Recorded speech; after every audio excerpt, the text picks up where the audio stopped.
Chapter 20. Danny understood that she was now the leader of the group. She must show confidence and strength.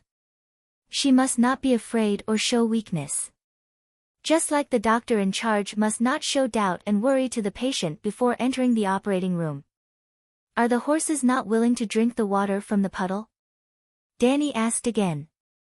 Yes, they don't even want to go near there. Afanti showed fear and said with a trembling voice, that is poisonous water. The water that animals can't drink is poisonous water that has been cursed by demons. Everyone knows that. Everyone knows. A voice came from behind Danny. It was Ah Go. Danny's blood oath guards came out with their arms bare and only their silk pants. Although Ma Min was ignorant, their survival wisdom was still worthy of recognition. I will tell you a little trick to solve this problem. Soon, Danny was busy. She ordered her men to carry her big red copper basin out of the tent. It was a bathtub that was bigger than a modern family's bathtub. It was used by the 2-meter-tall Zhuge to bathe. It was a big guy that weighed more than 100 pounds. Then she dug a trench at the edge of the puddle and put the red copper basin in it. The basin was too high. It was not convenient to put water on the ground. Then she covered the basin with a sheepskin blanket. In the middle of the blanket, she dug a bowl-sized hole. The sheepskin prevented the water in the basin from evaporating under the high temperature. The next step was to build a 2-meter-tall triangular frame above the basin. The frame was divided into 4 layers. Each layer hung a cotton bag. From top to bottom, the first bag was filled with a thick layer of thick sand. The second bag was filled with fine sand. The third bag was half filled with cotton wool. The fourth bag was full of coke. Finally, because the weather was too hot, Danny arranged people to build a tent on top of the triangular frame. Now, go and get the water from the puddle. Pour it into the top wide mouth bag. Do it slowly. Don't spill it. After a while, the water droplets penetrated layer by layer. Drip, drip, drip, drip. At first, it was only dripping. Gradually, the filling of the bag was soaked.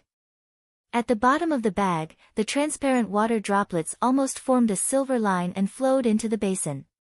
Ah Gu was crawling at the bottom of the wooden frame. He cried out in surprise, "The water is so clean. It's even cleaner than the water we took from the Shepherd's River." This. Even the knowledgeable Sir Yora was shocked speechless. He had never seen such a simple and ingenious method of collecting water. Could it be that Her Royal Highness was really a hidden genius? He knew that this extremely intelligent idea of hers had only been inspired by the words of the maidservant. The Red Wasteland was not a big desert. There were many shallow mud pits with sewage. What it lacked was clean water. If this water filtration technology could really dispel the demon's curse, they might be able to bring most of the Khalasar across the wasteland. Thinking of this, Cora became even more excited. Your Highness, we should melt the bathtub and make a big kettle. There were many shallow puddles and wet mud scattered in the wilderness, but a single puddle could not fill such a large bathtub, and the distance between the puddles was too far. It would be a pity to give them up, but it would be a waste of time and manpower to take them one by one. It would be better to choose dozens of elite cavalrymen, 3 to a group, 2 to each horse, and 1 to each group with a large water bottle and a number of empty water bags. They would spread out in all directions in the form of scouts. While exploring the terrain, they would also search for water in the wasteland. Danny sized up this middle-aged bald man who was as burly as a black bear. This was the first time she realized that he had such a sharp mind. All right. She nodded in approval of his idea. Kalixi, the water can't go down. What's going on? Rakarov, who had been pouring water into the upper cloth bag, shouted in panic. Danny stepped forward and moved to the side of the wooden rack. She pulled open a corner of the cloth bag. It stinks. In a moment of carelessness, she was actually forced to take 3 steps back from the smell. The originally bright red sand was now covered in a layer of black paste. The filtration system had already been paralyzed. We have to change the sand and charcoal inside every once in a while. The amount of cotton wool is limited. If we run out, we can change it with weeds. Danny thought of the devil's grass that even the tough horses could not chew and added, first, we can knead the grass into a ball and smash it into cotton wool. Or we can stuff it into the horse's mouth and let it chew for a while before digging it out. Can you dig it out, Effendi? She looked at the little old man and asked. Yes, the horse won't swallow the grass until it's crushed. It's just that. Effendi hesitated for a moment and said with a bitter face, docile mares are honest, but some fine horses have fierce tempers. They even dare to bite lions. You guys can do as you see fit. Even after the carbon absorption filtration, Danny still had people boil the water before distributing it. This time, she considered the problem of sweat removing minerals from the human body and added salt and dried figs to the water. Faint sweetness, faint saltiness, refreshing and delicious. Doria loved it to death. On the second evening, Danny's Khalasar only traveled 100 kilometers, half of the previous night's distance. They stopped around midnight. Other than the fact that they happened to encounter a slightly larger pool of dirty water here, Danny also hoped to conserve the horse's stamina. Everyone in her team had at least one horse, and they were moving at a speed of 15 kilometers per hour. This kind of exercise was not too much of a burden for both the horses and the people. The key was in the supplies. Even a healthy horse would not be able to endure such a high-intensity march without food and water. This time, Danny also made some adjustments to the location of the tents. In the middle of the night, while filtering the water, she ordered a group of strong warriors to use rocks and mud to make a wall. The curved short wall was not sturdy at all. But when the sun rose the next day, this wall blocked 70% of the direct sunlight. On the third day, when they left, Danny made some changes to the centaurs' hairstyles. Centaurs would only cut their braids when they failed. The longer the braids, the more respected they would be. So, even the old man Effendi who raised the horses would also braid his sparse bald hair. Although there was no such thing as the body, hair and skin were given to the parents, centaurs never cut their hair. The weather was so hot and they couldn't bathe. Not to mention the fact that it was easy to get sick from bacteria, that greasy hair. Even if the centaurs themselves were used to it, Danny who was beside them could not stand the smell. If not for her heat-resistant body, she would have cut off her silver blonde hair. So, she suggested that Ago get a bald head. The bald Cora did not need a haircut. He did not have many strands of hair to take care of. If I cut off my braids, everyone will look down on me. Ago shook his head like a rattledrum. Then I'll get everyone to shave their heads, Danny said. Everyone knows what braids mean to the Dothraki. After we leave the wastelands, what will the others think of us? Defeated cowards. Slaves from Slaver's Bay. Jogo was also resolutely against it. I heard that centaurs would rather be killed by their slave masters than have their hair shaved, unless they were Dothraki slaves who were raised from infancy. Long braids and the bells on the braids are a clearer symbol of the Dothraki than the Iraq scimitar, Cora persuaded. Danny hesitated for a moment, then gritted her teeth and said, then let's have a moon-shaped hairstyle. Sigh. Her last sigh was filled with sorrow and helplessness. Other than herself, who else could understand? She seemed to want to revive, my great Ching, in this great world of innocence. Cora pushed the dagger with great difficulty between his fingers, as if he was shoveling feces in a toilet without a squatting hole. The blade stuck close to his scalp, scraping off a thick layer of black dirt. It was a strange mixture of hair oil, sweat, dandruff, dust and flea eggs, fermenting for months. Ago, who had his hair shaved off, was like a tortoise shedding its shell. That was really a layer of shell that had been hardened together. How do you feel? Lecarlo asked curiously. Feel? Ago showed a refreshed expression as if he had been completely released after being constipated for half a month. He muttered, I feel like I've taken off a sheepskin blanket that I've been warming for half a day on a hot summer day. I feel much more relaxed. It's not an illusion. The burden on your head has been reduced by at least 3 pounds this time, Danny ridiculed exaggeratedly. As expected, the braids have been preserved without any damage. Kue Luo pointed at the scalp at the back of Ago's head that still had hair, and exclaimed excitedly, look, it has no effect on the length of the braids. This moon gate hairstyle is simply amazing. It's a gift from Calixi on behalf of the horse god. It should be promoted throughout the Dothraki Sea. Calixi, can we shave our hair like this too? Centaur maid Jichi asked enviously. Danny almost choked on her own saliva. It's better if you cut your hair short. In the end, her Khalasar, regardless of gender, cut off more than half of their hair. The men, including the boys, all had moon gate hairstyles. The women had planned to follow suit until they saw Danny cut Doria's ear-length hair short. Danny herself didn't cut her hair. She didn't need it. Firstly, she was heat-resistant. Secondly, it was easy for her to clean her hair. She only needed to barbecue herself in the fire. Dandruff, oil, lice, and bacteria couldn't withstand the burning of 1000 degrees Celsius. Every time she bathed in the fire, her 3 young dragons would flap their wings and follow her, like dolls following their mother into the female bathhouse for a bath. And every time they saw Danny playing with the 3 dragons in the fire, her maids would show reverence as if they were facing a god. It was also because of the fiery bath with the dragon babies that Danny knew how to feed them. Chapter 21. When the baby dragon was just born, it was like a malnourished kitten. It was so skinny that only its neck, tail, and wings could be distinguished. It was as if it had no torso. She could barely feel its weight in her hands. However, it was different when they spread their wings. The wingspan was 3 times the length of their bodies. Each wing was a translucent piece of delicate skin. It was colorful and tightly stretched between the long thin bones. Danny was more miserable when she was young. Since the age of 5, she had been wandering between the 9 great cities.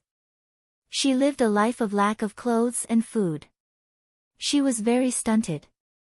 Plus, she was young, 14 years old, and did not have a good figure. Her apple-sized breasts could not provide enough milk at all. The baby dragon had no food. It was so hungry that it stretched its neck and hissed. It was like the chimney of a steam train. Hot white smoke came out of its nose and mouth from time to time. Danny tried to put jerky, mare's milk, bloody fresh meat, and cooked meat in front of them. However, the baby dragon only smelled it and moved its head away. She was very anxious. Cora did not know how to feed them. Before the 3 dragons were born, the dragons had disappeared for more than 100 years. Their legend could only be heard in the bedside stories of children before they went to bed. Until the first flame bath, when the black dragon broke free from Danny's arms and hungrily tore at a charred bone in the fire. Then, Danny understood. Dragons only ate meat that had been burned, and it had to be the kind that was burnt. They were still too young. They could not breathe fire and could not roast their own food. And the first thing that proved that dragons were indeed magical creatures was not because they were born from fire, but because of their astonishing appetite. Danny had tested it herself. They could eat 3 times their weight in food at once. What big eater, what unrestrained immortal, compared to the 3 dragons, they were like little brothers. This completely went against her scientific worldview. Danny could not imagine where the food went.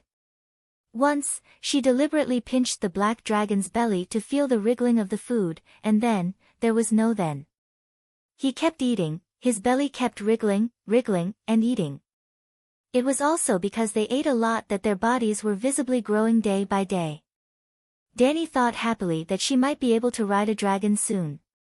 In order to ride a dragon, the dragon must at least learn how to fly. Danny's gluttonous dragon was less than 2 feet off the ground every time it flapped its wings and fell to the ground. He was in a very sorry state. On this day, as the egg yolk-like sun struggled to climb out of the horizon, Dani was happy that her baby dragon could finally glide at low altitudes like a paper plane. Every time after feeding, she would use a bamboo basket to carry her dragon and find an open space to practice flying. The golden-red morning light splashed on the ground. Dani held the baby dragon and threw it up. The young dragon flapped its wings and leaped forward. Then, she bent down and scooped up another one from the ground. The dragon whelps that had fallen to the ground would crawl to their mother's side and line up, waiting for the next test flight. At that time, there would often be a group of children who looked like mud monkeys. They would only wear a pair of shorts and hide behind the hills in the distance. They would open their round almond-shaped eyes and peek at them curiously. From time to time, they would exclaim in satisfaction. Around 10 in the morning, the Ma-min women would shout loudly for their children to go home to eat and sleep. Well, they would usually sleep until 4 or 5 in the afternoon. After tidying up, they would continue on their way. Other than the Kal and Ko, the children would only have a mother and no father. Other than a few, most of them would not be able to tell the father apart. Kalasar would be responsible for raising the children. When the children grew up, they would repeat the fate of their parents. The women would be responsible for giving birth. The men would become warriors and follow the Kal to conquer the world. This was how the Dothraki had lived for thousands of years. Perhaps, the future would change. After all, the change had already happened. Dani carried the basket on her back again. Carrying the 3 little dragons, she slowly returned to the tent. First, she rubbed off the dirt on her body with the red sand. Then, she shared some jerky with the dragons. She then hugged the dragons and lay down on the straw curtain and fell asleep. This time, with the tent set up close to the low wall that Dani had built, Doria could finally sleep peacefully at noon.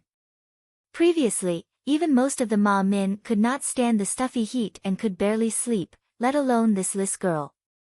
Even though Dani had fulfilled her responsibilities as the leader of the Kalasar, this was the Red Wasteland, the Purgatory Plains. At dusk on the 3rd day, the Kalasar had only traveled for half an hour when an old man's head tilted and he fell off his horse. As Dani had set up a stricter bull record system, she, who was at the front of the group, immediately knew about the old man falling off his horse. Leaving Ago and Ricarlo to accompany her, Jogo continued forward with most of the Kalasar. The main group could not stop. Further ahead, there were still scouts looking for water waiting for them. The old man who fell off his horse had a pair of blue eyes that glowed with the white of a dead fish. His skin was also much fairer than the other tribesmen, and the roots of his white hair had a golden luster. He was not a Dothraki, but a slave of Drogo Kalasar. Dani still had a transmigration mission. Liberate the slaves. So after she took control of the Kalasar, the first thing she did was to remove the slave collar from the slaves' necks and grant them the identity of bannermen. The old man in front of her with a broken left arm was the first batch of beneficiaries of the new system. Dani brought the bag of mare's milk to him and asked, "How old are you?" After examining him, she did not find any signs of heatstroke or dehydration. Instead, she saw his mouth. He was so old that one of his teeth was gone. I don't remember, Khaleesi." The old man drank the fermented mare's milk and woke up from his stupor. "Where do you feel uncomfortable?" Dani asked again. Cough cough. "My hand." The old man groaned in pain. Dani frowned. Of course, she knew that his hand was broken, but she wanted to know how the old man fell off his horse. She spent about 20 minutes cleaning up the broken arm and used 2 pieces of wood to fix the old man's reattached arm. Even if it was a comminuted fracture, that was all Dani could do. A doctor without medicine was no different from an ordinary person. She ordered the wrangler, Afundi, carry him to the carriage. Afundi was the commander of the old man's Niolu. He was in charge of a team of old men. Usually, he was responsible for herding and looking after supplies. The 2 old men took down a few tents from the cart to make room for the old man. They then hung the tents on the old man's saddle. The team continued to move forward. Khaleesi, we should leave him here. His time is up, Eerie, the maid beside Dany, announced to the crowd. No one should live longer than their teeth. The rest of the centaurs agreed. Dany disagreed. Have you ever thought about it? The Khalasar does not keep useless people. How can he live for so long? It must be because Cow needs him. I guess he must have some amazing skills. Maybe it's medicine, maybe it's literature. She immediately shook her head and denied it. It can't be literature. Maybe his herding skills are especially good. Isn't that right, Effendi? Effendi rode behind Dany. When he heard the call, he agilely whipped his horse to her side. He was half a horse behind her and praised in an exaggerated tone, Khaleesi, your eyes are like torches. Nothing can be hidden from you. Although the flattery was a little stiff, it was a compliment from the mouth of a Dothraki. It was as rare as seeing a penguin in the North Pole. What unique skill does he have? Aggo asked curiously. Watson is proficient in 12 types of spring cry. Yes, Blue Eyes Volantis is Watson, Effendi added. Spring cry. Dany looked puzzled and asked, what is spring cry? Sigh, those who live in stone houses are so troublesome. Effendi waved his hand. Dany's face turned red. She immediately understood that it was the secret art of the Spring Palace. What kind of unique skill is that? She felt like she had been slapped in the face and was very unhappy. Effendi observed her expression and panicked. He tried hard to recall what old Watson had boasted to him before and said, Khaleesi, even the famous Kayuan, the world's training center for female slaves, only knows 7 types of spring cry. And Watson, he is a Volantis. Before Valeglia was destroyed, only the Dragon King knew the skills. Although only 5 types have been passed down, it is enough to dominate the world.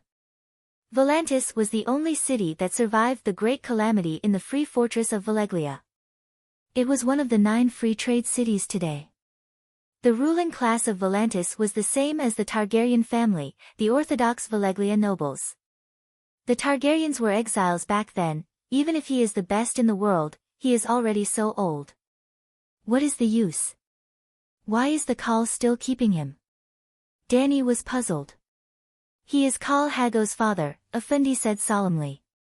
Khal's father cannot be abandoned. Hago. Khal. Was Hago the Khal of another Khalasar?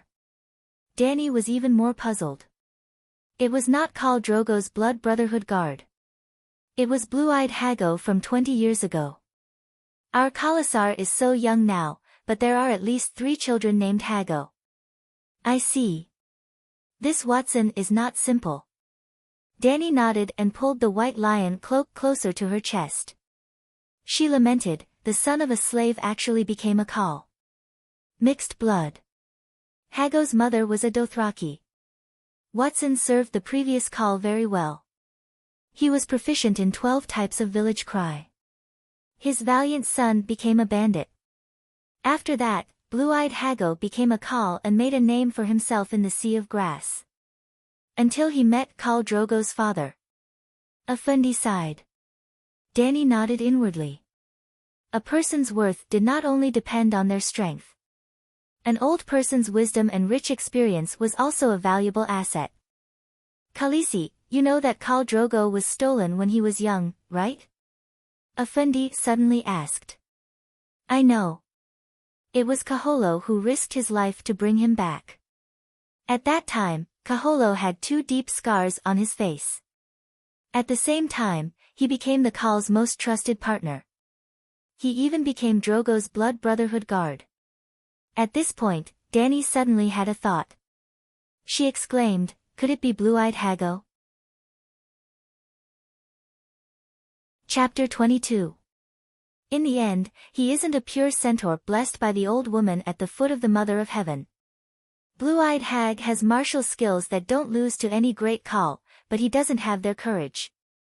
Just like those who live in stone houses who are good at using poison and tricks, he has been tainted by Watson's blood and is used to using shameless methods to attack his enemies. Old Avanti had a look of disdain on his face as he shook his head and said, sending people to sneak into the enemy's Khalasar and kidnap the Khal's son is something that has never happened in the Sea of Grass for thousands of years. Everyone knows that we Dothraki ride wild horses and use the scimitars in our hands to solve problems. Dany couldn't help but sigh when she heard this. That blue-eyed hag was too unlucky. If his father wasn't proficient in the art of spring crying, but rather the art of war like Gué Guzi or the 36 stratagems. With his nimble mind and his awareness of shameless things, it was very likely that he would have created a golden family. The group chatted as they slowly caught up to the main group. Even though the scorching hot winds would blow up the red sand and wipe out any traces of the group walking on the Purgatory Plains, the process would still take a day or two. Dany's group was only an hour's ride behind the Khalasar. On the ground of red sand and gravel, there were still footprints of horses. Under the blood-red light of the blood-tear star, the fine traces were like a shallow river spreading across the red desert.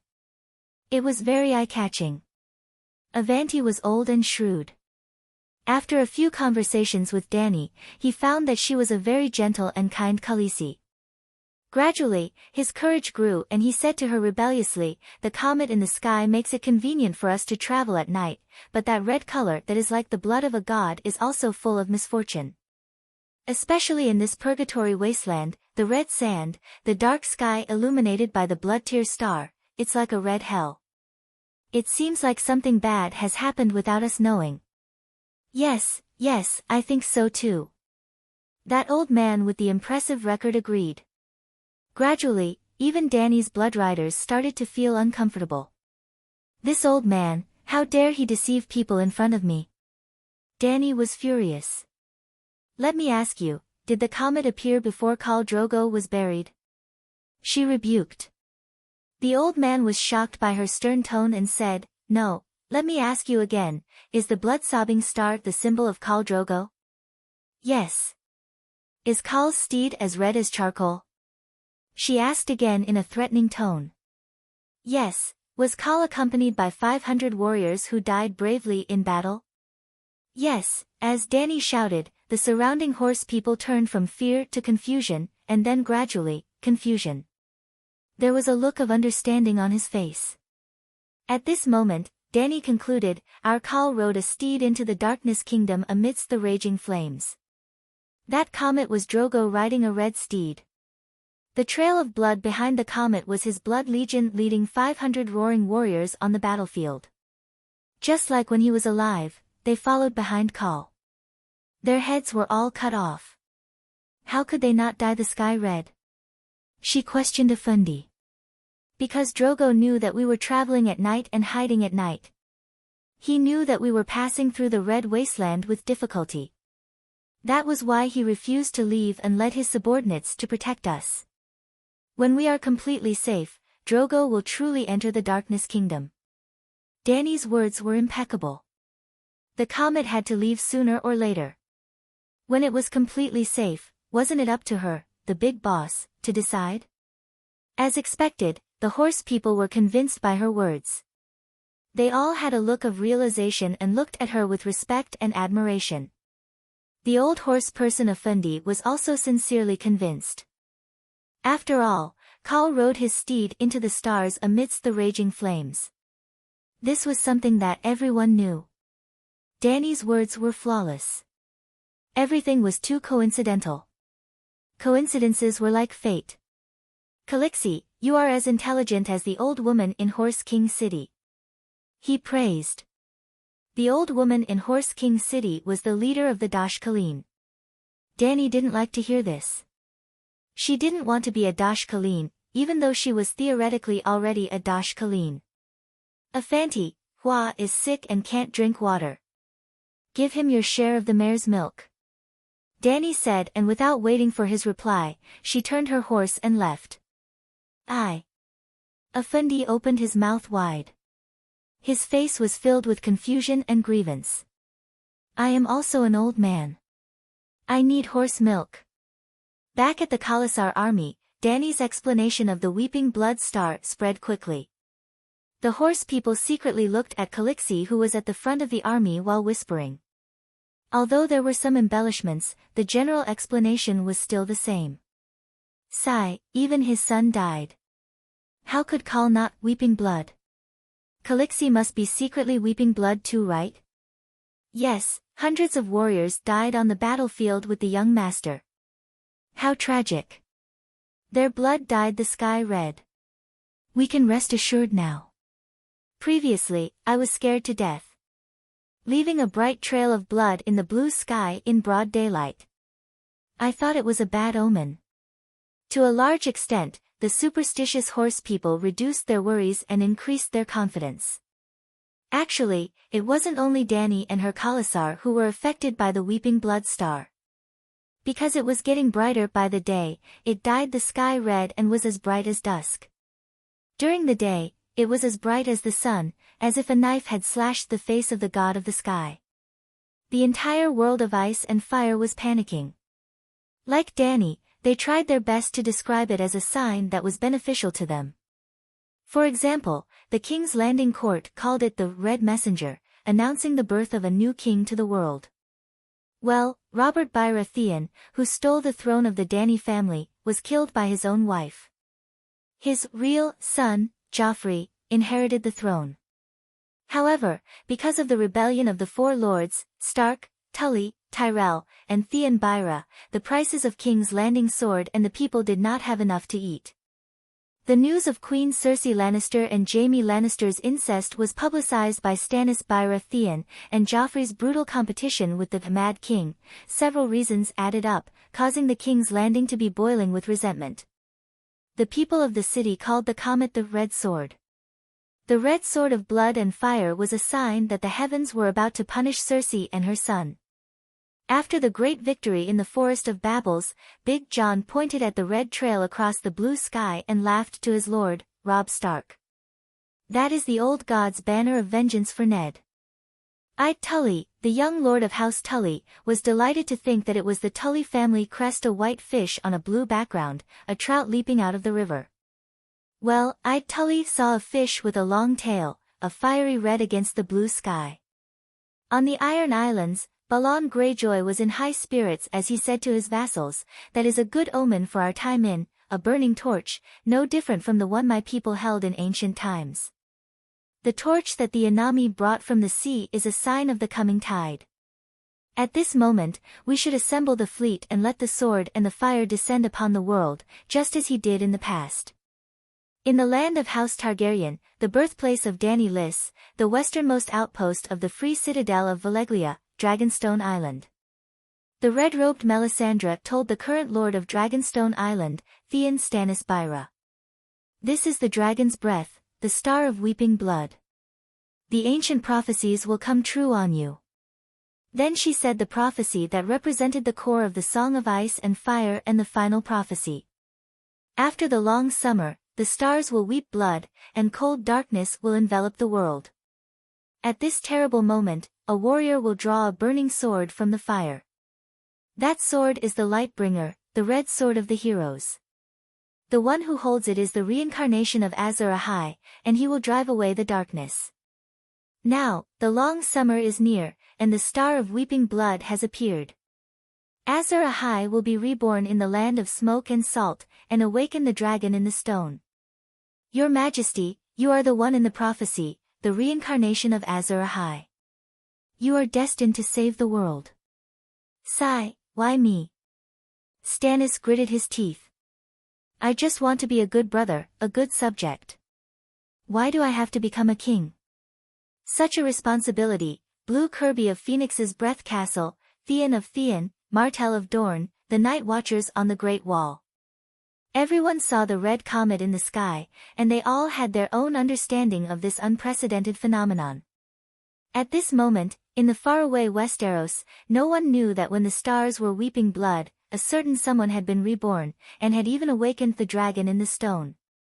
It seemed, alright, Dany was definitely not the reincarnation of Azor Ahai.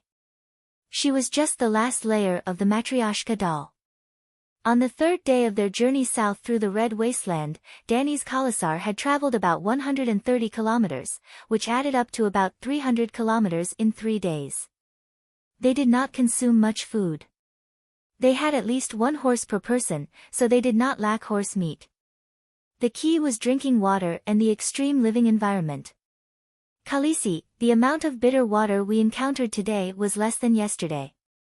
Many of our water bags are empty. Kaluo said bitterly. Dany wiped her face and forced herself to be alert. This was the 3rd time she had set up camp. Just like yesterday, they had built a low curved stone wall. After settling the matters of the camp, the eastern horizon was already turning white. After thinking seriously for a while, Dany said seriously, the drinking water of the centaurs and horses cannot be lacking. Kaluo, I'll teach you a new way to get water.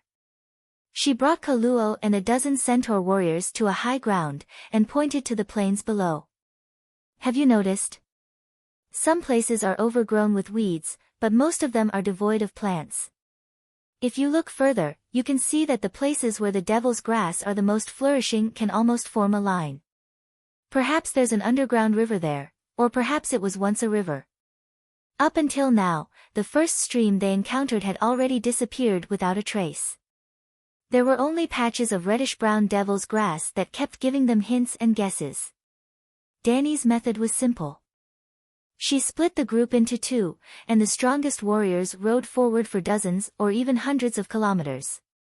They walked along the places where the devil's grass was the most abundant, digging pits along the way. They dug deep pits, deep enough for underground water to seep out. Even if there was no water, the sand would be dampened. The second batch of knights would also filter the dampened soil on gauze. Compared to filtering water from puddles, this method was slower and less efficient. The pits could not be dug too big, or else they would not be able to find rocks or tree trunks to block the hole. They could only dig more holes, and deeper holes. Dany even demonstrated once in front of everyone. She scooped up the bitter water pit and placed the mud she dug out into the cloth bag set up by the tent. Droplets of dirty water dripped from the bottom of the cloth bag, and the holes where the mud was dug out began to seep out. Seeing this, the centaurs all cheered, as if they had already defeated this terrifying red wasteland. Korra pulled Dany aside and said worriedly, "Your Highness, you are sacrificing the energy and lives of the healthy warriors to feed the useless old and weak." Chapter 23. Yora was right. In order to complete Dany's 3 water fetches mission, the 2 batches of knights fetching water would increase their physical labor by several times. Whether it was digging deep pits on the hard gravel ground or sending water back and forth to Kala, the knights' rest time would be greatly reduced, and the time they had to work under the scorching sun would increase accordingly. Perhaps, this is my tribe. No matter if they are old or weak, sick or disabled, they are all my subjects. I have the responsibility and obligation to protect everyone's life and safety, Dany insisted. But what about your warriors? They may die of exhaustion on the way to find water. Dany only hesitated for a moment before regaining her solemn expression. Warriors dying in service to the people is the most glorious and great end. Service to the people? Yora was stunned. It was the first time he heard of such a saying. It seemed reasonable. At least it was more meaningful than 2 idiots who had nothing better to do and killed each other with knives. But he did not care about Ma Min's life or death or honor at all. He only planned for the best for his princess. Yora clenched his teeth and persuaded in a low voice, "Your Highness, your method of fetching water is excellent. If it's only you and those 80 elite warriors, we can definitely walk out of the wasteland unscathed." "Why don't?" His eyes were dark and unpredictable, and there was an indescribable coldness in his voice. "Why don't we take the supplies while they are sleeping and leave quietly? It's better for 100 people to survive than for the entire Kala to collapse. You have gold. When you reach the coastal cities, you can buy a ship to any free trade city-state or secretly buy a manor to wait for the dragon to grow up." Dany shook her head and sighed. "Sir, I am their Khaleesi. Don't say such things again." "Sigh, all right." Sir Yora's expression changed from solemn to relaxed. It was unknown whether it was the indifference after completely giving up. Your Highness, you have to be mentally prepared. The people will probably start dying soon. You are not a god and can't help everyone. How far are we? Danny asked worriedly. 3/4, at least 2/3. This is under the condition that we have been walking in a straight line. In fact, we have taken a detour because of the riverbed, Yora said uncertainly. At this moment, Danny also understood that a crisis was coming. The deeper they went into the red wasteland, the less water they found. Today, the water supply was almost at its limit. Tomorrow, we should abandon a bunch of old horses, Danny decided. Suddenly, she had a flash of inspiration and said with a smile, I almost forgot about the most important water source. Where? Cora asked in surprise. Forget it, it's not time yet. She waved her hand and smiled. Of course, it was urine. How many times had Bear Grylls drunk urine? Drinking urine was child's play for the man who stood at the top of the food chain. He remembered the most exaggerated time when he poured the blood of a sea turtle into his anus, causing him to scream. The blood of sea turtles was too pungent, and one would vomit after drinking it. The large intestine could absorb the water in the blood. Although it was a little disgusting, it was nothing compared to his life. In times of crisis, he would definitely try to fill his intestines with horse blood. Anyway, Danny was Calixie, and she would never be short of water. Thinking of this, Danny looked at Cora with a strange gaze. What's wrong? De Xiong felt a chill crawl from the back of his neck to his tailbone. Nothing. Danny turned her gaze and walked towards her tent. I'm going to train the dragon. Danny lifted the leather curtain with a bamboo basket on her back and saw Effendi riding an old horse and stopping in front of her tent. Calixie, Watson is dying. He's going to die. He shouted anxiously. Sigh, I know. Danny sighed and prepared to leave. Effendi hurriedly asked, Calixie, what's the arrangement for Watson's funeral? Danny stopped and said in confusion, he's a Volantis, and I don't know their customs. You can ask him. He wants to be cremated and buried with us. I can't decide, so I'm here to ask you. Effendi quickly said. Now Danny understood. In the plains where resources were scarce, charcoal was mostly used to filter sewage. Even the roasted horse was cooked in a big pot to save firewood. And buried with us, Danny had no choice but to carry the 3 dragons and follow Effendi to his cattle tent. Although the centaur tent was small, it could be shared by 3 or 4 people. There was no need to place too many things, just enough blankets, straw mats, and sleeping bags. Seeing Danny coming over, the other 2 old men greeted her and left, leaving them some space. Hearing Calixie's doubts about the funeral ceremony, Toothless Old Man said with difficulty, the Volantis nobles originated from the ancient free fortress of Valeglia. Like your Targaryen family, cremation is popular. I'm just a slave born by the Rhone River.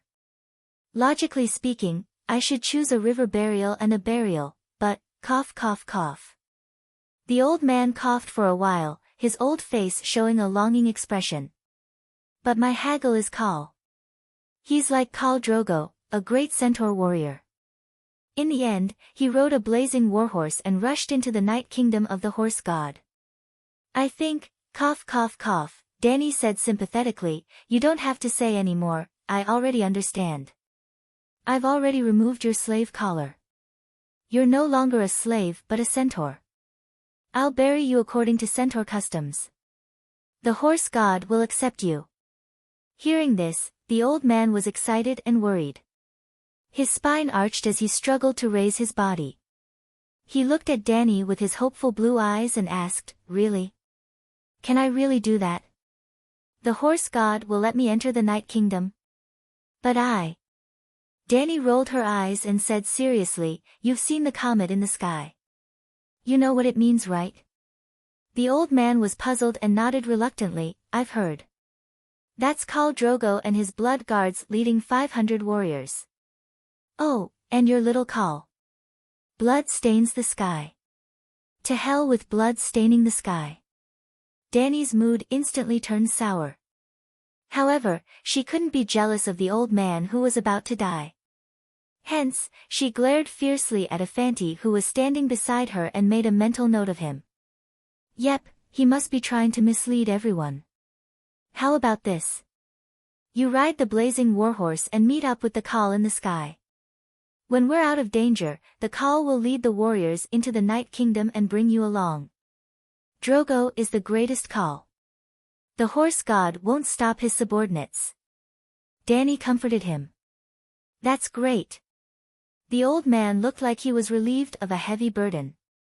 His arched body slammed back onto the grass curtain. Danny heaved a sigh of relief. Old Watson jumped up like a zombie and grabbed Danny's wrist tightly. He said uncertainly, but Khal Drogo doesn't know me. Will he accept me? This. Danny thought for a while and said happily, it's okay. When we cremate you, I'll shout at the call in the sky and ask him to take you in. He'll be watching us and will definitely hear it. Oh, that's great. The old man let go of Danny's hand and lay down again. Danny placed her hands on her knees and slowly straightened her back, but she couldn't straighten it. The old man didn't seem to have the strength to sit up anymore. He could only hold on tightly to Danny's silk pants. What's wrong? Danny squatted down and held his withered hand. Calixi, you're a good person. I'm leaving and can't serve you to repay your kindness. I can only record my life's work in. Old Watson tilted his head and looked around. After a while, he raised his trembling right hand and pointed at a shabby brown leather bag at the corner of the tent. There's a handwritten book with parchment paper. It records my life's work. I'll give it to you, Calixi. Life's work? Danny didn't forget his occupation. Although the 5 types of spring song that were passed down from ancient Valeglia were considered a cultural heritage in medieval Europe, exquisite erotic paintings could be passed down as family heirlooms. But she was the mother of dragons and had a bright future. She didn't want to develop that kind of special skill at all. Avatar was inexplicably glared at by Calixi before. He had been anxious, thinking about what he did wrong or what he did not do well. At this moment, he saw an opportunity to show off. Without waiting for Calixi's order, he immediately walked to the corner, opened the leather bag, and pulled out an A4-sized book with the thickness of a chinois dictionary. Looking at the Bible in front of her, Danny glared at the inconspicuous Avatar. Avatar was so scared that his hand trembled, and the thick book fell to the ground. His eyes widened as if he was about to despair. The book fell at Danny's feet, and the pages flipped open. She poked her head out to take a look. Sure enough, the first thing she saw was a picture that made people daydream. It was still a painting, a charcoal sketch. It was a difficult move even for a gymnast. There was Valeglia's text explanation next to it. It seemed that the annotations were very detailed. She quickly closed the book, coughed softly, and said, I accept your gift, thank you. Old Watson nodded. He caught a glimpse of the white dragon that climbed from the bamboo basket to Danny's ear. His turbid eyes that were about to extinguish flashed a glimmer of light. He gasped and said, Calixi, this book took me more than 60 years of painstaking effort. I thought. Now I realize that it was born for you, and only you can make better use of it.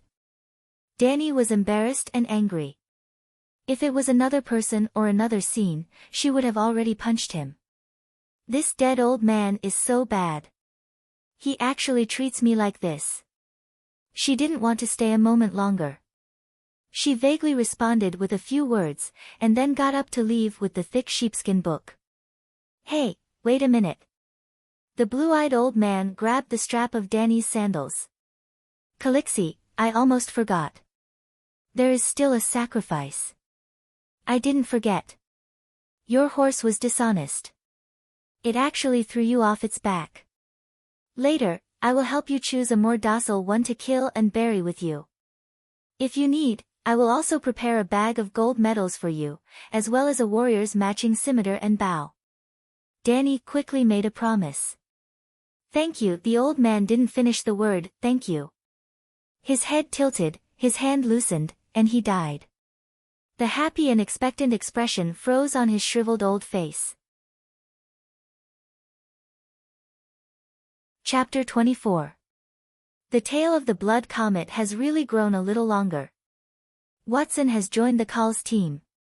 Ago exclaimed as he pointed at the bloody trail in the sky. When normal horse people were cremated, they actually did not need to search for signs in the night sky. However, Dani was a woman of her word. After placing the old man's body on the small cremation platform, she actually yelled at the sky in front of everyone. Then, the horses were shocked to discover that the tail of the comet had grown a little longer. The comet was approaching the planet. Theoretically, it would get brighter and brighter, and the tail of the comet would get clearer and clearer. However, it was impossible for there to be such an obvious change with just a few words.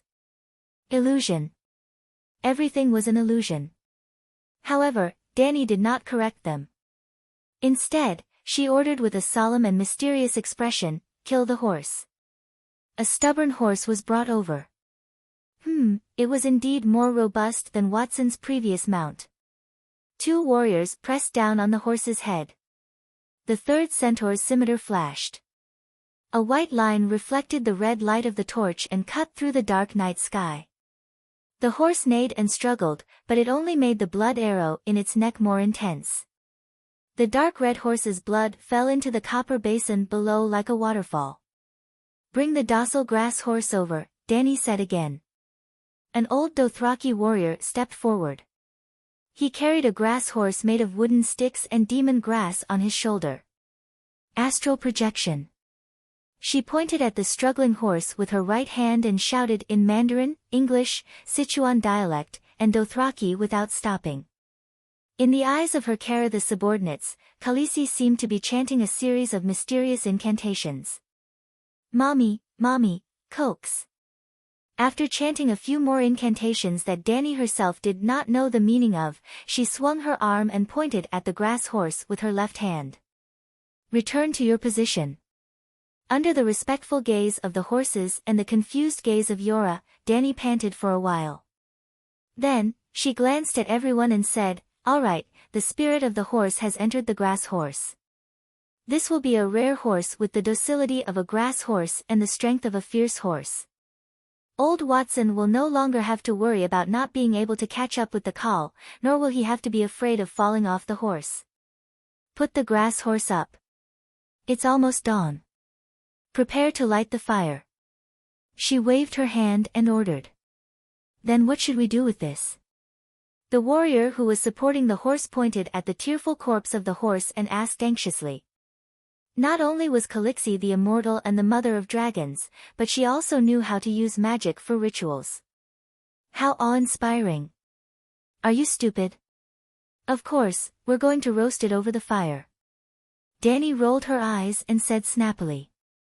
She had worked so hard just to preserve as much food as possible while fulfilling the tradition of the horse people. While Watson's corpse was roasting in the fire, a group of horse people outside the fire began to get busy. Some were roasting horse meat, while others were cooking soup in iron pots. Horse blood, horse bones, barley, dried apples, turnips, and Sichuan peppercorns. There was no need to add salt, and the soup was fragrant. I don't know if it's the aroma of the food, or the burnt aroma of Watson's meat, or a combination of the two. The strange taste greatly increased people's appetite. Ma Min and Korra were both snoring as they ate. Dani couldn't stand it herself. She carried the bamboo basket on her back and a basket of roasted meat, using the excuse of dragon taming as an excuse to run away. On the 4th day, Khalasar set off at dusk, just like the previous few days. Along the way, they could see many waterholes marked with rocks and wooden stakes. The situation was a little better than the worst that Dani had expected. Most of the puddles had been filled with water by the second batch of knights, but when Khalasar came over and removed the stones on top, they could still see the shallow traces of water. Dani didn't let any of them go. As Khalasar walked, the water reserves were also depleted.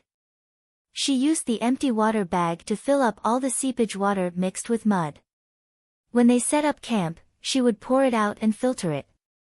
Even though the water shortage was temporarily alleviated, after about 3 hours of walking, someone in the group died. It was a half-year-old baby girl. Her mother cried her heart out. The whole group could hear her mother's pain and despair. Dani felt terrible, but there was nothing she could do. She didn't even know the cause of the baby's death. There was no heat stroke, no lack of food, and she passed away after pooping in her mother's arms for a long time. According to Dothraki tradition, the poor child was too young to ride a horse. She couldn't enter the endless black grasslands of the Night Kingdom. She had to be reincarnated. The child was buried in the sand on the spot. The group almost didn't stop to rest. Just like how they dealt with old Watson who fell off the horse yesterday, only Dani, and the mother, Nyo Lu, stayed behind to deal with the aftermath. In the morning light of the next day, Dani laughed and clapped her hands towards the sky, cheering for her baby dragon's first flight. When the black dragon spiraled into the sky and disappeared into a small Dani panicked and accidentally entered the dragon dream state. It was also the first time she was in the dragon dream state from afar without touching the black dragon. In fact, dragon dream wasn't the right word to describe this state. If one were to use the wolf spirit of House of Stark and his siblings as an analogy, Dani could be called a lesser dragon spirit.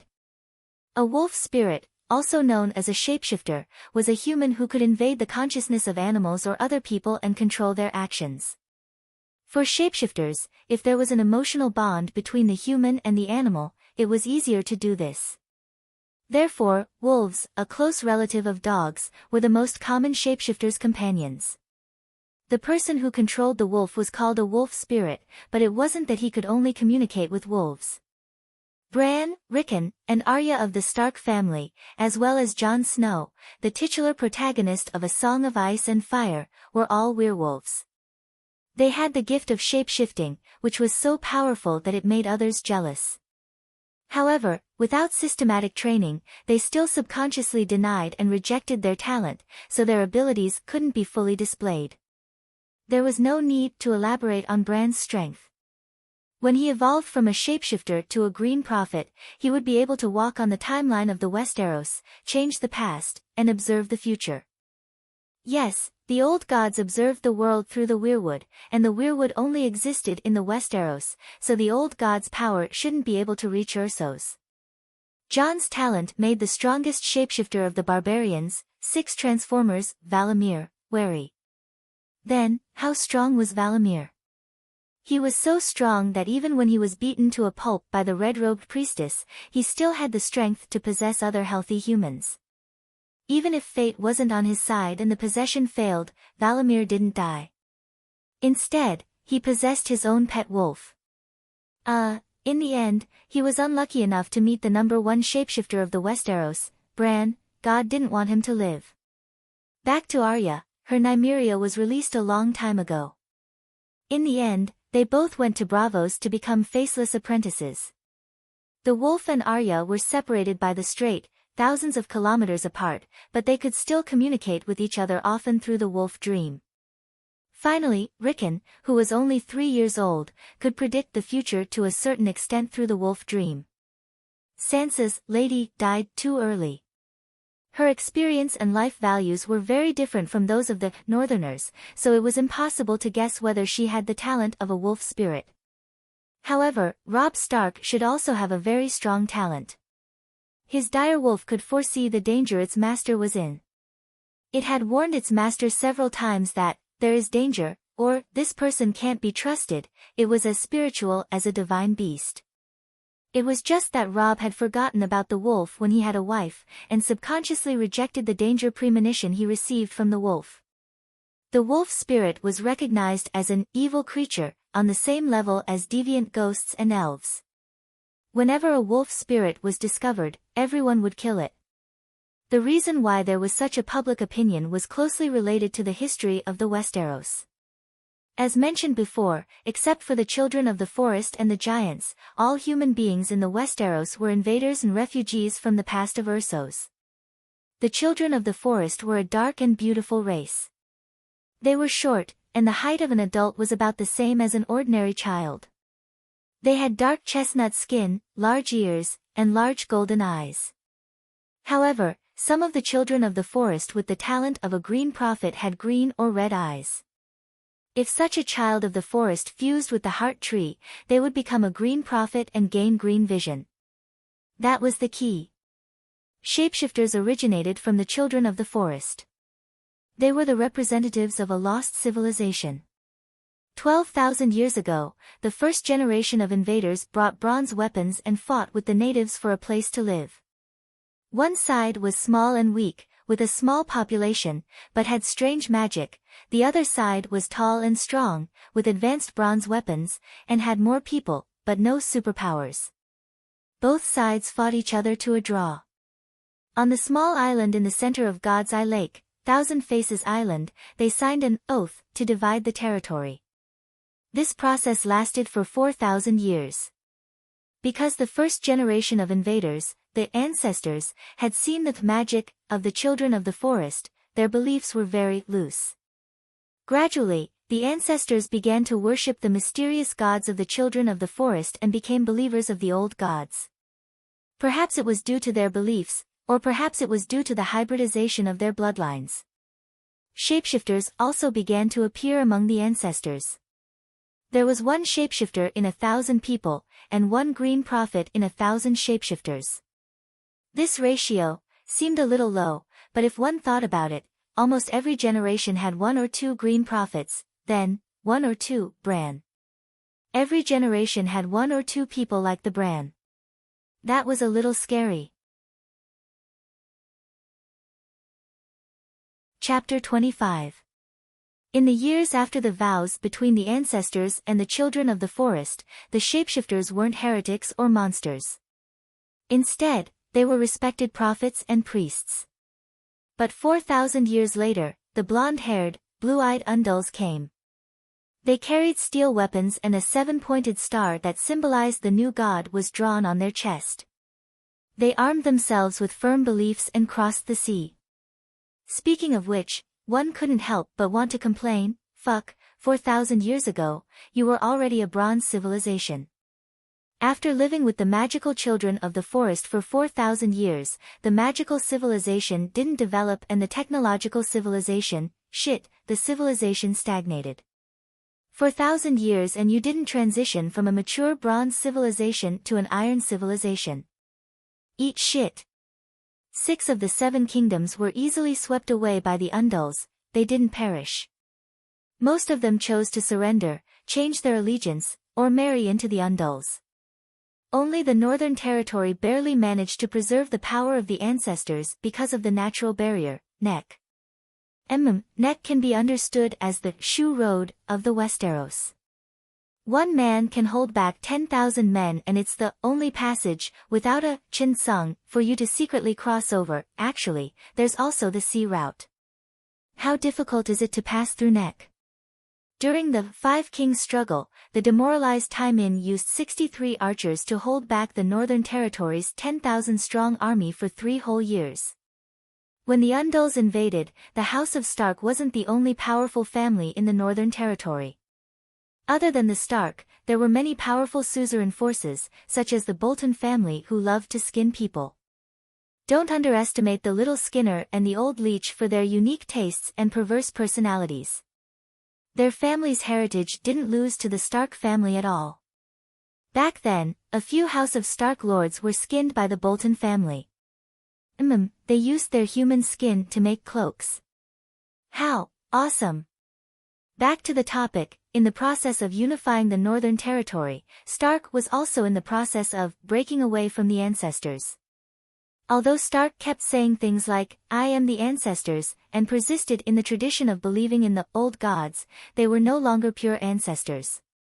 The last recorded Lord of the Sea Dragon Horn was the Lord of the Sea Dragon Horn.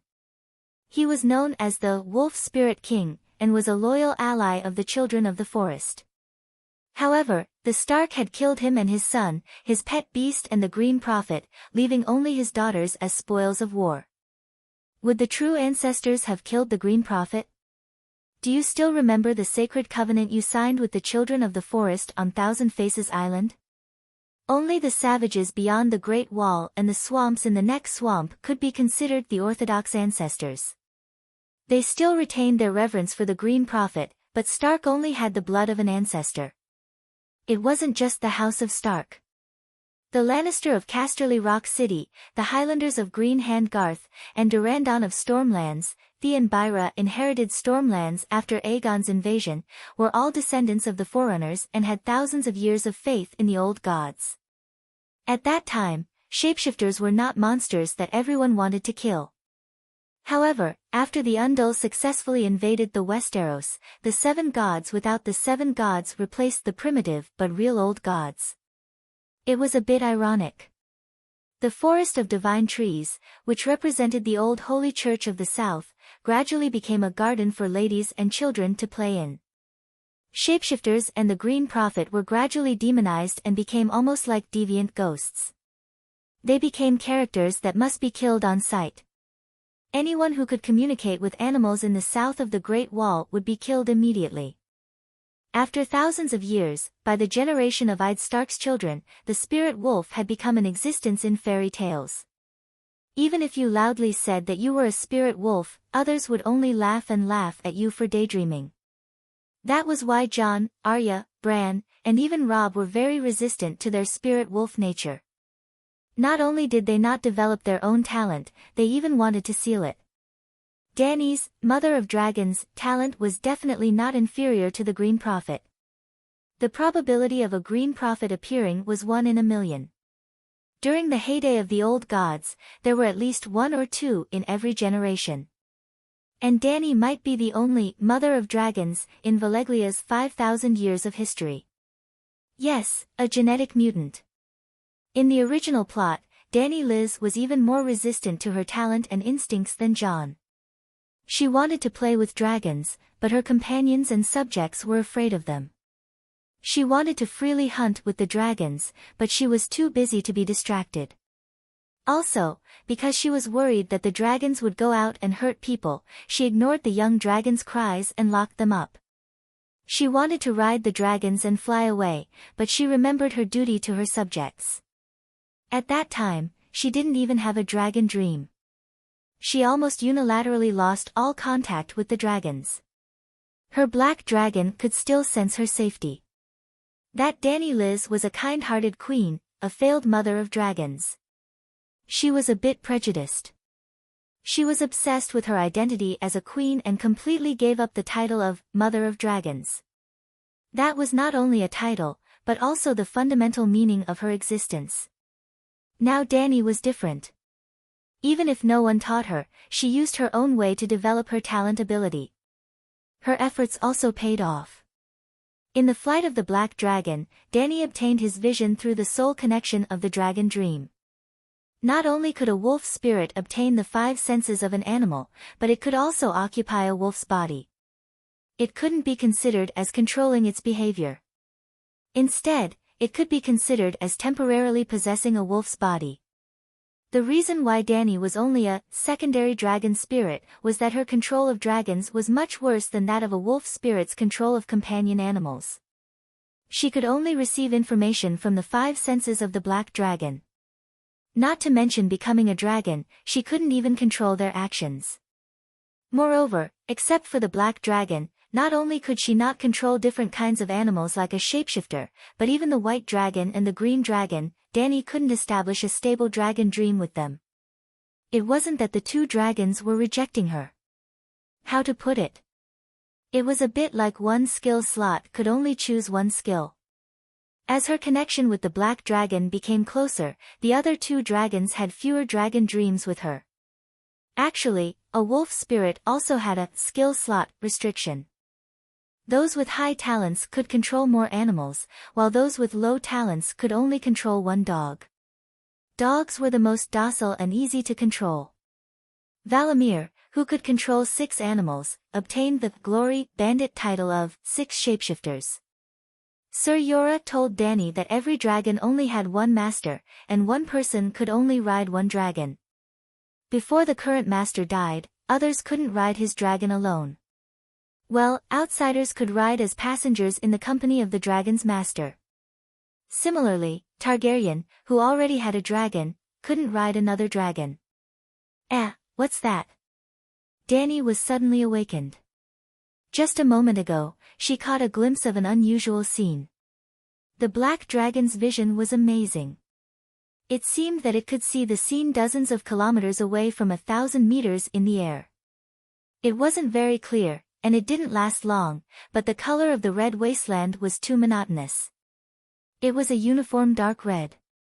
Previously, Dany could only see the blue sky, the red comet, and the dark red plains with varying degrees of clarity from the black dragon's perspective. Suddenly, the moment the black dragon turned, Dany saw that the dark red ground suddenly turned white. It seemed to be a city.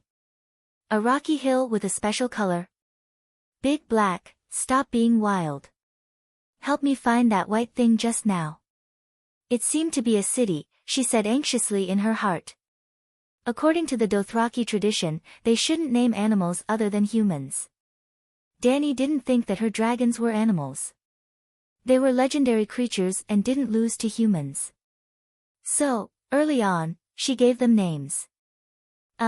Big Black, Little White, Little Green, alright, those were pet names. She often called them that. The black dragon wasn't called Wings of Death. It was a waste of his hellish black and red scales. But the name Wings of Death was too hateful. She didn't want her dragon babies to die prematurely. When he was invincible in the world, she wanted him to say with his big mouth that was emitting the smell of sulfur and death, "My name is Wings of Death, the destined destroyer of the world, the terminator of all things, I am the cataclysm." Yes, it was very romantic. The other two were much more ordinary. They were emerald and white jade. The green dragon was crystal clear like jade. Its body was like the best emerald. It was a kind of green that was full of vitality. The white dragon's body was the gentle color of white jade. But along the bone lines, it was platinum like sunlight. It gave off a sacred aura that made people worship it. If others asked, she would tell them that the black dragon's scales were shiny like black crystals. That was why it was called Black Diamond. Emerald, white jade, black diamond. They were all beautiful and harmless gemstones that people liked. Their names were completely harmless. This could hide the fact that they were the most brutal creatures in the world. Hiss, the black dragon found the white that Dany needed. It was like a mirror reflecting a white light. The dragon's pupils shrank. The white light on the dark red ground was constantly enlarging. That's really a city. Dany shouted in joy. It was about 30 kilometers southwest of Kalasa, outside the range of her water cavalry team's exploration. What a close miss. She patted her chest in fear. The black dragon was a young dragon after all. It did not last long before it flapped its wings and fell back into the basket behind Dany. Dany immediately found Korra and told him about it. The knight was shocked. He was surprised by the appearance of the city. He was also amazed that the young dragon could see so far and that Dany could share his vision. Your Highness, I've never heard of a city in the Red Wasteland. I didn't even know that there were humans living in this place that even demons despise. He rubbed his chin and said cautiously. Dany thought of the dry river she had seen before and said, maybe it's a civilization that was lost in the long river of history. It's too far away for the dragon to see clearly. I only know that the city is very big. It's definitely not a village. You and I both know that the Red Wasteland today can't support a large city. An abandoned city? Korra nodded and said thoughtfully, let the horse scout go first. That place can at least hide from the sun. 30 kilometers was only an hour or two ride. Before noon, Aggo and the other two warriors returned. Khaleesi, you're right. It's indeed a stone city. It's all white. But there are no residents. The city gate is broken, the houses have collapsed, and only the wind and flies are shuttling through the streets. It's a dead city. We don't know its name. There's no God's favor. We should avoid it. Why? Danny asked, puzzled. It's better if there's no one. We can occupy it at will. If there are residents, I'm worried about their attitude towards Kalasa. Jichi said in a trembling voice, once the gods leave, the evil spirits will go out at night to hunt. It's best to avoid this place. Everyone knows that. Everyone knows. Eri echoed. Chapter 26. The Dothraki liked to say, everyone knows. When they said this, they did not mean that everyone present knew something, but they were expressing a kind of established tradition.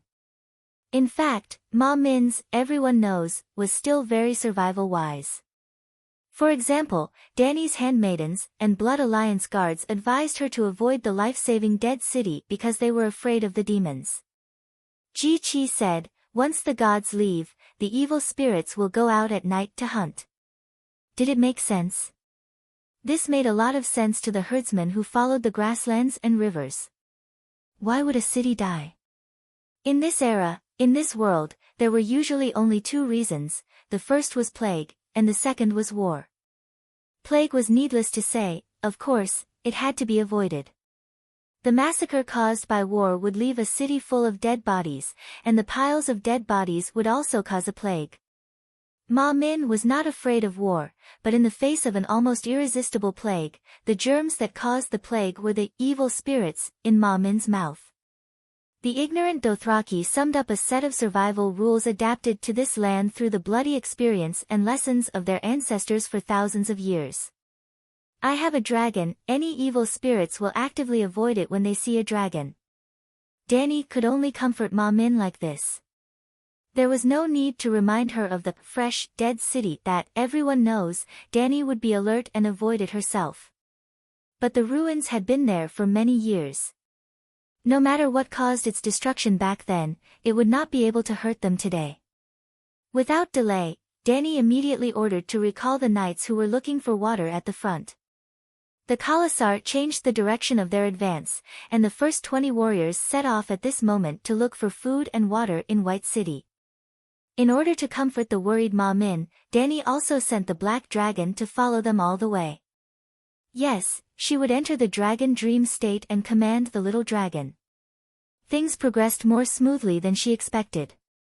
An hour later, the Black Dragon followed the vanguard and arrived at White City. It was a white city as bright as the moon and as beautiful as a young girl. The white city walls and white towers shone in the dense afternoon air curtain, so beautiful that people would think it was a mirage. When they arrived at the outskirts of White City, at Danny's request, the Black Dragon struggled to fly into the sky from the bamboo basket on Ago's back.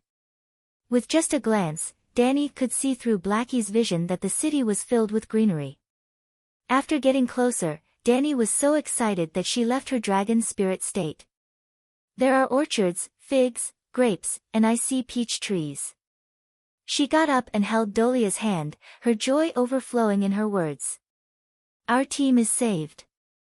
We can settle down there and farm until the little dragon grows into a megalosaurus, ha ha ha. In the afternoon, when the sun was still hanging at a 45-degree angle in the sky, Danny impatiently urged Khalasar to set out. You don't have to be stingy this time. It's only a 2 to 3 hour journey. Gu and the others have already prepared fresh fruits and sweet well water. Let's work harder. Hope is right in front of us. Danny could not wait to gallop away. When they were 5 kilometers away from White City, Dahe flew over and landed on her shoulder. The sky fell into a yellow sunset. Danny and her Khala finally arrived at the White City wall. I didn't expect to see such a majestic building in the barren red plains. Sir Yora said to Danny in an incredible tone, even in our Westeros, such a city is not common. That's your Westeros. This is my White City. Danny's big violet eyes smiled like crescent moons. I declare that this city is occupied by me. Seeing Danny so happy, Yora also joked lightly, then Your Highness, please name your city. She tilted her head and thought for a while. She chuckled and said a word, White Cloud City. Then she rode the little silver horse and quickly ran into the city gate. From a distance, it was a beautiful city of pure white stone. The 3-foot-high city wall blocked all the dregs behind it. After entering, she found that there were broken walls in front of her. Devil's grass grew in the cracks of the floor tiles, and vines spread in the collapsed houses. Danny even saw that in the center of the street, there was a jujube tree as thick as a thigh, with sparse green and shriveled dates hanging on it. Maybe it came from a jujube pit decades ago. How long do you think this city has been deserted? She asked the people around her. Looking at how well it is preserved, it should be 20 or 30 years, Yora said uncertainly. Danny shook her head. Definitely more than that. She turned around and shouted to the old man who was holding a branch and standing on the saddle to pick dates, Afanti, come here. Oh, Calixi, I'm coming. Tut tut tut. The horse stepped on the gray stone floor, making crisp sounds. In a short while, it came to Danny. How old are you? Have you heard any news about this city in these years? Calixi, have some dates. Afanti flatteringly held 7 or 8 green dates the size of a pinky and handed them to Danny. You can eat it yourself. Danny shook her head. Only then did Afanti put the dates into the pouch on the horse's back like a treasure. He said thoughtfully, Calixi, I don't know how long I've lived. Many times in the sea of grass, there is a season for several years in a row. I'm so confused that I can't tell. I only remember that I've seen winter snow about 8 or 9 times. Not to mention the horse people who didn't invent a calendar at all, even the nobles of Westeros couldn't figure out the season and year. They relied on the scholars of the City of Knowledge to send out ravens to remind them every year. The world of ice and fire didn't have a fixed change of seasons. For example, Danny only remembered seeing snow when she was very young. She was like many teenagers of this generation, a child of summer. When was the last time it was winter? What season is it now?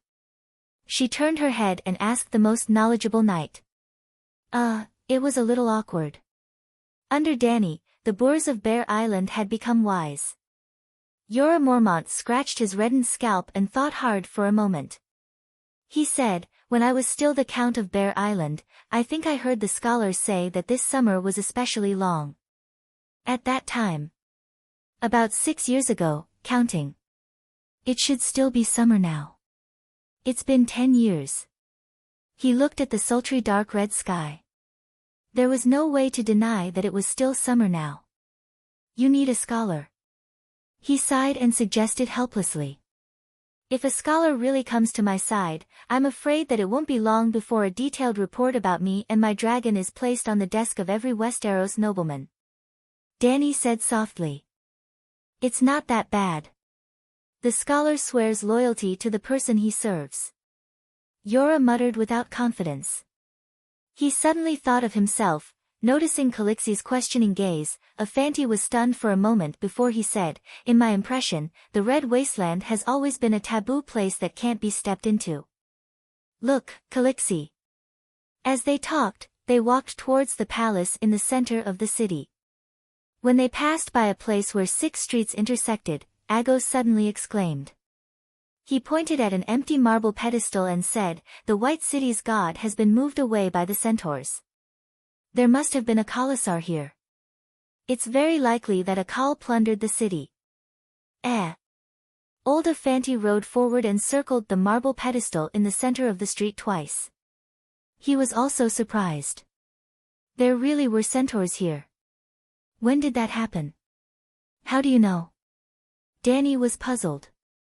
Calixi, did you notice? Afanti held the horsewhip and pointed at the surrounding streets. This is the intersection of 6 streets. It's considered the city center. So, the White City's god should be placed on the marble pedestal. Danny agreed with this statement. She nodded. And? Have you forgotten? Only the Dothraki have the habit of robbing the statues of other races. Cora interrupted.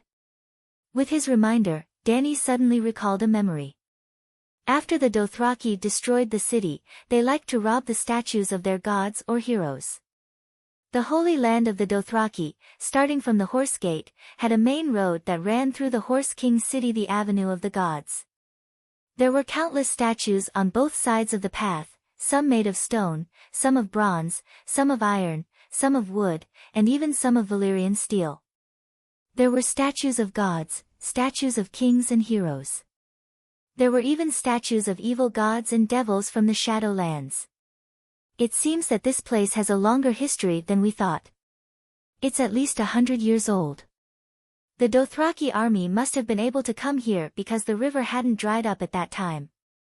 Just a few hundred centaurs would never be able to take down this strong city. As they spoke, Dany and her Khalasar had already passed through the streets and arrived at the ruins of the palace in the center of the city. The centaurs were unwilling to live in the stone houses where ghosts wandered. Dany had no choice but to let them set up tents against the walls of the tall palace.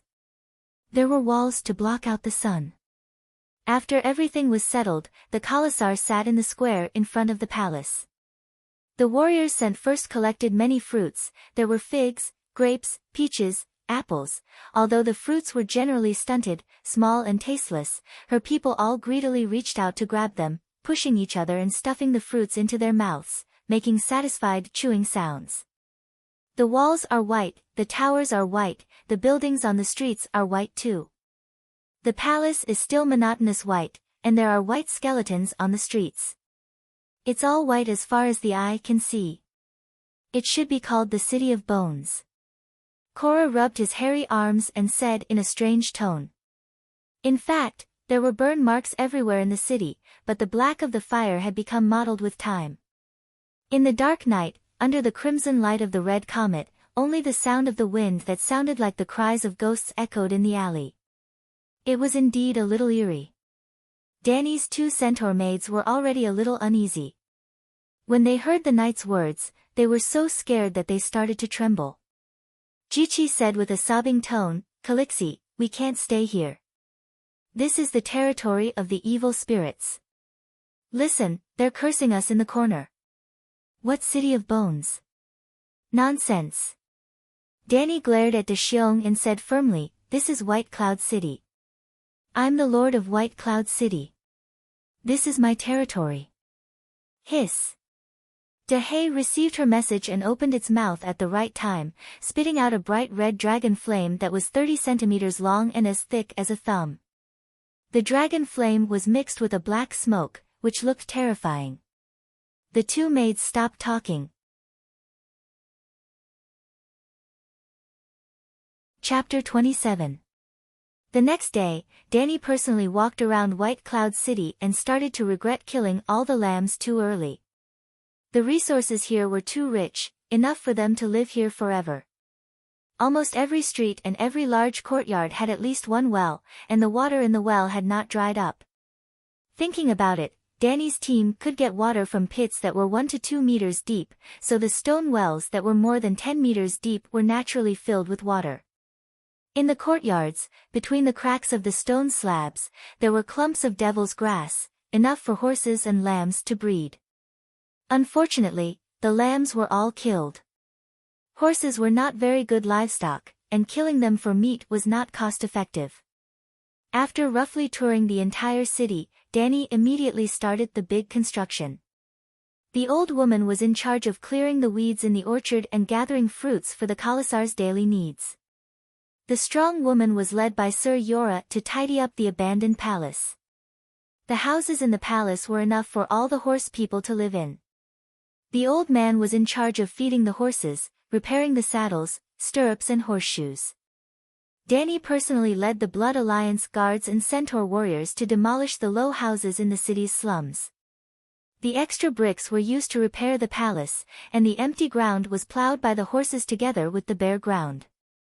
After that, Dany led the Khalasar out and found a large amount of firewood and weeds outside the city. They spread the firewood and weeds on the freshly plowed ground, and the fire burned for a day and night. Then, they plowed a second time, mixing the ashes of the plants and the soil evenly, and sprinkling the selected large wheat grains into the soil. Well, in this world where summer could last for more than 10 years, there was no such thing as sowing in spring and reaping in autumn. If they really sowed in spring and reaped in autumn, humans would have starved to death after more than 10 years of summer. As long as the land was empty, as long as it was not winter, you could plant any crops. Peaches in spring and pears in autumn did not exist. Fruits that only appeared in different seasons on Earth could be seen on different fruit trees at the same time here. Turnips were also one of the staple foods in this world, and Danny's Khalasar always carried them. At this time, the shriveled turnips were cut into pieces and stuffed in wet cloth to sprout seedlings, and then taken out and planted separately. Other than the turnips and barley that had been used as rations, they also discovered beets, onions, garlic, blackberries, peppermint, and other plants in the gardens of White Cloud City. The inedible flowers and plants in the garden were pulled out to feed the horses, and the empty space was used to plant crops. The children were not idle either. They wandered through the winding and complicated alleyways, shuttling between the windowsills of the houses, looking for ancient bronzes, rusted iron pots, and weapons. There were old men in the Khalasar who knew the craft of blacksmithing. They had been Drogo's slaves, abandoned by the new Khals like Bono and Jocko because they were too old to lift hammers. Danny picked out the 4 weakest centaur warriors and had them change their jobs to blacksmiths. We are great horse-riding warriors. We are born to kill and be killed. We cannot work as slaves. The centaurs seemed to have suffered a great humiliation, their faces flushed red as they protested loudly. Danny really wanted to mock them. You didn't kill anyone, you'll only be killed. With your skills, other than helping others practice their saber techniques, what else can you do? Who said that blacksmiths can't kill people? Danny put on a straight face and started to spout nonsense righteously. Do you know who I am? I am the princess of Dragonstone Island, born in the storm. I was once the daughter of the king of the Sunset Continent. My brother Rhaegar was no weaker than any Khal except Drogo, but he died at the hands of a usurper.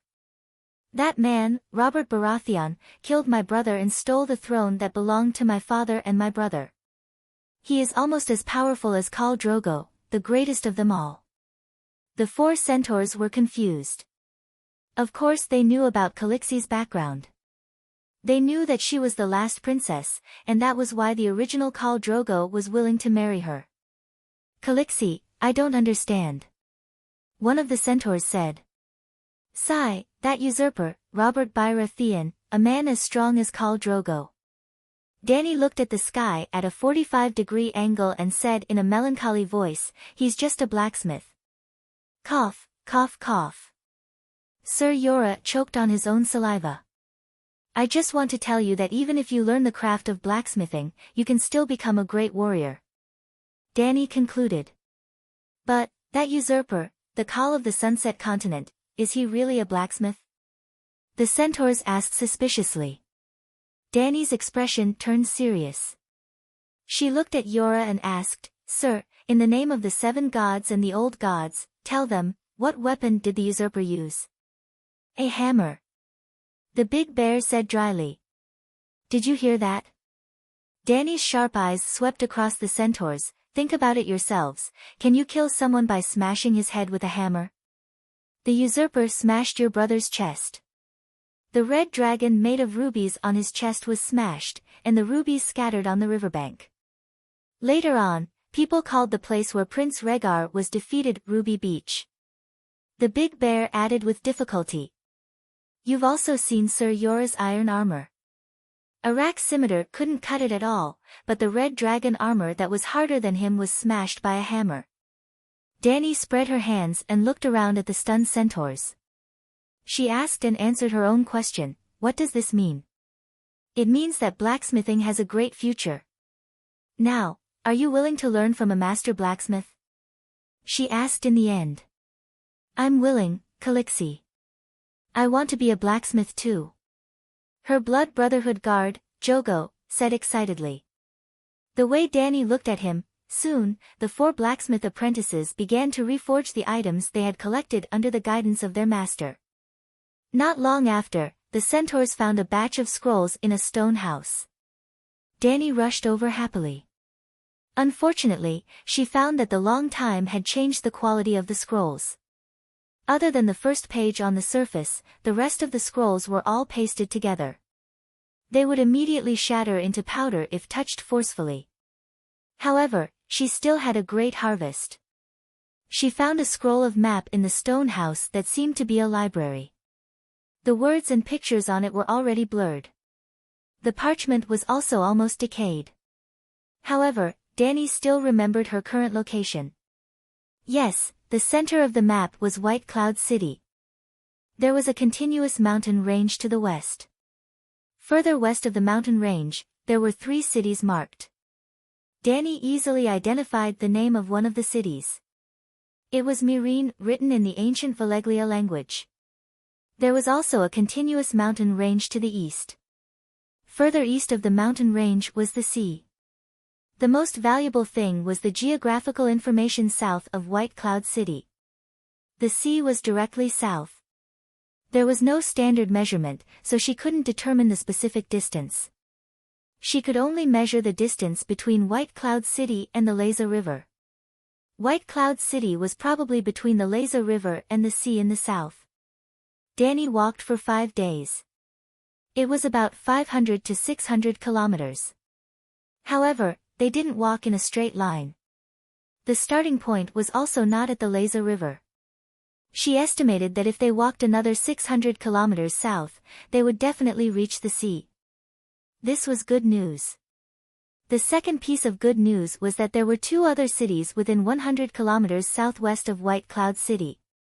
Similar to White Cloud City, they were cities located in the Red Wasteland. Like White Cloud City, those 2 cities should have turned into a dead zone over the years. Just as Danny thought before, the map marked that there was once a river that ran from the Leza River to White Cloud City and the other 2 cities. Now, the river had completely disappeared. So, Danny had 2 new pieces of farmland. For the second time, she regretted slaughtering all the lambs too early. Otherwise, she could have turned White Cloud City into farmland and developed the other 2 cities into pastures. That would have been perfect. Reality proved that she had thought too much. The next day, the knights that were sent out followed Danny's instructions and found the second and third white cities. Yes, they were the same as White Cloud City. They had white city walls, white towers, and white buildings. Other than the fact that they were smaller than White Cloud City, there was almost no difference. However, Xiao Gu, who led the team to search for the cities, told her, "Calixi, the nearest city is too strange." There was a circle of iron spears with red rust outside the city walls. There were skeletons hanging from the spears. When the breeze blew, I could hear them laughing. That was the devil's laughter. I didn't dare to go in. Danny was speechless. You also know that there was a breeze. Devil's laughter. If there were really devils, they would also laugh mockingly at you centaurs for being too cowardly. Xiao Gu seemed to have noticed Calixi's displeasure. He quickly took out an iron bracelet that glowed with black light from his pocket. In the middle of the bracelet was a fiery red opal the size of a thumb. The opal was fiery red and translucent. It was natural and unpolished. "Calixi, look. I found it in the second white town. It's just an opal. It's not worth much." Danny shook her head. How can it not be worth much? Cora was puzzled. He took the bracelet from Xiao Gu and said in a familiar tone, "This opal is fiery red and translucent. It's natural and unpolished. It's not small either. In the Freedom Federation, it's worth at least 5 gold coins. If you remove the gemstone and give it to a skilled silversmith to embed it into a gold bracelet, the price will double." As he spoke, the knight's tone became sorrowful. His rough bearded face was gradually dyed with a mixture of sweet and painful memories. "You're a man. Why are you so familiar with a woman's jewelry?" Danny intentionally asked, wanting to understand his story. Cora looked around at the centaurs who were staring at him curiously. He hesitated and did not speak. Danny looked at her Blood Alliance guards. Ricardo, Adger, each of you pick 3 warriors. 2 old men who herd horses and 2 women who gather food. Each of you has 3 horses. Bring enough food and water. Go to the 3rd white town in the southwest and use it as a base. Head south, southwest, and southeast to search for places that are a day's ride. Search for 3 targets, the ruins of the town, animals, and possible humans. Remember, your safety is the most important. If you encounter animals you don't know, don't try to hunt them. Just remember their appearance and location. If you encounter people, can we try to make contact? She asked the old driver, Cora. Cora pondered for a moment. 2 people in a group. One person goes to communicate, and the other comes back to report. Danny nodded and said to the centaurs, let's do it this way. Then she said to Cora, who had just returned from the 3rd white town, blood of my blood, although there's no sign of humans here, since we can come here, others can also come here. I want you to lead 2 oxen to repair the gate. We lack stiff and heavy wood, so we don't need to repair the wooden gate.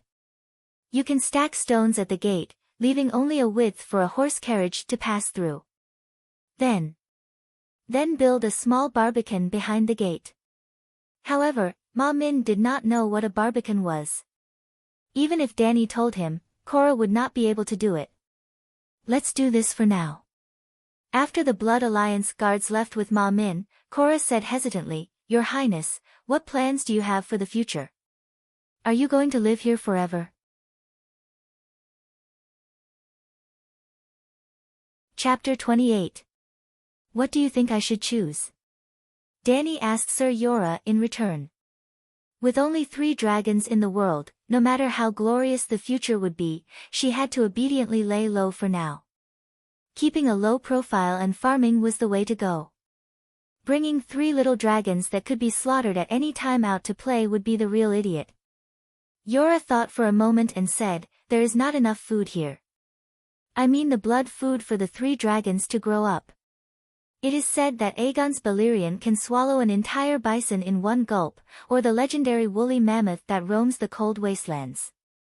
With the appetite of the young dragons, all the horses in Colossa will be eaten in less than a year, and a year is definitely not enough for the little dragons to grow into Megalosaurus. Danny lifted Big Black from the basket behind her into her arms and tried to poke her little finger into his mouth. The hot mucus made her feel a little stinging, but she could not even reach his throat. When would he be able to swallow a woolly mammoth in one gulp? Didn't I just let Ricardo go look for prey nearby, she said as she lowered her head to tease the struggling Big Black.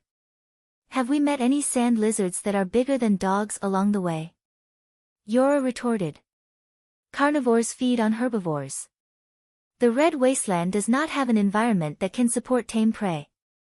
Dragons should not rely on others to feed them. From tomorrow onwards, I will train them to hunt by themselves, Danny said.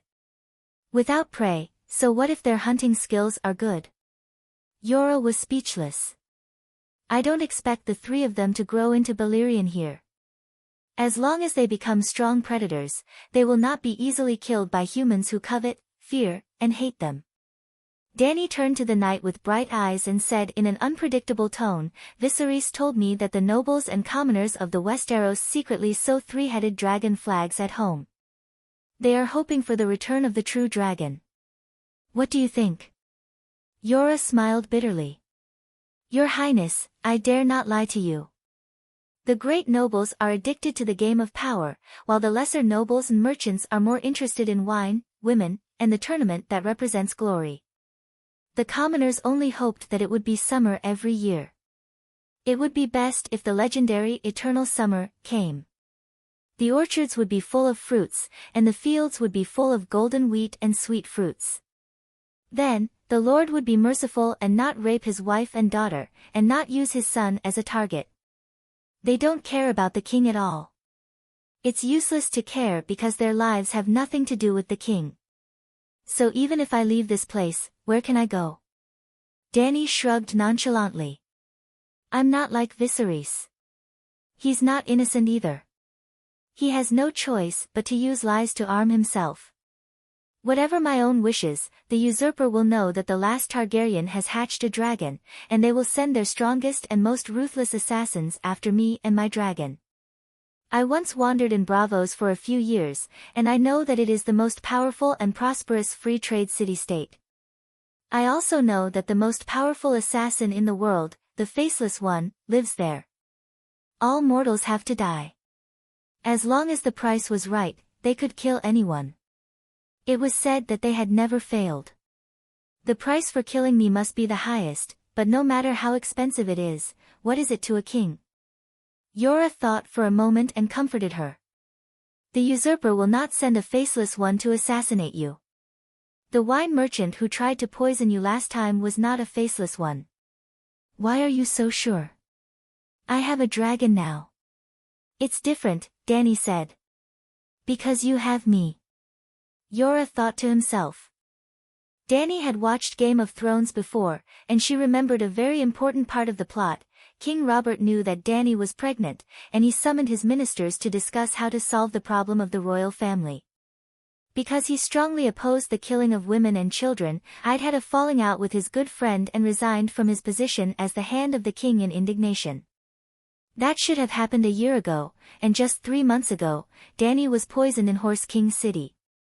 That council meeting, to King Robert and Prime Minister Ide, was about whether to kill the remnants of the Targaryen family. To the king and other council ministers, it was a meeting about how to kill Dany Rise and her bastard child.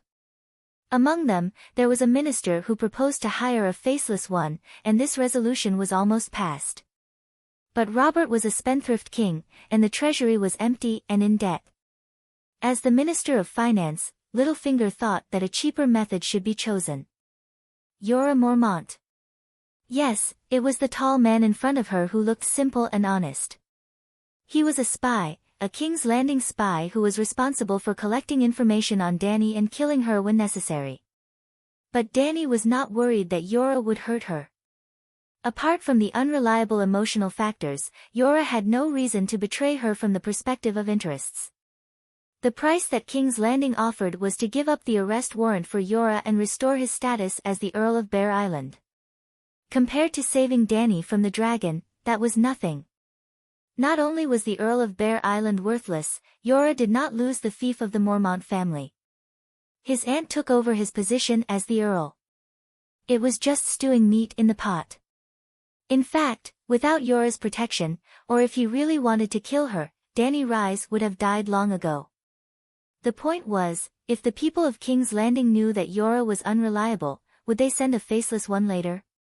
Because of the political chaos in the original plot, new kings kept appearing and falling, and the people of King's Landing seemed to have forgotten about Dany. But was she going to put her safety in the unreliable, original plot? The Faceless One is not an invincible assassin. The kings of the Targaryen family were not without enemies, but none of them died in the hands of the Faceless One. The Faceless One is a legendary existence to ordinary people, but in the face of the legendary Kingsguard, their tricks are not so effective.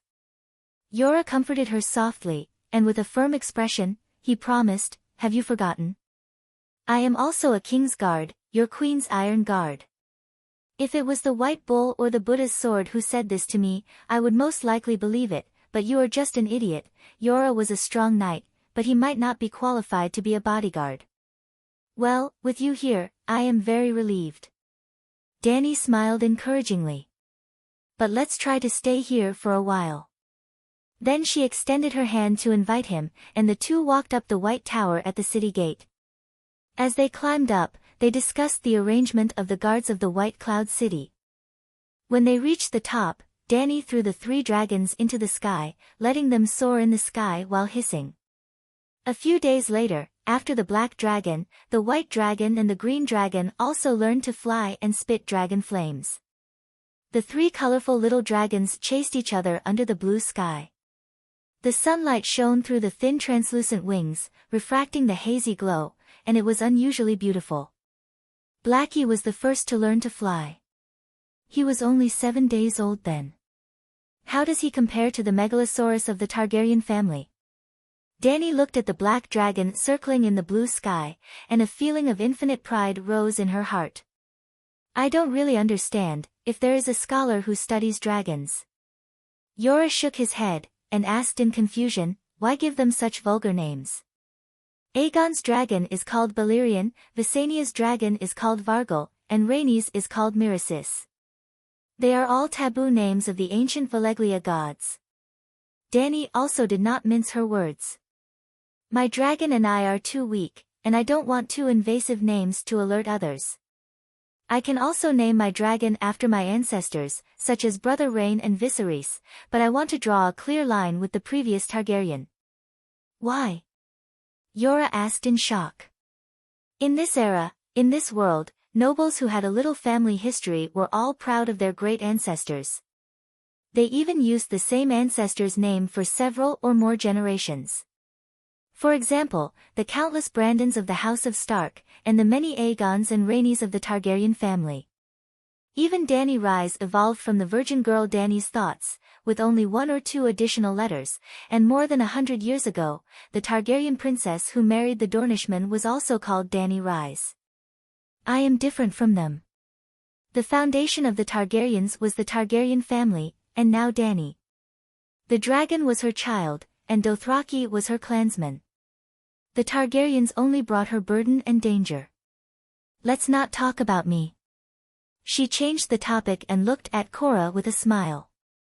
You know everything about me, but I know very little about your story. Tell me about yourself. Me? What do you want to know? Sir Yora asked dryly. You are the Earl of Bear Island in the Northern Territory. How did you come to the continent of Ursos, tens of thousands of miles away?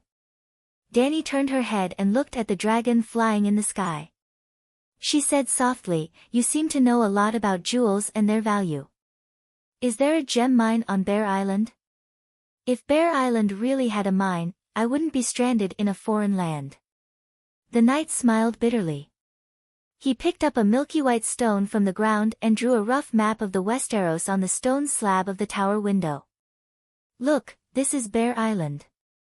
It is located in the distant frozen bay, almost as far away from the Great Wall as the Northern Territory. It is a beautiful but primitive place, an island 100 kilometers deep.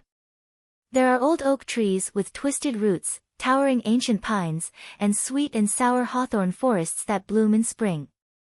But it is too remote and poor. Unlike the stone castles of other nobles, the hall of my house is made of giant wood. There are no tall walls around it, only a fence. Most of my people fish for a living, and they can only make a living. There is no trade, so they can't collect a lot of taxes. The specialty, there are only bears, but where are there no bears? Merchants often come to us only once every few years, bringing cloth, copper, porcelain, spices, and other daily necessities. They take away furs, almost bartering. Although it is so barren and boring, I have always been used to living there, and I have never lacked women. Fisherwomen and peasant girls would not refuse their counts, your highness, I did not force them. Before we were even of age, my father helped me pick a bride, a girl from Deepwood Castle next to Bear Island, a Glover. I am not sure if I love her, and it makes me ashamed. Although her face is plain, she has a good character. In the 10 years of marriage, she had 3 miscarriages, and she never recovered from the last one. She died soon after.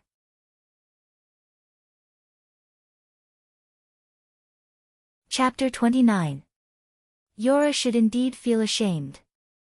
Dany realized that he did not mention his wife's name. Perhaps, she had long disappeared from his memory. After all, she never seemed to enter his heart. But she gave birth 3 times because of him, and even lost her life in the end. The night continued. Not long after, my father joined the Night Watch, and I became the Earl of Bear Island. Many people came to propose marriage, and before I could make a final decision, Tywin began to rebel, and Balon Greyjoy proclaimed himself king. Dany frowned and interrupted him, asking, when was that? Before I was born. Princess, I'm not that old, Yora said dryly with a wooden face. Oh, continue, Dany replied casually. It was the 4th year after the War of the Usurpers, and you were about 4 years old. His voice lowered. There seemed to be no difference, they were all the same age, Dany understood.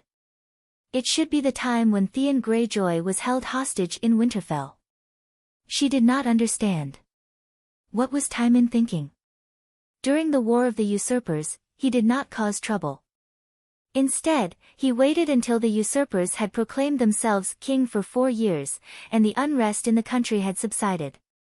Where did he get his confidence from? Or was it that his reaction arc was too long, and when he reacted, he thought that a hero was born in troubled times?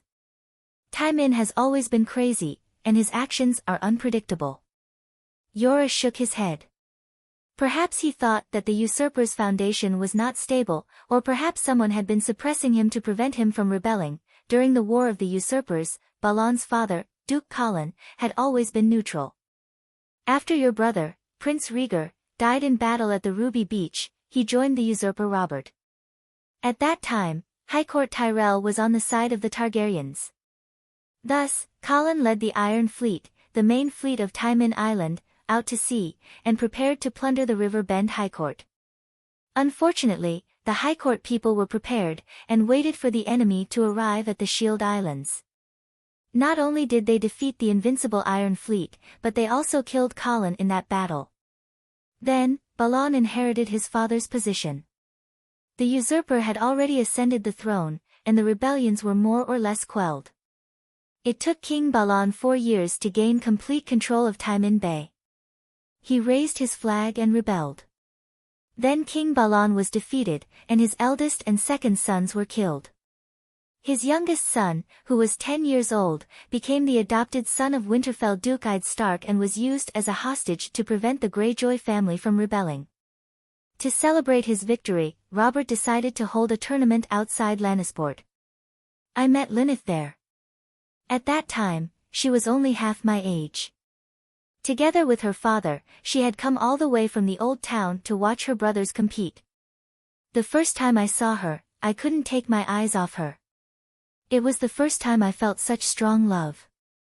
Impulsively, I begged her to give me a token to fight for her. I wouldn't have dared to dream that she would agree, but she did. Your Highness, you must understand that a tournament is a knight's sport, not a simple contest of martial arts. We Northerners have never been good at the undull sport, but with Lyneth's token, I seem to have been possessed by a warrior of the 7 gods. For a few days, I was invincible, and finally crowned Lyneth with love and beauty. The wine and glory made me do something crazy. That night, I went to her father and told him that I wanted to marry his daughter. With the wealth and status of our families, Count Leighton should have been mercilessly rejected, but he wasn't. The Leighton-Hyder family's fief included the second largest port in Westeros, Old Town, as well as the Maester's Temple, the City of Learning. The headquarters of the Church of the 7 Gods was also in Old Town. The Hyder family was also of the blood of Greenhand Garth. They could be counted as dukes without the title of duke. Duke Tywin Lannister had proposed marriage to Count Leighton on behalf of his son, the Imp, in the hope that Tyrion would marry a daughter of Hyder. Count Leighton had almost rejected him in an insulted manner. Jorah Mormont had been very lucky. Unfortunately, the honeymoon was short-lived. Lyneth was disappointed with my hometown. She felt that it was too cold, too wet, and too remote. The wooden hall of Bear Island was far inferior to her family's magnificent and warm castle. Moreover, life on Bear Island lacked the fun that a southern noble lady needed. There were no masquerade balls, no mime shows, and no luxurious banquets. Even the wandering singers had to wait for several years before they could come here with the merchants who bought furs. The ones who came were old, ugly, and unskilled third-rate singers. The food in the northern region was also far more monotonous than in the rich highland. It was already a blessing from the gods that my people could eat their fill, but every meal was almost torture for Lyneth. At that time, I thought that as long as she was happy, I was willing to do anything. So, I hired a cook from her hometown, a bard, and gold, silver, and jewelry for the ball. On Bear Island, where every silver coin was counted, I had no choice but to familiarize myself with the price of most of the jewelry. So, do you understand why I was able to estimate the value of the opal bracelet so skillfully? Yora smiled like a husband paying his wife's bill on the internet on Double 11. I tried my best to satisfy whatever she wanted. As I said before, because of her, my potential exploded and I became the champion of the tournament. The usurper was a generous, an arrogant and licentious king. He was extravagant and loved to hold tournaments, and the champion of each tournament was richly rewarded. That time, not only did I receive glory and beauty, I also received 50,000 gold royals in my pocket. That much? Danny couldn't help but exclaim. With the memories of the original host's difficult life in the various cities, she had a rough understanding of the purchasing power of the three currencies of this world: gold, silver, and copper. She remembered that once, on the streets of Mill, Viserys used 2 copper coins to buy 2 barbecued sausages and a small bowl of goat's milk from a vendor. Viserys quickly finished his portion and snatched the remaining half of his sister's sausages. In terms of purchasing power, let's say 1 copper coin was worth $5. After all, it was pure meat sausages, and the portion was quite sufficient. Under normal circumstances, that sausages could be used for breakfast, but Viserys was in the developing stage at that time, and his nutrition couldn't keep up. And 1 gold royal could be exchanged for 30 silver moons, so 1 silver moon could be exchanged for about 800 copper coins. In other words, 1 gold royal equals 2,400 copper coins equals 12,000 renminbi purchasing power. 50,000 gold royals was about 600 million. Holy shit. Danny remembered that in the original plot, Robert had been on the throne for 14 years, and owed a total of 6 million gold royals, of which 3 million belonged to the Lannister family. Hearing Danny's exclamation, Yora also lamented, "That's right, Bear Island can't even earn 5,000 gold royals in 100 years. In terms of spending money, the usurper is more like the Mad King than your father." Sorry, I mean. The knight's face flushed red, and he didn't know what to do. Danny didn't say anything, and only nodded calmly. Sir Yora heaved a sigh of relief, and continued his love story, saying, "It was also because of that 50,000 gold royals that I was able to satisfy all of Linny's requests in the days before. In order for her to attend festivals and banquets everywhere, I specially built a large ship for her. Port Lannister, Old Town, King's Landing, Lys, Pentos, she appeared there. The furthest we went was to Bravos." "From Bear Island to Bravos? Are you crazy?" Danny was shocked again. Bravos was actually very close to the Northern Territory, in a straight line. If there was a plane, flying from Bear Island to Bravos was about 3,000 kilometers. 3,000 kilometers seemed a little far. The key was that Bear Island and Bravos were separated by a continent and a strait. If they took a ship, they would have to circle around the continent of Westeros. Probably, it was really too far, and the sea conditions were very complicated, so it was very likely that they would have to take a detour. The only thing that was certain was that the voyage was definitely more than 10,000 kilometers, farther than from Shanghai to Los Angeles. Cora really risked his life for his wife. But this was not the end. Cora continued to talk about his journey of burning life. For money, and also because Linny's hoped to get the crown of love and beauty again, which is also the highest honor for a real queen, I continued to participate in the tournament, but the miracle was no longer there. I actually never won again. And every time I lost, it meant the loss of a warhorse and a set of armor, which had to be redeemed with money, or replaced with new products. Danny was curious. "A set of armor, a fine horse, how much is it?" The original Danny Reese mingled in the marketplace, knew the price of ordinary food and drinks, but was too far away from the nobles' weapons and workhorses. "A good tamed horse is at least 1 gold royal, my former warhorse was better, about 3 gold royals on average. And a good full-body armor is about 4 or 5 gold royals, I have to buy good armor." He solemnly told Danny, "For us knights who have a long history of family learning, we are as familiar with armor as we are with our own palm prints. Under normal circumstances, I only need a glance to see the flaws in the opponent's armor. if there really is a flaw. Similarly, my opponent can also see the flaws in my body. So, I can't have two obvious flaws, and I can't use substandard armor, or else my life will be in danger during the competition. I'm not afraid of death, but dying in a noble's game because of a problem with my armor is really an extremely cowardly thing. After a pause, Knight Cora said in a complicated tone, I've participated in many tournaments, and every time, there were knights who lost their lives, most of them free riders seeking wealth and fame. Almost none of the children of great nobles died, because no one could break through their defenses under the rules of the competition between cavalry and spear. If Dany had watched the Prime Minister's tournament, held at King's Landing more than a year ago, she would have a deeper understanding of Cora's words. One of the matches was Rayleigh versus Hound. During the high-speed collision, Hound stabbed Rayleigh in the chest, causing him to fly out from the saddle, flying more than 10 meters in the opposite direction from where he came from. The golden antlers on the helmet, which were as thick as a child's wrist, were crushed by him, but what happened? Rayleigh was completely fine. He patted his butt and stood up, waving his hand ostentatiously, using a proper smile to respond to the cheers of the audience around him. If it had been someone else, the plate armor on the chest was thinner, or the inner lining behind the plate armor was not elastic enough to cushion the fierce impact, then even if he did not die, his internal organs would be damaged. In this world, if one's internal organs were damaged, one would basically be crippled. What's the difference between a free rider and a knight? She asked curiously.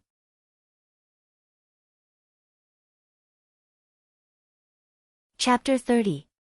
Free riders are a type of mercenary. They don't have the status of knights, but they have horses and know a little about fighting on horseback. The only difference between them and normal mercenaries is that they have horses. Dany nodded. A good horse cost more than 1 gold royal. Including the harness, daily feeding and care, normal mercenaries could not afford it at all. Knights are more troublesome. Under normal circumstances, a child who wants to become a knight will be sent to a knight's side as a page boy when he is around 7 years old. He will do things like pouring wine and running errands that are easy but can build a close relationship with the knight. Of course, this process does not mean that they do not receive martial arts instruction. There are sword instructors who are responsible for helping the children build a foundation. When they are older, above 12 years old, they will probably reach puberty. The page boy will be promoted to a page boy. The knight will personally teach the page boy how to use weapons and horses, and pass on their survival experience on the battlefield. Yes, the spirit of a knight is also a very important teaching project. The page boy also has the duty and power to accompany the knight on the battlefield, preparing the horse and armor for the knight and fighting side by side with him. In this process, the page boy can learn more war skills from the knight, if the knight really has such things. Many pages boys stay as page boys their whole life because they don't have the money to buy themselves horses and armor. Dany clicked her tongue. Can't his knight give him a set of armor and a horse?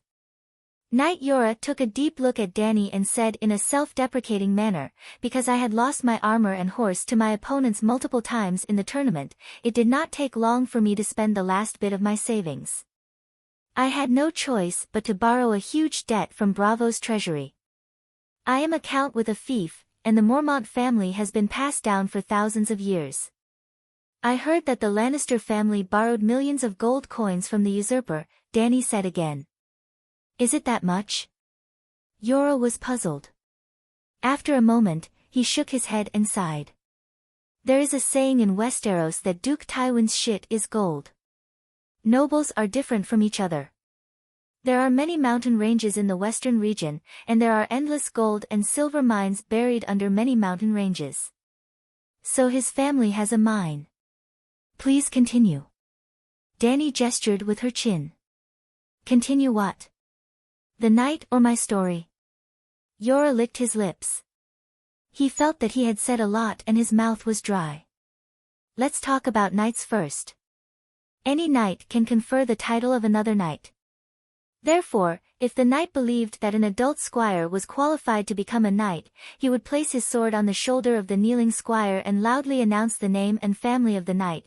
The process was even more complicated than I had described.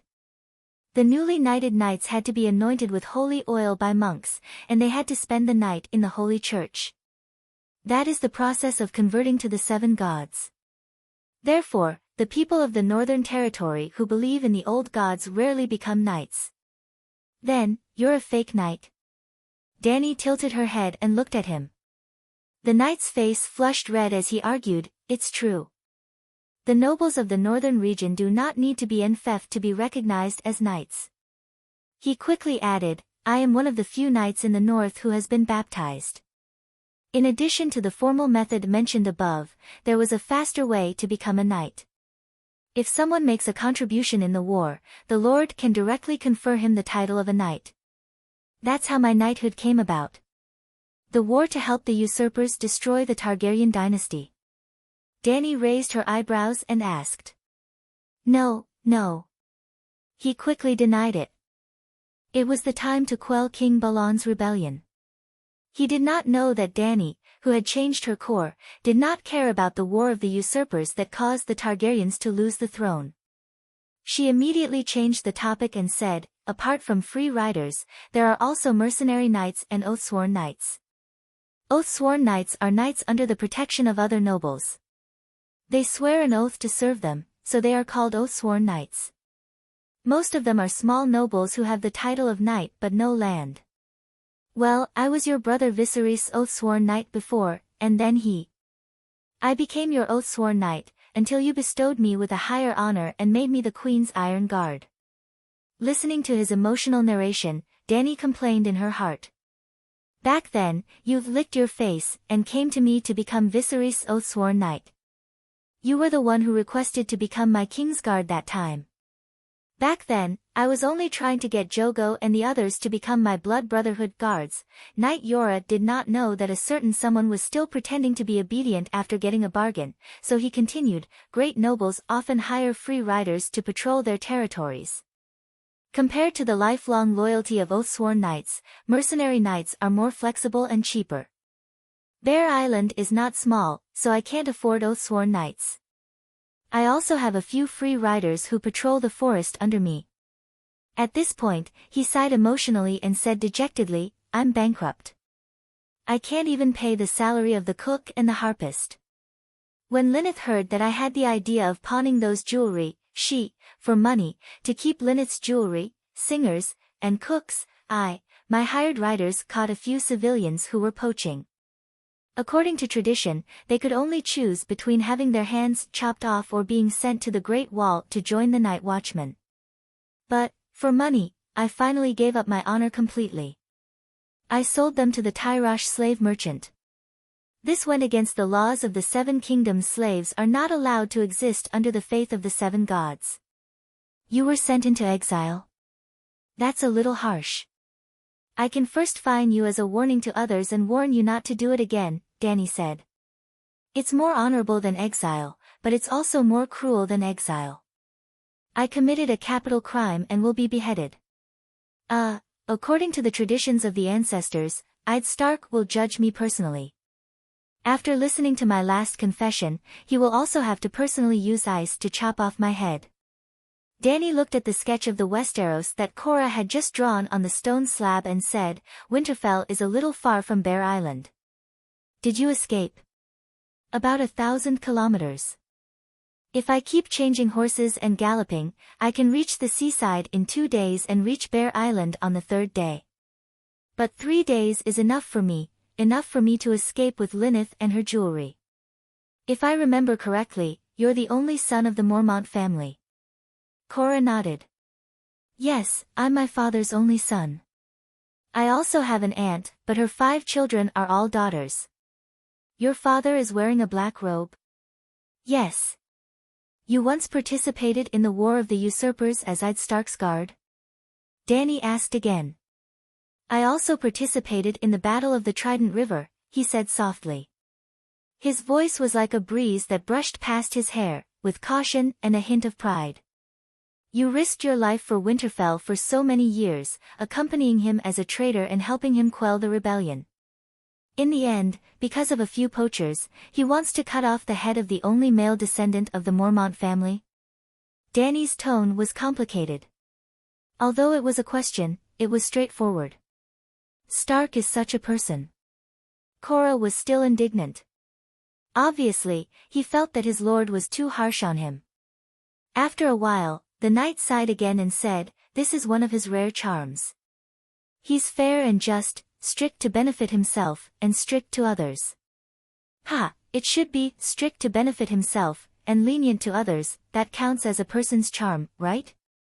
Cora's matter was unimaginable in any dynasty of the Great Celestial Empire. This was beyond the scope of being impartial. Bao Qingtian also had a moment of harmony outside the law. Otherwise, how could the 7 heroes and 5 righteous men have survived? It could only be said that Ed Stark lived too comfortably and was too inflexible. Dany couldn't help but think to herself, is it so easy to defend one's country in this world?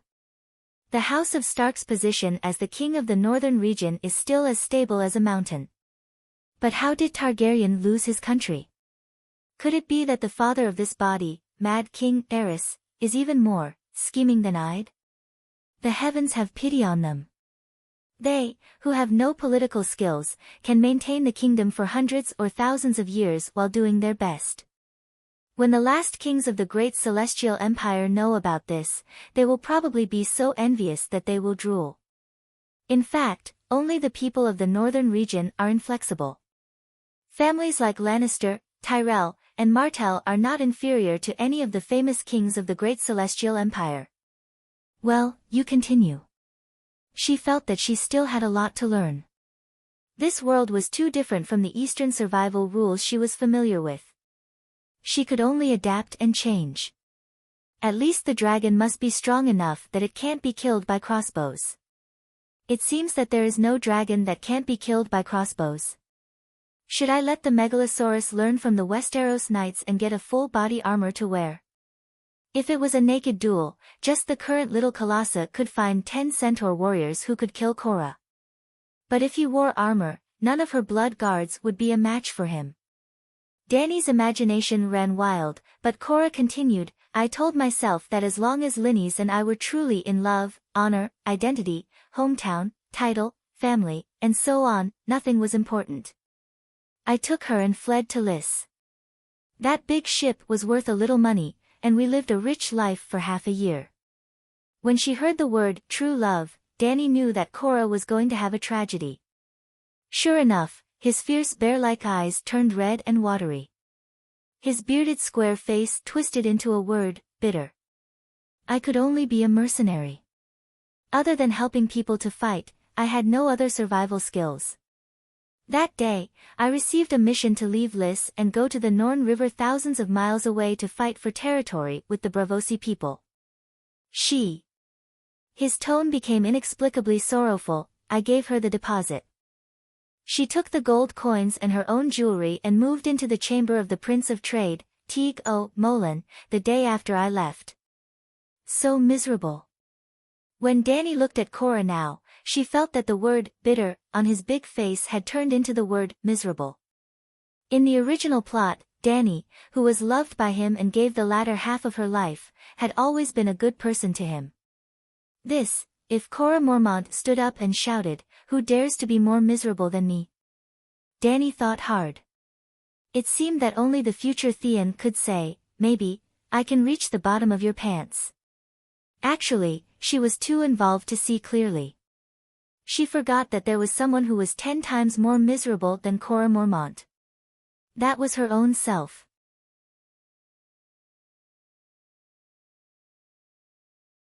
Chapter 31.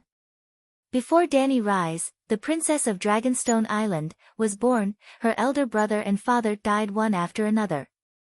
After becoming the last princess, she caused her mother to have a difficult labor when she was born. After that, she lived a difficult life for 13 years until she was sold as a slave to the centaurs. Fortunately, Drogo, the old driver, treated her well. However, the god of death soon found her again. Her elder brother was killed by her husband, and her husband and son were sacrificed by the witch to the devil the other side of the light King Lalo. That was only the first half of her miserable life. During those few years of torment in Slave Bay, while she unlocked the slave chains of others, she put a shackle on her own neck. After suffering for a few years, she finally fought her way back to the Westeros. Only then did she realize that she was not the child of prophecy at all, but a ladder to help the true child of prophecy reach the top. Her loyal followers died tragically one by one, and those who survived all had evil intentions. Mormont, who loved her, died tragically, and the one she loved betrayed her. The dragon, who was treated like a child, also became a big gift for the winner of the power game. It seemed that the two most miserable people were together. Bad luck on top of bad luck. Alright, Dany, who was now a different person, did not think that she was unlucky. Except when she had just transmigrated. She did not allow herself to be unlucky. When she met someone else, it was only other people who were unlucky. Lynys is the daughter of the Heidel family, right? Dany recalled for a while, and tried to say, I remember that the captain of the late King's Kingsguard, the legendary White Bull, was also a Heidel, right? Yes, Sir Jello Heidel is Lynny's granduncle. That's the Heidel family. Won't she bring shame to her family by doing that? She said in disbelief. I've already brought shame to my family.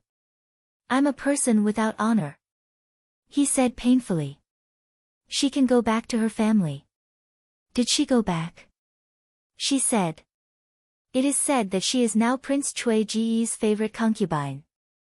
Even the first wife is wary of her.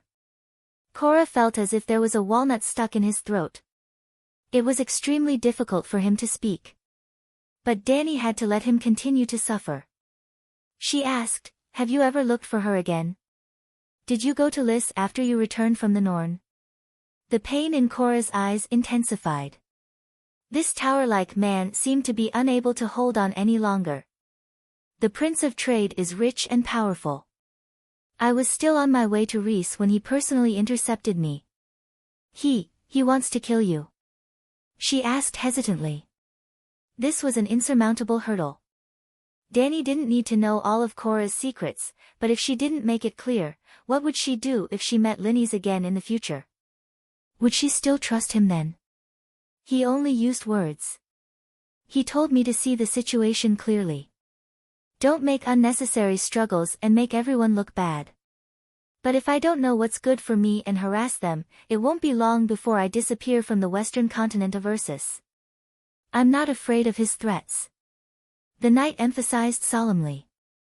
I just made sure that Lynys wasn't threatened in the slightest before I left on my own. Those two adulterers probably hooked up with each other behind your back, Dany thought. Do you still love her? She asked casually. Love? Love. Love and hate, Korra replied. He seemed to be unable to hold on any longer. Your Highness, please allow me to take my leave. I'm a little tired. Wait a minute. She stopped him and asked directly, do you also have feelings for me beyond that of a ruler and vassal? Just like the original Dany Lynys, she couldn't reciprocate his love, but she didn't want to use him as a spare tire either. Everyone was open about it. If they could get together, they would get together. If they couldn't, they would go their separate ways. Without Korra, without the shackles of the Westeros, she completely relied on the centaurs and blended in with them. Sir Korra's expression was complicated. There was embarrassment at being seen through, but also joy that she could sense his feelings. He stopped in his tracks and smiled. The first time I saw you, I felt that she was somewhat similar to you, Dany Lynys. In fact, Korra was just expressing his feelings sincerely and subtly. He also had the strong love for Dany when he first met Lynys. But to Dany, this answer was 0. You're completely done for, you know. I'm not like her at all. Even if Drogo is dead, I won't marry another man. She expressed her rejection without hesitation. Drogo was a complete stranger to her, but that dead man was also the best shield and an excuse to give a suitor the good guy card. Maybe after the Church of the Seven Gods knew about this, they would imitate the old example of Saint Baylor, and give Dany the title of Saint Dany? Cora also heard Dany's rejection and said, "Your Highness, I'm your Kingsguard, the Queen's Iron Guard." After saying that, he bowed deeply and left with heavy steps. The Kingsguard gave up the right to inherit their fiefs and did not marry or have children for the rest of their lives. Serving the king was their only responsibility and glory. The next morning, at the first glimmer of dawn, Dany rode on her little silver horse and carried a modified rattan basket on her back. The three dragons stretched out their snake-like necks and probed around her waist and shoulders, occasionally letting out coarse cries. The horses' hooves made a crisp clatter sound on the streets. The silent city was filled with a thin layer of fog. Dany seemed to have entered a dreamlike world. "Khaleesi. Khaleesi, are you going out of the city?" Near the city gate, two centaur warriors came out of the city gate and greeted Dany while yawning. "I want to tame the dragons. The plains outside are wider." She instructed the centaur to remove the city gate for her. It was a wooden door that was nailed together by a few tree trunks. Although the three dragons could already fly, Dany's requirements were stricter. Thinking of the dragons that were as stupid as fat cows in the TV series, she was worried about her future. It was difficult to change directions, slow movements, weak lower limbs, unsteady standing, crippled the moment it landed, wings as fragile as rags, scales that could not even block crossbows, long and brittle necks. With a lot of weaknesses, how could she dominate the world? Last night, she had melted all of Zhuo Ji's gold medals and melted them into golden chains. At this time, she held the dragon in her arms and locked his two calves with a chain that was as thick as a pinky finger. There were only 3 chains and they were less than 10 centimeters long, adding about a pound of weight to each leg.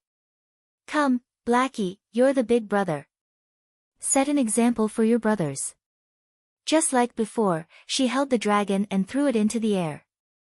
Whoosh, whoosh, whoosh plop.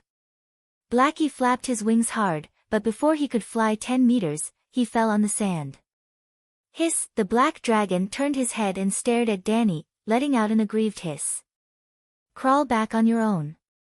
She did not raise her head and continued to shackle the white dragon. Whoosh, whoosh plop. The white dragon was not as good as Blackie, it almost drew a parabola and fell to the ground. Hiss, hiss boom, the white dragon angrily spat out a thin red flame into the sky. "Don't waste your energy, come back and continue." Dany yelled. The white dragon did not listen. It spun in circles mindlessly, flapping its wings as it spat out dragon flames. Dany was very angry, she walked over and flicked his little head. Hiss, the white dragon roared at Dany, he seemed to be angry too. Unlike the black dragon, Dany could not use her consciousness to comfort the white dragon and the green dragon. They could not accept her words and movements, so the training process was very troublesome. In desperation, Dany could only bend down and hold the white dragon's body, let it stand up straight, and walked back to the rattan basket step by step.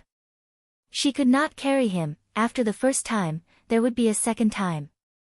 The reason why she let them walk back on their own was mainly to train the strength of their lower limbs and the dragon's sense of balance on land. After a few days of interaction, Dany found that dragons had a natural sense of space, but when they landed on the ground, they were not as stable as ducks. Ducks only had 2 legs, but dragons had a pair of wings that acted as front claws. Even walking was difficult, let alone running fast. Dany did not expect them to be able to run faster than horses, but without nimble running speed, once they landed, the dragons who lost their momentum would be easily surrounded, trapped, and injured. The dragon's wings could never be trained to the point where they could block the dragon-slaying crossbow, and their wingspan was so big, maybe the vital parts of the body could dodge the crossbow, but the wings would be too easy to hit. If they had no choice but to land in the enemy's formation, they would not have the ability to break through quickly. After training to fly with weights for the whole morning, Danny did not untie the chains at noon, she just carried them to find food. There were horse people who specialized in helping the dragons find prey. In the morning, a Fanta and a group of old horse people were herding the horses while paying attention to the small animals in the sand and hills. They were really very small. Big Black's first prey was a palm-sized scorpion. Boom! A thin dragon flame burned the scorpion, and in a moment there was only a pinch of black ash left on the sand. Don't burn it, it's so small, we can't make ends meet. She touched Big Black's head and said. Big Black was always in the dragon's spirit state, so she and Big Black were almost telepathic. Calixie, there's another poisonous scorpion here. A Fanta stood on the sand dune and shouted. This time, Big Black was like a chicken pecking rice, his long snake neck was like black lightning, Danny's vision blurred, and the scorpion was in his mouth. Duo. The scorpion's tail stabbed at the corner of Big Black's mouth, making a dull sound. Danny saw a poisonous needle with a faint purple light pierce into the soft flesh of his mouth several times. Are you poisoned? Are you unwell? Danny hurriedly asked. She had heard from Ma Min that this red scorpion could paralyze a horse with a single sting. Ma Min did not dare to eat the horse's meat at all, so Danny had people smoke it into jerky and feed it to the dragons. This was because Cora told her that in the hundreds of years of Megalosaurus history of Targaryen, there had never been a case of a dragon being poisoned. Dragons were made of flames, and there was magma under their skin, Cora said. Dragons had muscles and bones, so it was definitely not magma under their skin, but the temperature must be very high. At this time, stroking the scales of the young dragon was like a hot hand warmer. The temperature of their blood should be even higher. After a while, the black dragon did not send any thoughts of physical discomfort. Danny was completely relieved.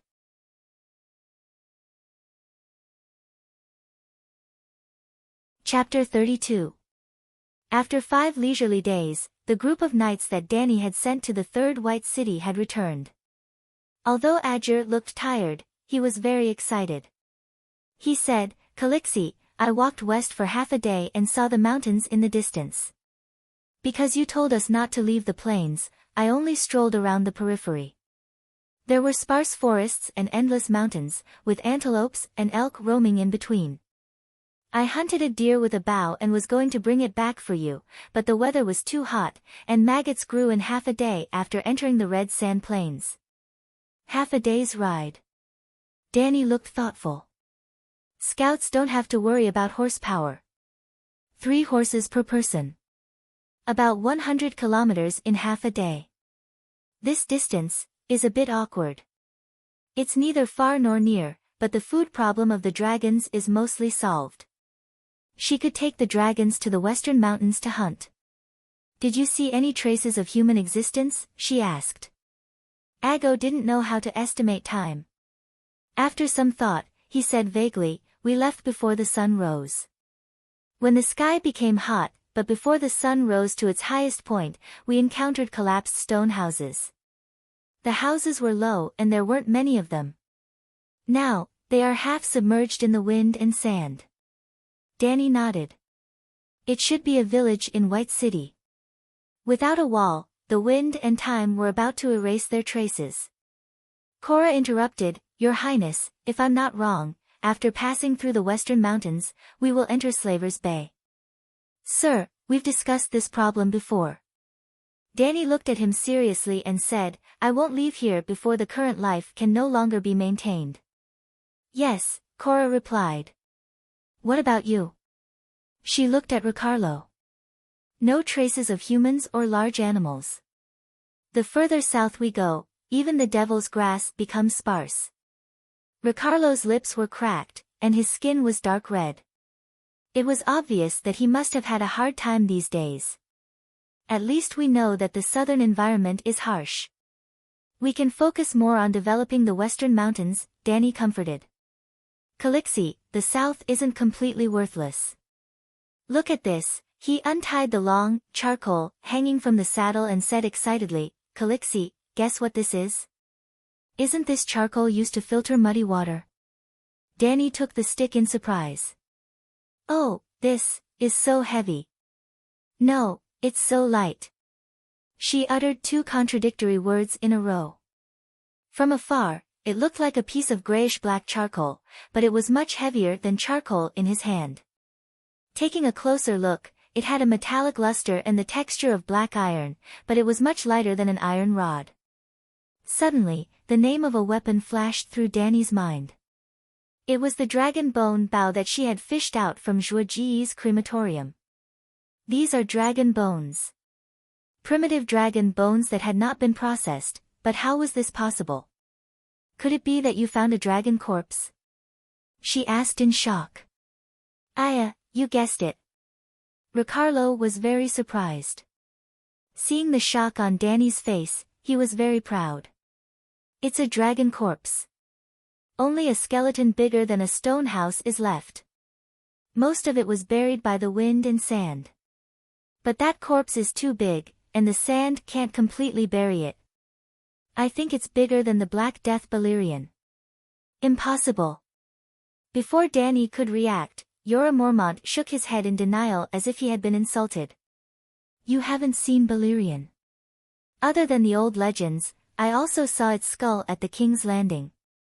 Its mouth was so big that a horse could be stuffed in. Ha ha ha, I personally rode through the mouth of that dragon skull. Ricardo laughed as if he had one. I bought it. Oh, the 7 gods above.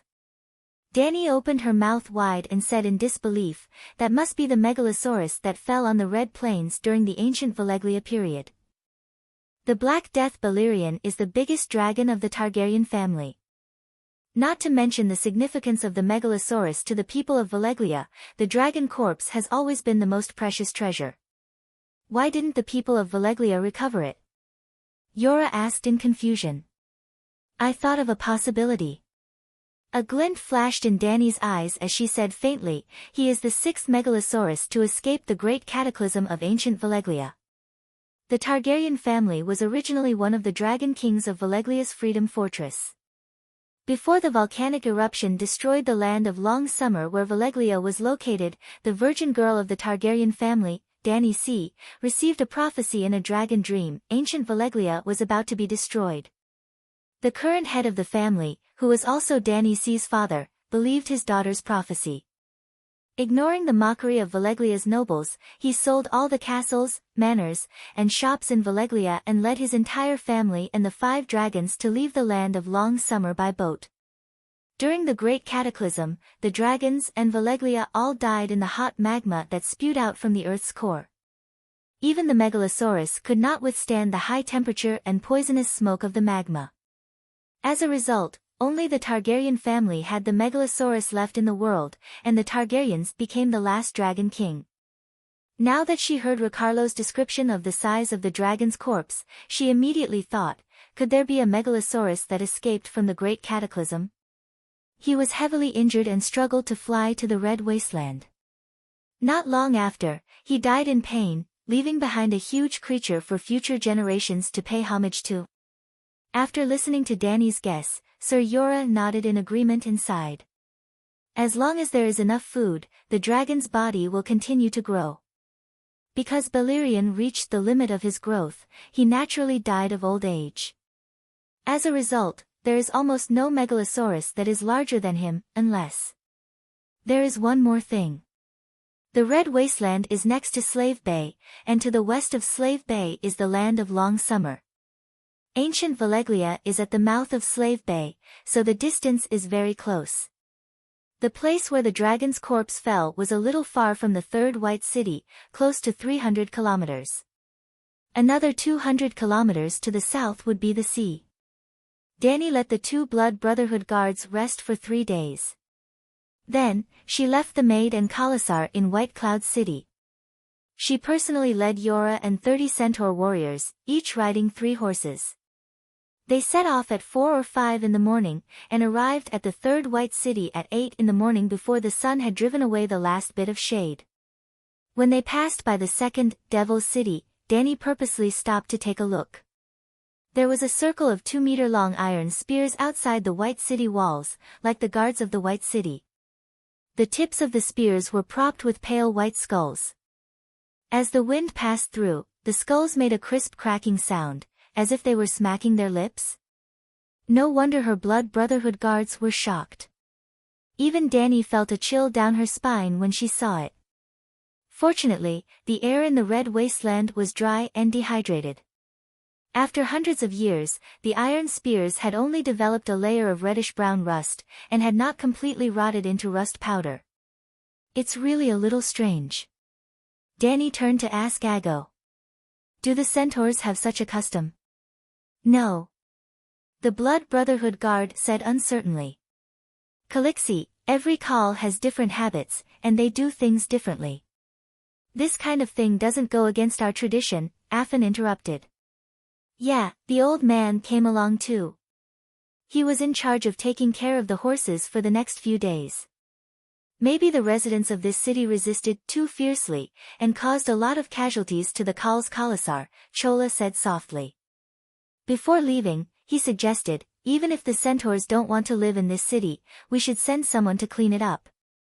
Maybe we can find some valuables, like that opal bracelet. Xiao Gu shook his head when he heard that, and shouted, we can't take the devil's things. Then last time I picked up the iron bracelet in another white city. I didn't even enter this city, Xiao Gu quickly explained. Our goal this time is to explore the dragon bones.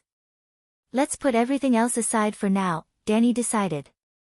Looking from outside the city, the third White City seemed to be a smaller replica of White Cloud City, but Dany, who had entered the city, keenly noticed the difference.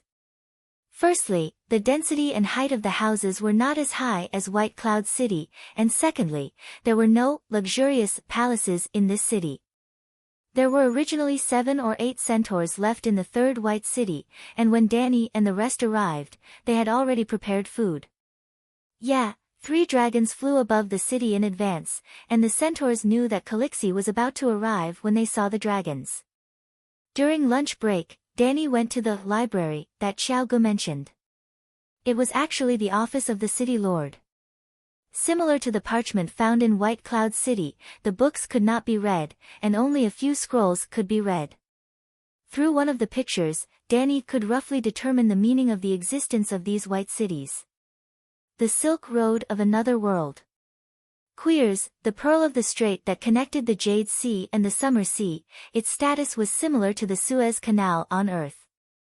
Meereen, the largest and most prosperous city in Slaver's Bay, and also the world's largest slave trading market. At this time, on the map, Meereen, White Cloud City, and Quirs were connected in a straight line. Compared to the long sea route, crossing the Red Wasteland reduced the journey by 70%, and the land was safer than the unpredictable sea.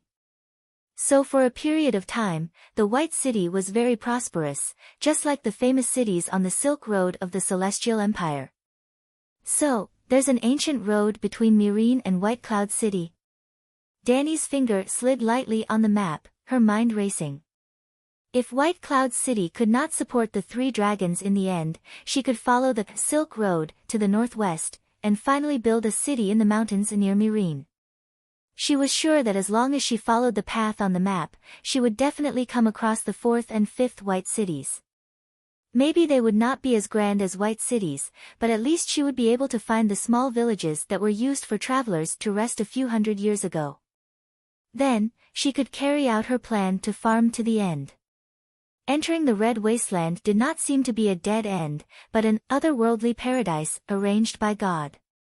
No one paid attention to her, and no one knew that she had dragons. Prophecies, deviant ghosts, Jon Snow, and games of power in the Westeros could all go to hell. When the Megalosaurus grew up, she would ride the Megalosaurus to the north, sweep through the Dothraki Sea, and be crowned as the only female Khal to unify the 8 barons. Then, with the 3 dragons and hundreds of thousands of roaring warriors, the world would be hers to roar, and the whole world would tremble under her strappy riding sandals. Qin Shi Huang, Genghis Khan, Alexander, Caesar, Napoleon, they were all her, and they were all inferior to her. He. Thinking of the beauty, Danny could not help but giggle. Calixie, Calixie. What's wrong with you? Ago's shout woke her up from her dream. Why are you looking for me? She roared back in an unfriendly tone. Ago did not care about her attitude at all, and only widened his black almond-shaped eyes, shouting, It's getting dark. So be it. Oh, it's time to go. Danny understood this time. Their operation this time would be like when they crossed the wasteland, traveling at night.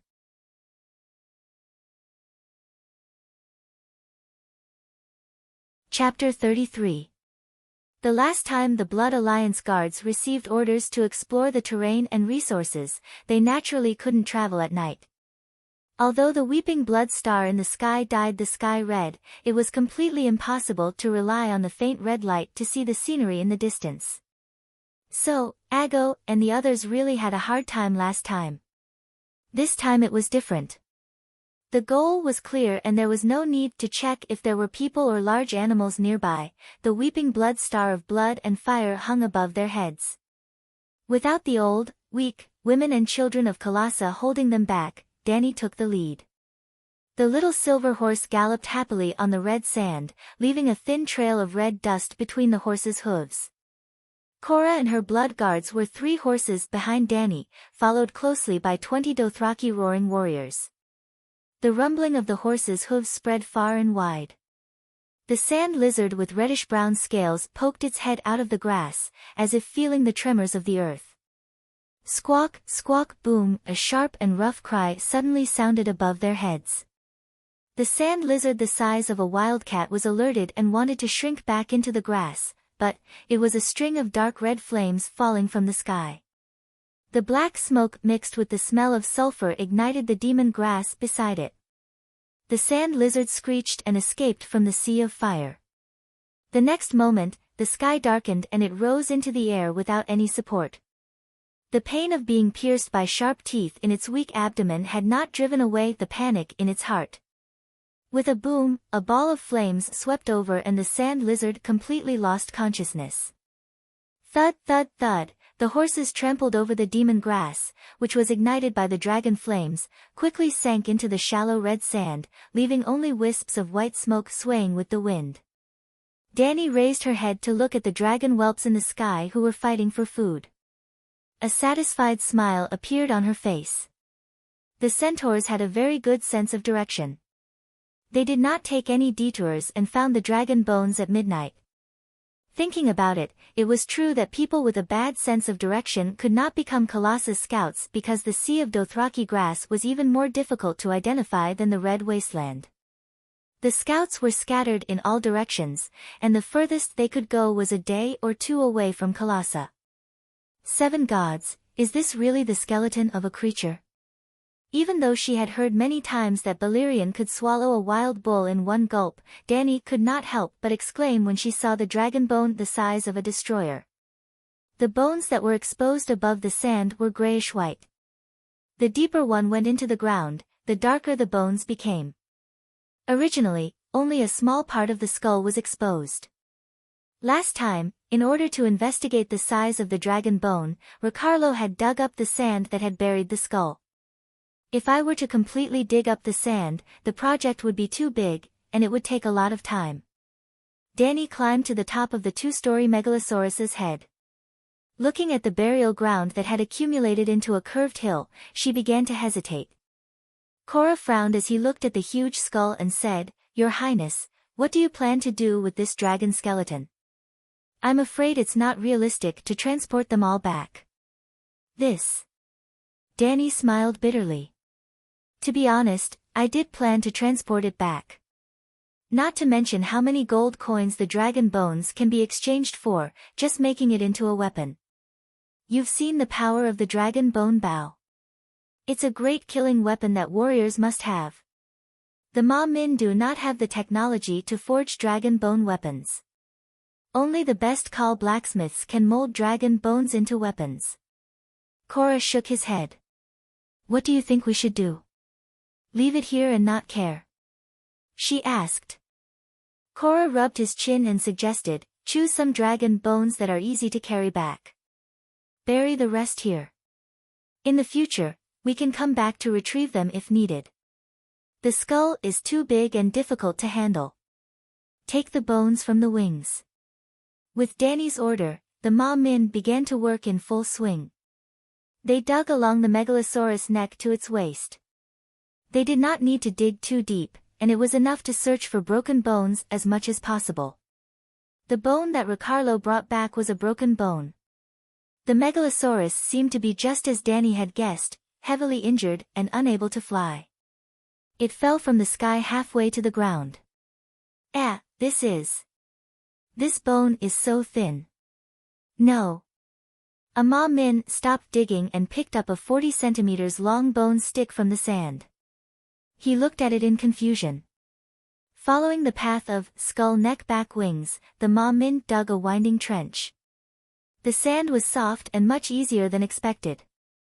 The trench was 2 to 3 meters deep. When the sky was dyed a deep indigo color, they had already dug to the middle of the neck. Calixi, there's a situation. It's not dragon bones. I dug up a human corpse. The Ma Min shouted loudly. The faint trembling of his voice made one feel his fear. This is not a human. It's a devil.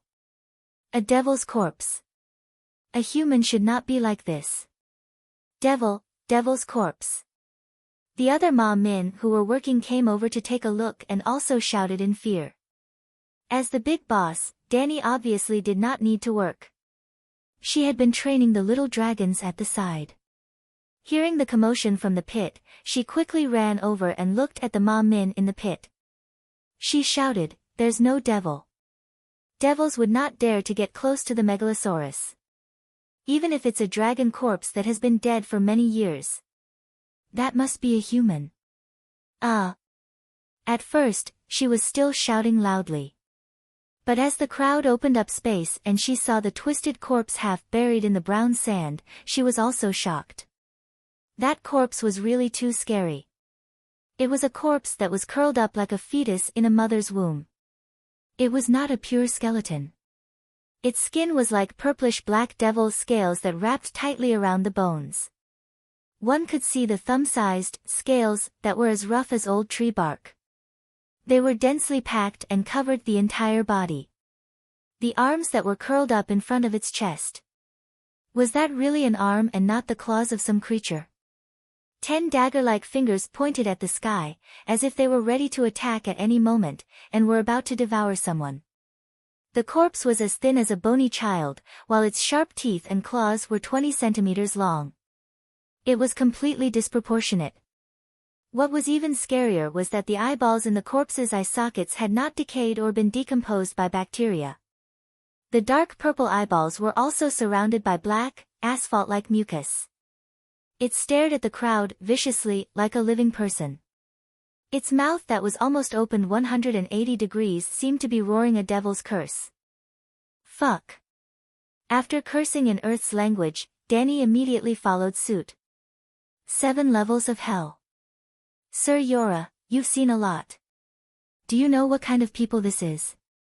She did not forget that this was a fantasy world. There were even children of the forest and giants. It was not strange for goblins and gnolls to appear. He should be a human. Yora was also digging in the pit. Hearing that, he walked to the side of the Ma Min who found the corpse first and took the pale white bone club from him.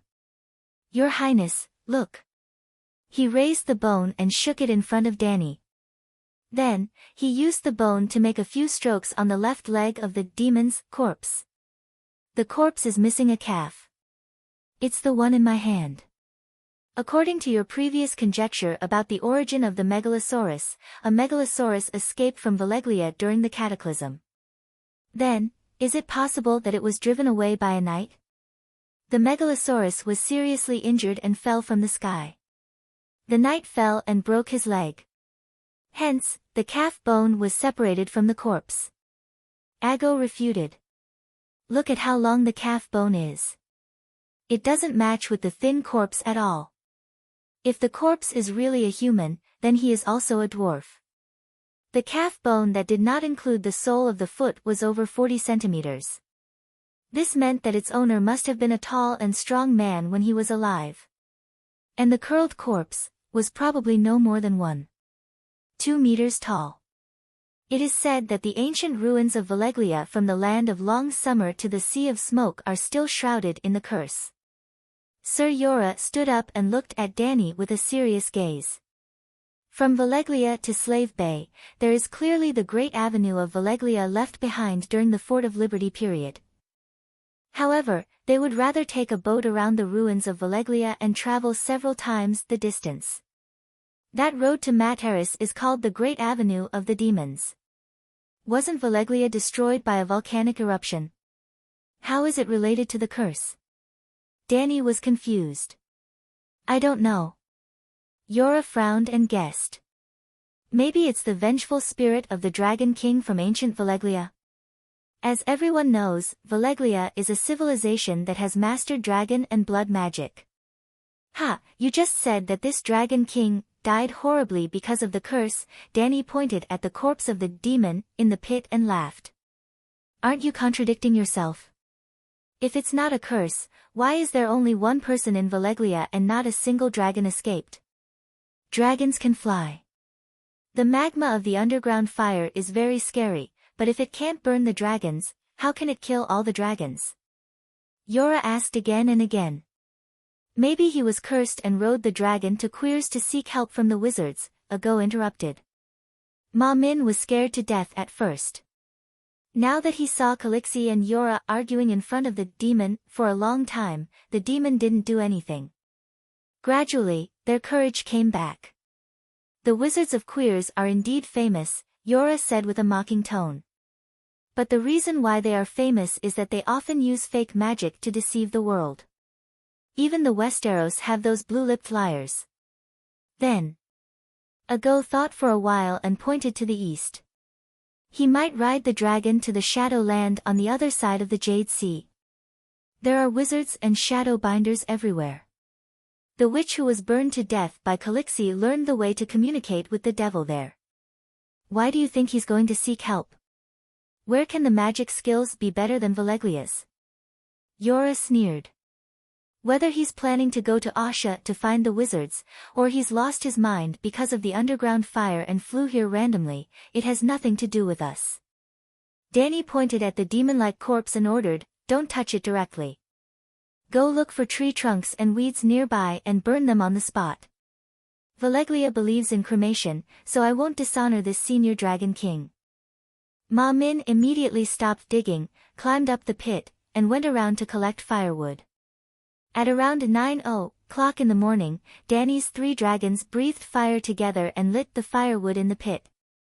Then, dozens of people hid under the sun with the giant skeleton and continued to work in the evening. Well, Danny lived the most comfortably. She set up home in the mouth of the Megalosaurus, and the thick skull completely blocked the sun. Lying on the clean jawbone, it was cool and comfortable, and especially interesting.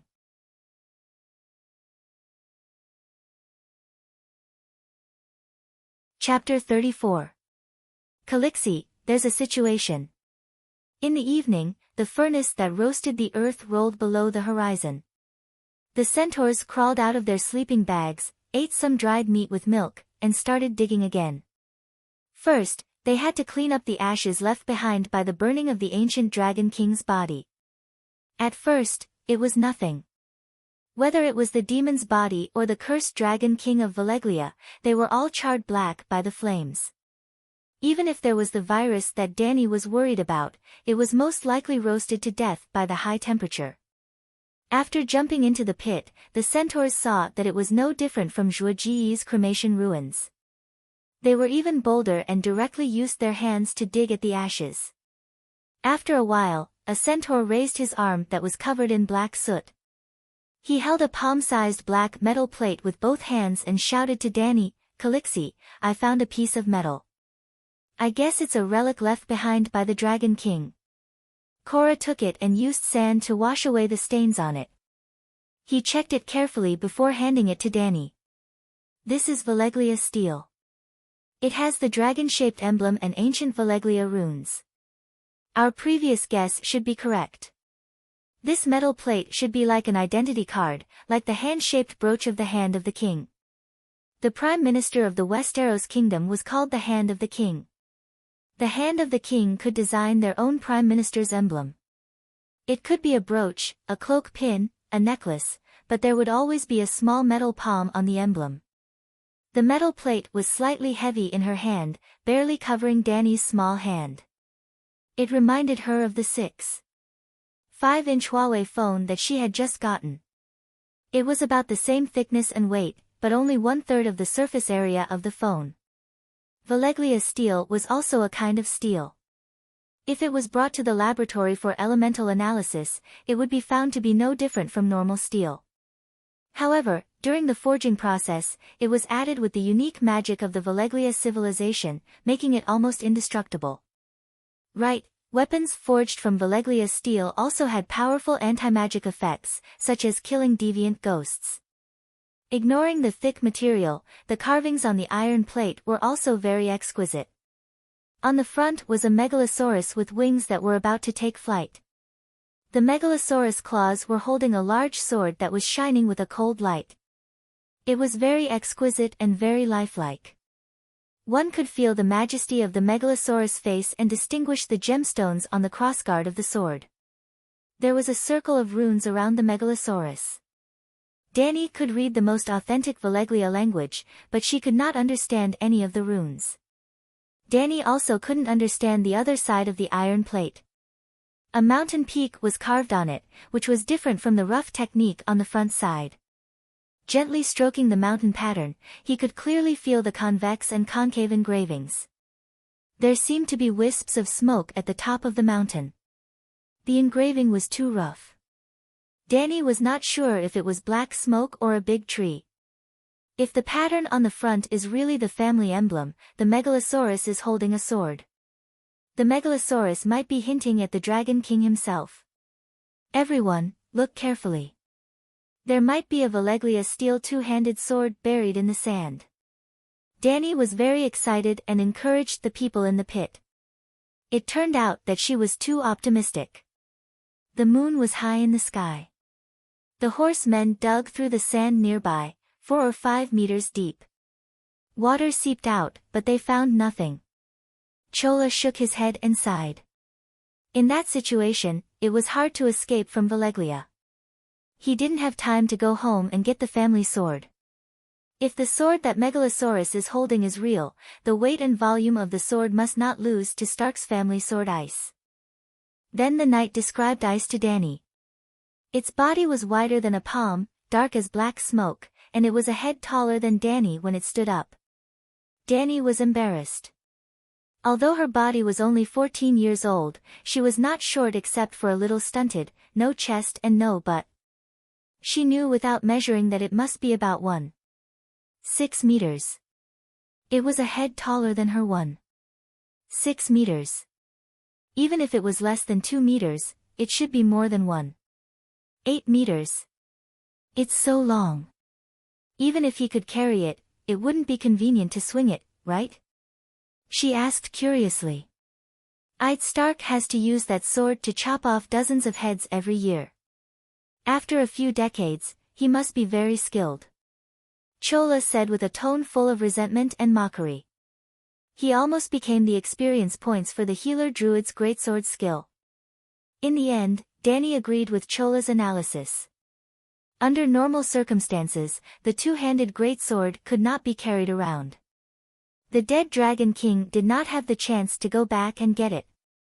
Before midnight, Ma Min dug out more than 20 black dragon bones of different lengths from the sand. The longest was more than 10 meters, and the shortest was as high as Dany's waist. Many of them had obvious signs of breaking, further proving that the Megalosaurus was seriously injured and could not fly, so it fell from the sky to the ground. Forget it, let's stop here. It's enough for the entire Carathian to have a dragon bone scimitar. Dany clapped her hands and stopped Ma Min in the pit. Your Highness, dragon bones can only be used to make sword hilts, not blades. Ordinary steel with dragon bones is a waste. In fact, other than Valeglia steel weapons, other steel weapons do not have to use dragon bones. Chola reminded. You said dragon bones are very valuable. Danny said. They are very valuable. There are only so many dragon bones in the world. But you don't need money, do you? Who would complain about having too much money? Danny waved her hand casually. Before she left, Danny asked her men to bury the dragon bones and pile them up into a small hill. This was her treasure, and she could not let others have it. As long as the original dragon bones showed traces, even a fool would know that she had found a dragon corpse in the Red Wasteland. Now that she had buried it, even she was not sure if she could find it next time. In fact, there were too many similar low hills in this plain, and there were no special markers nearby. Piling stones and rubbing wooden poles could only be effective for a short period of time. After a long time, they would be buried and blown down by the wind and sand. Big Black, do you remember? She asked her black dragon. The black dragon did have some intelligence, but compared to humans, it was too brainless, the kind that was really brainless, the kind that was underdeveloped. However, the dragon's sense of direction was particularly strong. It often entered the dragon's dream, the dragon's spirit, and merged with the black dragon's soul. Danny could clearly feel that the dragon not only had the 5 senses of sight, hearing, smell, taste, and touch, but also more than 6 senses and 7 senses. Her dragon did not understand the small universe. Just as birds could use the Earth's magnetic field to determine their direction, dragons had similar means. For example, Danny once tried to leave the dragons in White Cloud City. Then, she rode her little silver horse in a random direction for a few kilometers and finally found a bush to hide in. In the end, the 3 dragons were able to accurately find her. At that time, she deliberately cut off the dragon's dream state. Danny could receive the 7 senses and 8 senses from the black dragon, but she did not know what they were, and could not analyze and use them. After asking several times and leaving a distance of 2 kilometers, she let Big Black fly back and try again. Danny was sweating all over, and finally reluctantly confirmed that he might have really remembered. Hey, Sir Yora, did the Targaryen of more than 100 years ago have the means to help dragons increase their intelligence? My dragon is too stupid. In the early morning, on the way back, Danny complained to him. It's okay if it's stupid, as long as it obediently listens to me, it's fine. But dragons are naturally unruly. The black dragon is okay, but even I can't control the green dragon and the white dragon. It's too difficult to communicate. I don't know. Bear Island is too far from the center of power. I'm not familiar with the dignitaries other than Stark. The big bear shook his head. You're the official son-in-law of the Hathar family, and the Hathar family controls the City of Knowledge, Danny reminded him. In any case, Jorah Mormont had been a guest of the Hathar family for a few years. He should have been to the City of Knowledge a few times, and at least met a few knowledgeable doctors in the City of Knowledge. Well, there were also grades for a bachelor. Apprentice, bachelor, doctor, and grand scholar. The bachelor's grade was judged according to the depth and breadth of knowledge they grasped. At that time, I had no interest in the bachelor and the City of Knowledge at all. In fact, I have no interest in them now. They did not encounter any accidents along the way. 2 days later, they returned to White Cloud City with the dragon bones. In the days that followed, Danny carried the dragons out of the city to exercise in the morning and evening when it was cool. In the morning and afternoon when the sun was hot, she began to give the 3 dragons cultural lessons. Their bodies grew bigger and bigger, from a thin cat to a big Pekingese, and now there was a trend of becoming a mongrel. The bigger their bodies, the more food they ate every day. The sand lizards, scorpions, and sand snakes on the red sand plain could no longer satisfy them. So, Danny used food to tempt them to learn. The process was very difficult. In the math class, she demonstrated elementary school math to the black dragon in the dragon dream state. In the language class, she opened her mouth wide and made sounds while telling it the meaning in the soul connection state. There was also physical education. Danny used a wooden stick to hit their scales. In the beginning, the scales of the baby dragons cracked like hard eggshells. White smoke seeped out of the dragon's skin, and before the blood dripped down, it was burned to ashes. Because the black dragon was connected to her soul, she kept comforting and encouraging the little dragon in the spirit sea. Although the black dragon roared angrily, it could still cooperate with her. The white dragon and the green dragon were not so obedient. A month after they were born, Danny completely lost the dragon's spirit connection with Little White and Little Green. The closer she was to the black dragon, the greater the estrangement between her and the other two dragons. Not only could she not attend the language class and math class, but the physical education class that trained her body. Once, Danny hit Little White's back and made it bleed. The little guy did not care and sprayed a dragon flame on her wrist. The temperature of the dragon flame was higher than the flame of burning firewood. For the first time, she was injured in the flame. The skin on her wrist had a circle of blisters the size of cockroaches. It was painful and itchy, and it took 4 to 5 days to recover. The only consolation was that there was no scar. Maybe she could really draw power from the flame, or maybe it was because of the increasingly close dragon spirit connection with the black dragon, her injuries recovered faster and more completely than ordinary people. For example, the scar on her stomach. In order not to let others find out about her plan, Danny did not let the maids help her bathe for the next half a month. Well, she explained that water was scarce, and in the future, everyone would use fine sand to clean the dirt on their skin. She also asked someone to prepare a sand bed covered with fine white sand. Every night before going to bed, she would take off her clothes and rub it on the sand to clean off the dust on her skin. The oil and old skin were all burned away in the fire. But half a month later, Danny began to live the life of a corrupt slave owner. She was surprised to find that the scar on her stomach became lighter and lighter, and finally disappeared completely. Her skin returned to its previous tender and smooth state. It seemed that the high temperature promoted blood circulation, and in the fire, the cell activity was too high. This was a scientific explanation. A more magical explanation was that the dragon and fire had the magical power to restore the body. Just like a year ago, the original Danny had just married Zhuge. She was weak and was not used to the life on horseback. Every day, she was exhausted and her inner thighs were bloody.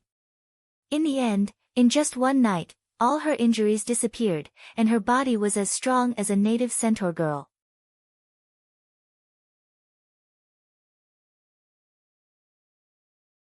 Chapter 35. After complaining to Yora many times that the little dragon was disobedient, he suggested that the two children should simply drop out of school and just focus on teaching the big black dragon. As long as the black dragon was strong enough, Danny could subdue and control the white dragon and the green dragon through him. Well, Yora also thought that Danny's teaching would help the little dragon grow. He told Danny that in the history of the Targaryen family, dragons were not invincible, and there had been many dragon slayings. The most famous is undoubtedly the death of Miracis. Back then, your ancestor Aegon, with the help of his 2 sisters, conquered the other 6 countries except Dorne.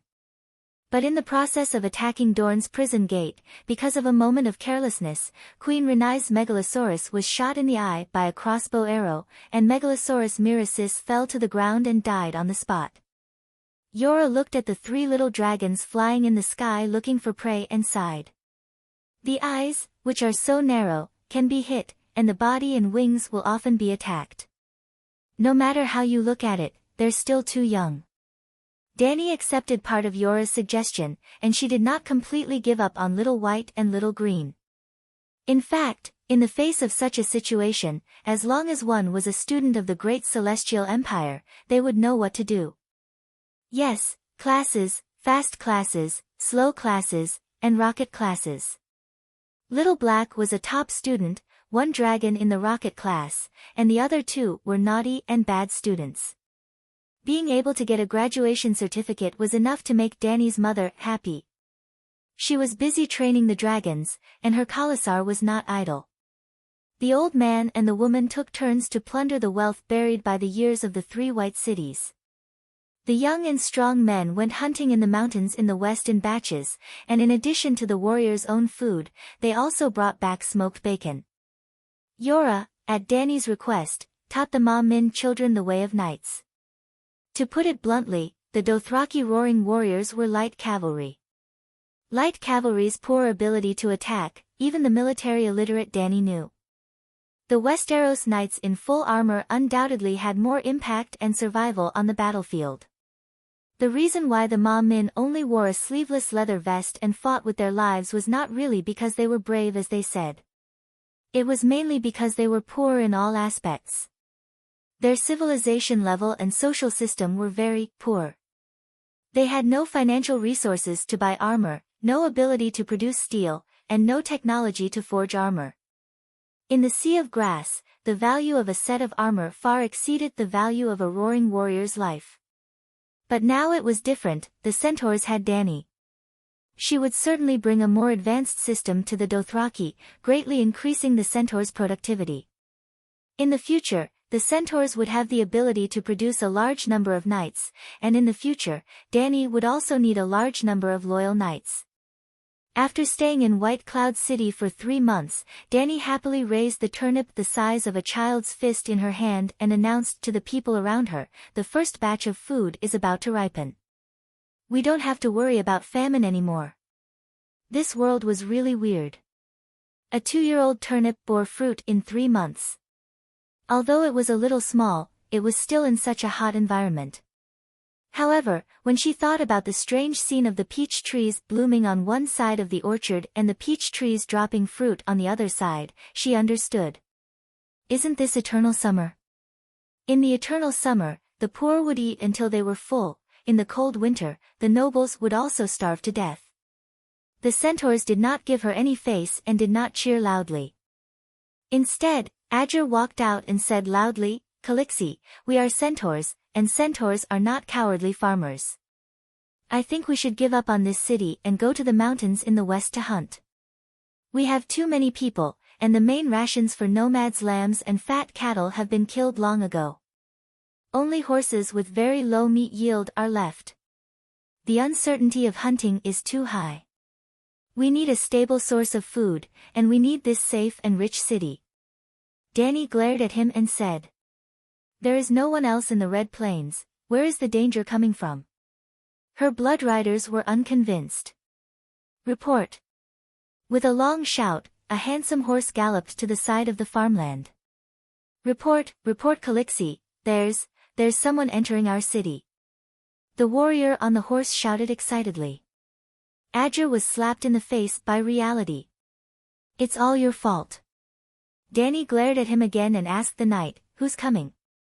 How many people are there?" "3 people. The centaur warrior had a strange expression. "They call themselves dragon seekers, and even asked me if this was White Cloud City, and if there was a Targaryen girl who hatched a dragon." "What?" In shock, Dany blurted out a sentence in English. "How is that possible? Are you sure they were asking about White Cloud City?" she asked hurriedly. "Yes, that's what the shadow-binding knight said." "Shadow-binding knight?" Dany was shocked again. Although she named this city White Cloud City, she had always thought that no outsiders would come here, so she did not hang a White Cloud City signboard at the city gate. "Also, where's my dragon?" She looked at the sky and asked the people beside her, "White dragon and green dragon, did they fly back?" "No."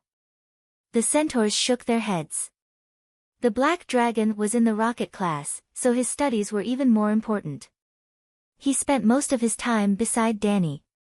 At this moment, he was standing on the little silver horse's saddle, flapping his wings and looking at the people around him with his deep red eyes. Little White and Little Green, the 2 mischievous wild children, couldn't do well in cultural studies, so they could only become sports students. Yep, Dany reduced their training, and the extra time was given to them to hunt outside. If they didn't study hard, they should go out and work to earn money to support themselves. Could it be that they met my dragon outside? Dany rubbed her chin as she pondered, but even if they saw a dragon, how would they know it was a Targaryen? Calixi, not only do they know that you are a Targaryen, they even shouted out the name, Dany Rise. It must be that shadow-binding night, the wizards of the Shadowlands know prophecy magic, everyone knows that. The centaur shouted. Yep, everyone knows that. Ago nodded seriously. Everyone knows that. The centaur maid Jiki also spoke up. Here they go again. Dany secretly rolled her eyes in her heart, and said to Ago, go and call Ricardo and Jogo here. Right, call Sir Yora as well. At this moment, Yora was teaching the children swordsmanship in the square. During this period, Dany herself would go and learn from time to time. After a few months, she, who only trained in basic swordsmanship, had actually raised her attributes by a large margin. Character, Dany Rise Targaryen, 15 years old, physique, weak skills, extremely weak, very weak ugh, still a weak chicken. Chui Luo, come with me to meet the guests. She turned her head and looked at the messenger knight, asking, you didn't let them into the city, right? No, Calixi, you said that outsiders can only enter the city with your permission, Ma Min hurriedly said. Dany was stunned. Did she say this order? But thinking about it carefully, it seemed like she really did say it. On the second day of entering White City, she said it when she asked people to stuff stones into the city gate. It had been so long that she had forgotten. She didn't expect Ma Min to strictly follow her orders. Alas, although the centaurs were straightforward and always contradicted her regardless of the occasion, in terms of loyalty and execution, there was really nothing to be picky about. While riding on the street, Dany was thinking about something. Unknowingly, they had already arrived at the city gate. The wooden gate was hung high, and she led Chui Luo and a dozen other roaring warriors through the cramped city gate to the outside of the city gate. As soon as they were out of the city gate, Dany's heart skipped a beat. Not to mention the three people, their mounts were camels. She was not a strategist, nor an elite politician, but she was quick-witted and understood almost instantly. The Red Wasteland was a dangerous place for the centaurs, but for others, it was just a slightly more difficult path. The Red Wasteland was not a dangerous place, which also meant that it was no longer a protective barrier for her little Colossa. This place was not safe. Why was it so difficult for the centaurs to cross the Red Wasteland? Dany and her team had gone through a lot of trouble on their way south. If she hadn't watched Bear Grylls' survival program, she would have ended up like the original Dany, dying along the way. Why was it like this? It was actually very simple. The centaur's mode of transportation was wrong. Just like muscle-type off-road vehicles and road vehicles, they have different uses. If you mix them up, if you use an off-road vehicle to commute to work, you can buy a new car with a year's worth of fuel. If you drive a BMW to challenge the wilderness where there are no man-made roads, you will probably die the moment you leave the road. The grassland horses that centaurs rode were strong and powerful. Their charging power, speed, and endurance were all first class.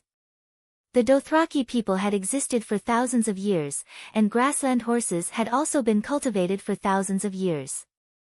The Dothraki people walked on the grassy plains of the Dothraki Sea and the Norn River. Their warhorses were also born for such an environment. But they were ultimately just warhorses suitable for grassland. Their resistance to heat and drought was too poor, and they could not adapt to the environment of the Red Wasteland. So Dany could not control them too much. She could not squeeze the centaur's stamina. Everyone in the Colossa had a horse to ride, but they could only travel 100 kilometers a day. Camels were also known as the boat of the desert. Crossing the wasteland overgrown with demon grass was like taking a stroll in their own courtyard. I am the dragon breeder, Dany Rise of the Targaryen family. Welcome, guests from afar. The weather outside is hot, let's enter the city. Dany did not even ask for their identities. She directly invited them after they introduced themselves. The three camel riders were also very polite. They skillfully untied the Arabian headscarves wrapped around their heads. After they were fully equipped, they introduced themselves one by one. The man on the left with white skin, blue lips, and shriveled cheeks said in rough Dothraki, "Great Mother of Dragons, Khaleesi of the Great Sea of Grass, I am the Archwizard of Queers, Kaya Bli." He was talking to Dany, but his eyes were blazing as he looked at Blackie, who was sitting cross-legged on top of her head.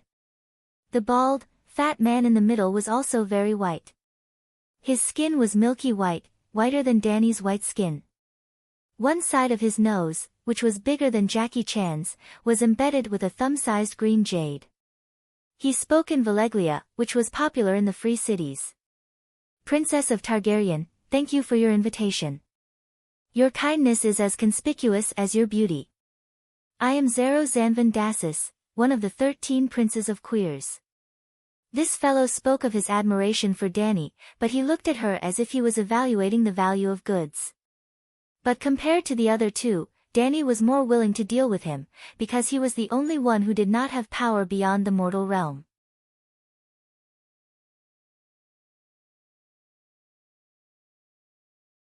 Chapter 36.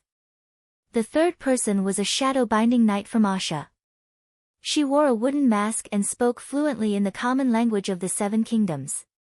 "Hello, Mother of Dragons. I am a shadow-binding knight from the Shadowlands, Kue Shi." The red-painted wooden mask covered her eyes and facial expression. Dany was unable to hear her inner thoughts from her calm voice. Dany nodded and got the centaurs to make way. She and the guests went ahead, and they followed behind. Just as they passed through the city gate, Dany saw Sir Yora and her blood guards coming together. So, on the way to the palace, she introduced them to each other again. "You came to find the dragon?" Yora asked the question that had been buried in Dany's heart. "But how did you know that there are dragons here?" "The stars in the sky guided us," Kue Shi said briefly. "Stars?" Yora was confused. "That's it." The male wizard pointed at the red comet that was still hanging in the sky. It had been 3 months, but the comet had not completely disappeared. It was just much dimmer than before. Perhaps not long after, when people raised their heads, they would be puzzled to find that it had completely disappeared. "Weeping Blood Star. It keeps changing its direction. How can it guide you? Also, does its appearance have anything to do with dragons?" Yora asked. "To mortals like you, it's just a comet that's rarely seen in 1,000 years. However, we, who possess mystical powers, can personally feel the tremendous changes in the world," the male sorcerer said in a faint voice as he stared at Big Black.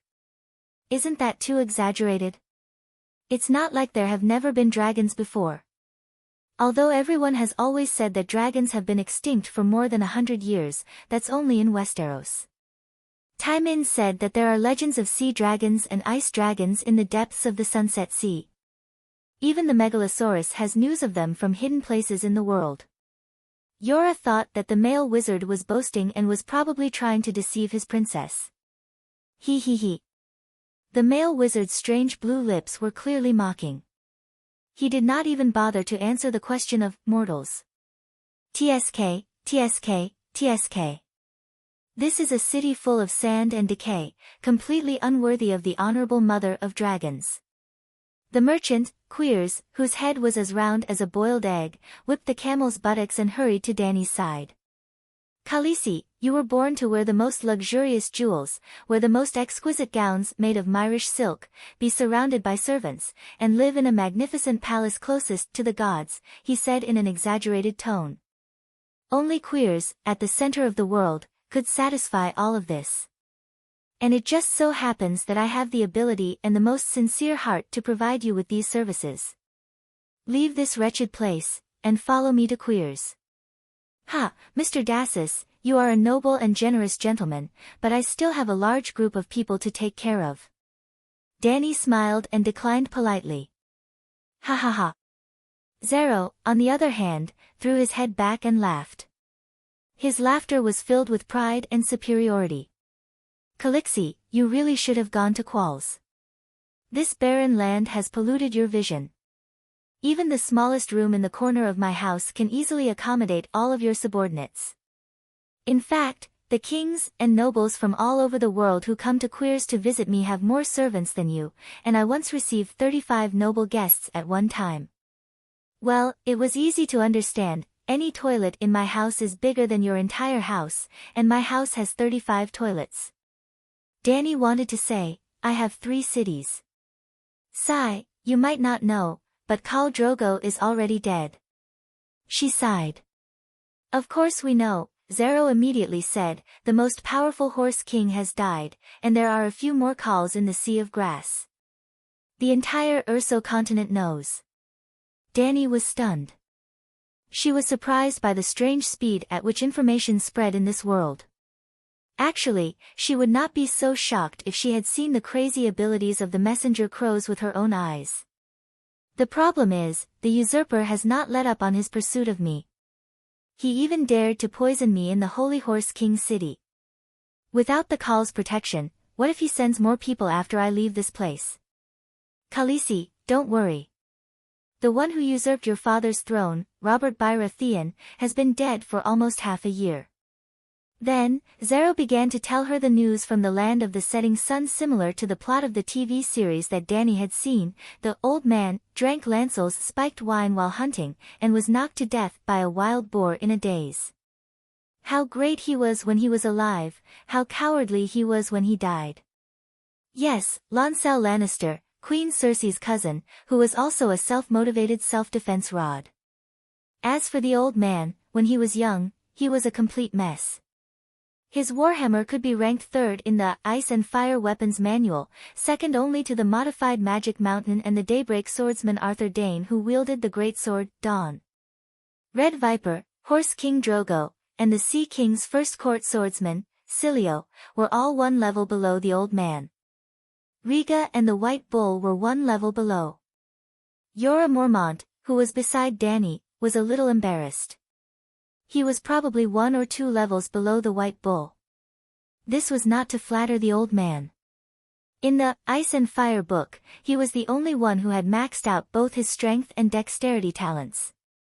Skills could be trained, but talent determined a person's upper limit. Let's not talk about his battle record of beating Rhaega to death when he was young. Let's talk about the last battle of the old man's life. Yes, it was the time when he was knocked to death by a wild boar. At that time, he drank a few bags of spiked wine and could not dodge in time. The wild boar's tusks pierced Haw, cutting a half-meter-long wound from his lower abdomen all the way up. If it were not for the ribs in his chest, he would have been broken into 2. The intestines and internal organs in his fat belly were like feces that had been held in for a few days. They flowed all over the floor with a walala sound. If it were a normal person, Haw would have fallen to the ground after being kicked, but the old man fought back. Even with such a serious injury, he used the spear in his hand to kill the wild boar hanging on his chest. He was brave to the extreme. After the battle, he hung on for a few days, leaving a will, and reminiscing about the past with his good friend Druid. Only then did he die with the help of poppy milk. But such a brave warrior was cheated on countless times by his wife, the sex queen. None of his 3 sons were his. Yes, Cersei's and her brothers. Cersei did not want to give birth to her husband's children. Even in bed. Every time the old man came to her when he was drunk, she deliberately made it look like they had sex. In fact, she did not even touch his hand. The first time Cersei was pregnant with the old man's child, she seemed to have deliberately aborted it. After I became the prime minister, under the hints of a few people with ulterior motives, he quickly realized that his good friend was raising someone else's child. Then, he let the sex queen know that he knew. When the sex queen knew that he knew, she made the first move. She had one of her lovers, her cousin Lancel, poison the old man's wine. The old man died tragically under the tusks of a wild boar, just as described. Of course, Zero did not tell Danny the details. He only said that there were rumors that Robert was killed by Cersei. So, you don't have to worry about the usurper anymore, he comforted Danny. In Qualls, under my protection, no one can hurt you. Danny nodded and followed his words. How far is it from here to Qualls? How many days did it take to get here by camel? About 1,000 miles. It took us about a week to get here. Dani estimated that their speed was about the same as her Khalasar's southbound speed. The only difference was that the camel could travel another 1,000 miles in this environment, while her Khalasar was on the verge of collapse after traveling only 500 miles. They chatted as they came to the front of the palace. A group of old people and children in the square looked at the three guests on the camel in surprise. Dani prepared water and hummus for the guests to quench their thirst. She also left 3 bedrooms near the garden empty for them to rest in. At night, she held a bonfire party in the square. There was roast horse meat dipped in plum sauce, mushroom and smoked venison stew, butter beets, turnip stew, and saved wine. It was almost the best food that her Khalasar could bring out. The 3 guests from Qualls also took out red wine, sausages, and caviar from the bags hanging on the camel's back. Dani even took out her 3 dragons that were the size of hunting dogs for them to see, and even let them touch the baby dragons. She and Cora had been observing their reactions to the dragons. Kashi's movements were full of reverence, and the wizard's eyes could not hide his desire. The merchant Zero's eyes seemed to sparkle as he expressed his surprise at the high temperature of the dragons to Dani. All in all, the guests were very satisfied with Dani's hospitality that night. Finally, when they were sent back to their rooms to rest, Dani told Zero that she would seriously consider the possibility of going to Qualls. What do you think? Dani did not go to bed immediately. She called Cora, the Blood Riders, a few old people, and 3 maids together for a meeting on whether to go to Qualls. Unlike the other Khals who treated the old as useless burdens, Dani valued the old people who could live to 60 years old in the cruel environment of the Sea of Grasses. Apart from Watson's slight misjudgment, the Wrangler Effendi and the old blacksmith Solomon had brought her great surprises. Effendi, for example, was a master at raising horses. The Red Wastes was a desolate place, but there were no fewer horses. In a few months, there were more than a dozen newborn ponies. In modern society, the world-famous horse racing clubs would probably fight over him. Solomon was a green-haired, green-eyed foreign bannerman. The Dothraki had no blacksmiths and relied on foreign slaves to repair their weapons. When Drogo's father asked Khal for a gift, the Prince of Trade gave the imprisoned Solomon as a gift to the centaurs. Well, after Valeglia was destroyed in the Cataclysm, Khal's blacksmithing skills were the best in the world. Lis prostitutes, Mir's crafts, Khal's cloth and blacksmiths, Pento's spices and dairy products, Bravo's iron treasury, Volantis slaves, the 9 free trade cities traded everything, but they each had their own specialties.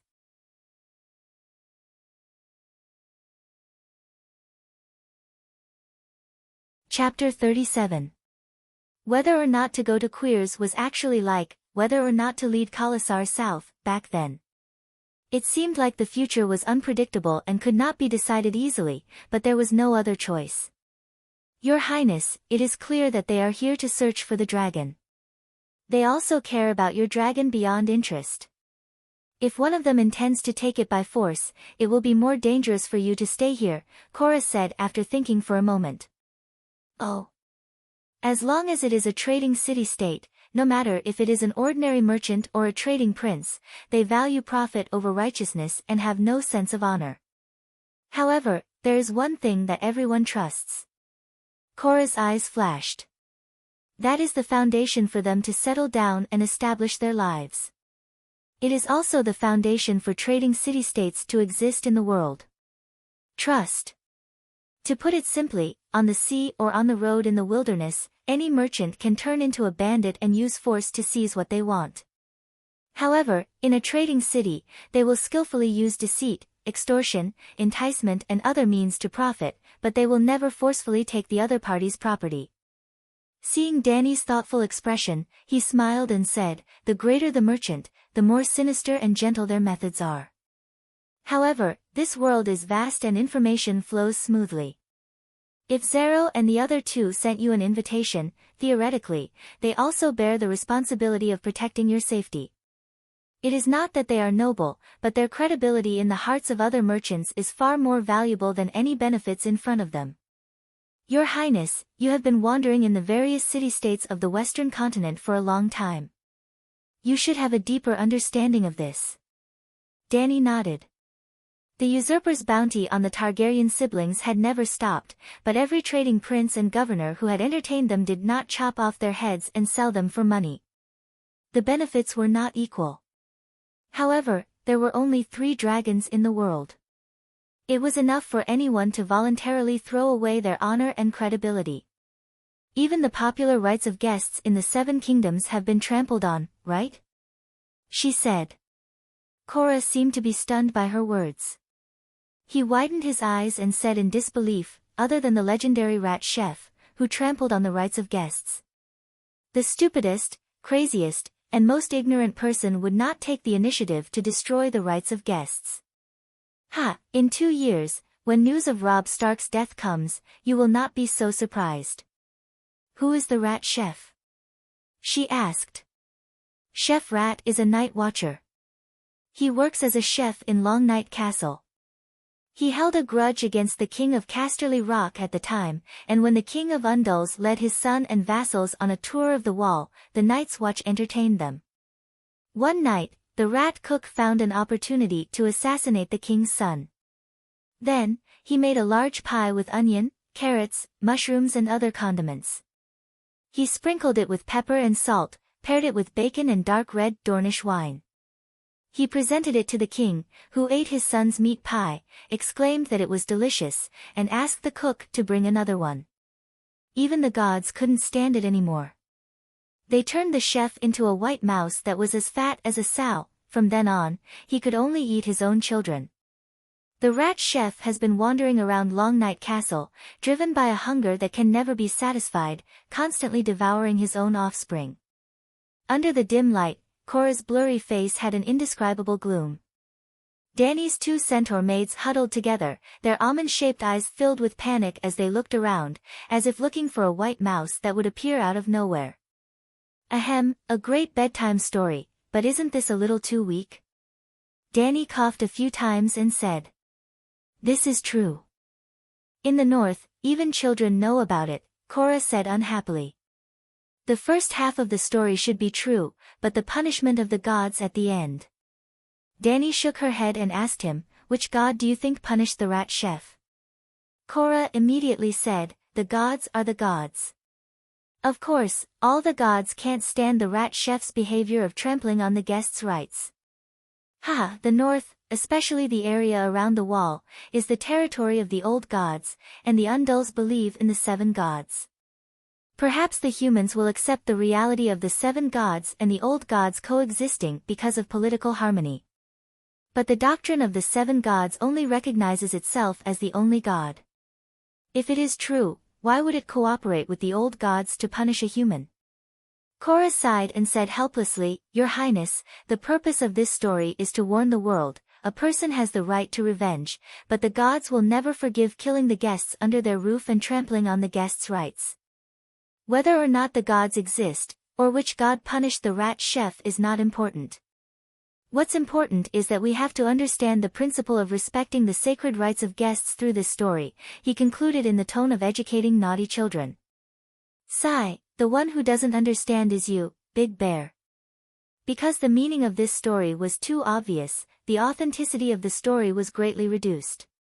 This story made smart people understand one thing, using others' trust in the guest's rights, one could easily and freely take revenge, but the gods would never punish him for it. The rat chef's ending might be tragic, but the one who punished him would only be the sad king, not the gods. To the rat chef, he was a commoner who was even sent to the wall. He had almost lost the chance to take revenge forever, not to mention that the target of his revenge was a king. The guest's rights meant nothing to such a person. However, there were some things that she could only think in her heart. If she really said it out loud, others would definitely look at her differently. I didn't expect your highness to be such a person. It was as if she had already done something. So, Dany just asked, you suggest we go to Quill's? Cora nodded and said seriously, Quills is a big city that connects the eastern and western worlds. There are things you need there, such as ships and sailors. If we find that the people of Quills are up to no good, we can immediately leave by ship. Robert Baratheon is dead. Do you really not have any thoughts? He stared at her, as if he wanted to see through the violet fog in front of him and go straight to the depths of her heart. Let the other ghosts be the king of the 7 kingdoms. Dany complained in her heart, but did not show it on her face. Instead, she showed a look of desire and said, I have a chance. The Westeros was Cora's hometown. He was willing to be a spy for Robert in order to go home. There was no doubt that between Theon Bella and Dany, the balance in his heart was greatly tilted towards Dany. However, if he knew that Dany had no intention of returning to the 7 kingdoms, the other side of the balance would no longer be loyalty to the King's Landing and the current king, but the temptation to go home. Homesickness and love were existences on the same level. Besides, someone had already given the poor knight the good guy card. I can't receive any information here, and I can't judge the current situation of the 7 kingdoms. The only thing is that even if the usurper is dead, he still has 2 sons, and the queen is Lannister. At the very least, Theon Bella and Lannister will obstruct your return. Stark treats Robert like a brother, and he won't support you. Irene of the Valley and Tully of the Trident River are in-laws with Stark, and they also. Cora said with a troubled expression. He did not know that none of the queen's sons were Theon Bella, nor did he know that Id had been imprisoned by the queen. Perhaps he had already been beheaded by the new king, Joffrey. In the past few years, the political situation of the Westeros was even more unpredictable than the storms on the sea. Kars was still too far away from the King's Landing, and the information delay was high. Sigh, Your Highness, let's avoid the Westeros for now and wait for the dragon to grow up. Cora gave an old and wise suggestion. Dany nodded. In fact, Yora had always been cautious and realistic. What do you suggest? She looked at the centaurs who had been watching the show for a long time. Calixi, you are my blood, I will go wherever you want me to go. Xiao Gu said impatiently as he scratched the bald top of the moon gate. The centaurs did not want to go far away from the grasslands. They believed that the seawater was poisonous and should be avoided. However, their stupid brains could not think of a better suggestion, so they could only be anxious and helpless. Seeing that the other 2 Bloodridge guards had the same attitude, Dany asked the old man's representative, Afanti, Solomon, what do you think? Why don't we sneak out of here tonight and go to the mountains in the west? Afanti gave a rather brainless suggestion. Old Khal immediately shook his head and advised, if we lie to the people of Kars, then we will no longer be their friends and guests, but their enemies. Has anyone thought about how they found this place? Prophecy, the Binding Knights can prophesy. Jackie shouted in fear. Eerie corrected her, it's constellation leading the way for them. I heard it from that Bluebeak wizard this afternoon. They can find us even if we go to the west. Doria nodded. Kaluo, from tomorrow onwards, you have to guard my dragon at all times. Dany made up her mind and said to her Megalosaurus guard. Khaleesi, as long as I'm alive, no one can steal your dragon. Kaluo said with a firm expression. Everyone reached a consensus in the meeting. Early the next morning, Dany told the 3 guests of her decision. Kaluo's expression was still unreadable. The wizard and the merchant expressed their joy and welcome. They both solemnly promised that in Kars, Dany and her Khalasar would be under their protection. In the morning, Dany sent knights to inform the herdsmen of the other 2 white cities to bring Khalasar's horse team to White Cloud City. The hunters in the mountains in the west were also notified. Thus, 4 days later, Dany's Khalasar set off again. Their target was Kars in the southwest. Of course, Dany didn't do nothing during those 4 days. She arranged for Aggo to lead 3 horses, bring enough food and water, and set off for Kars first. Zero wrote a letter to Aggo. When Aggo reached Kars, he only needed to give the letter to his butler, and a group of servants would lead the camel team to the Red Wasteland. The camel team would bring a large amount of food and water. More importantly, Khalasar wouldn't have to worry about horses anymore. When the camels arrived, the centaurs could switch to more comfortable camels.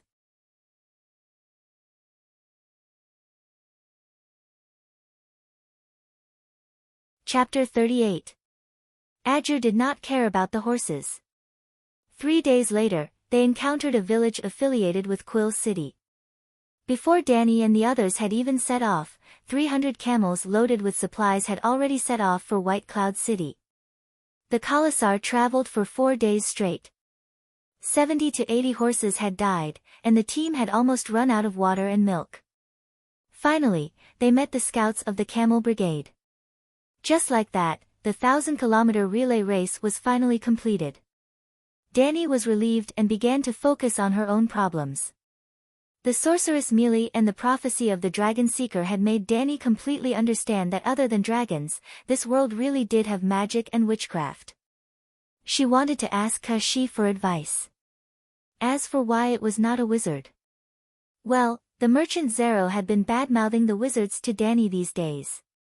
The wizards did have a period of prosperity. At that time, even the Dragon King of Valeglia looked at them differently. When the other 2 guests were not present, Zero whispered to Danny, "But today is different. Those blue-lipped fellows are like the weak veterans in the taverns of the docks.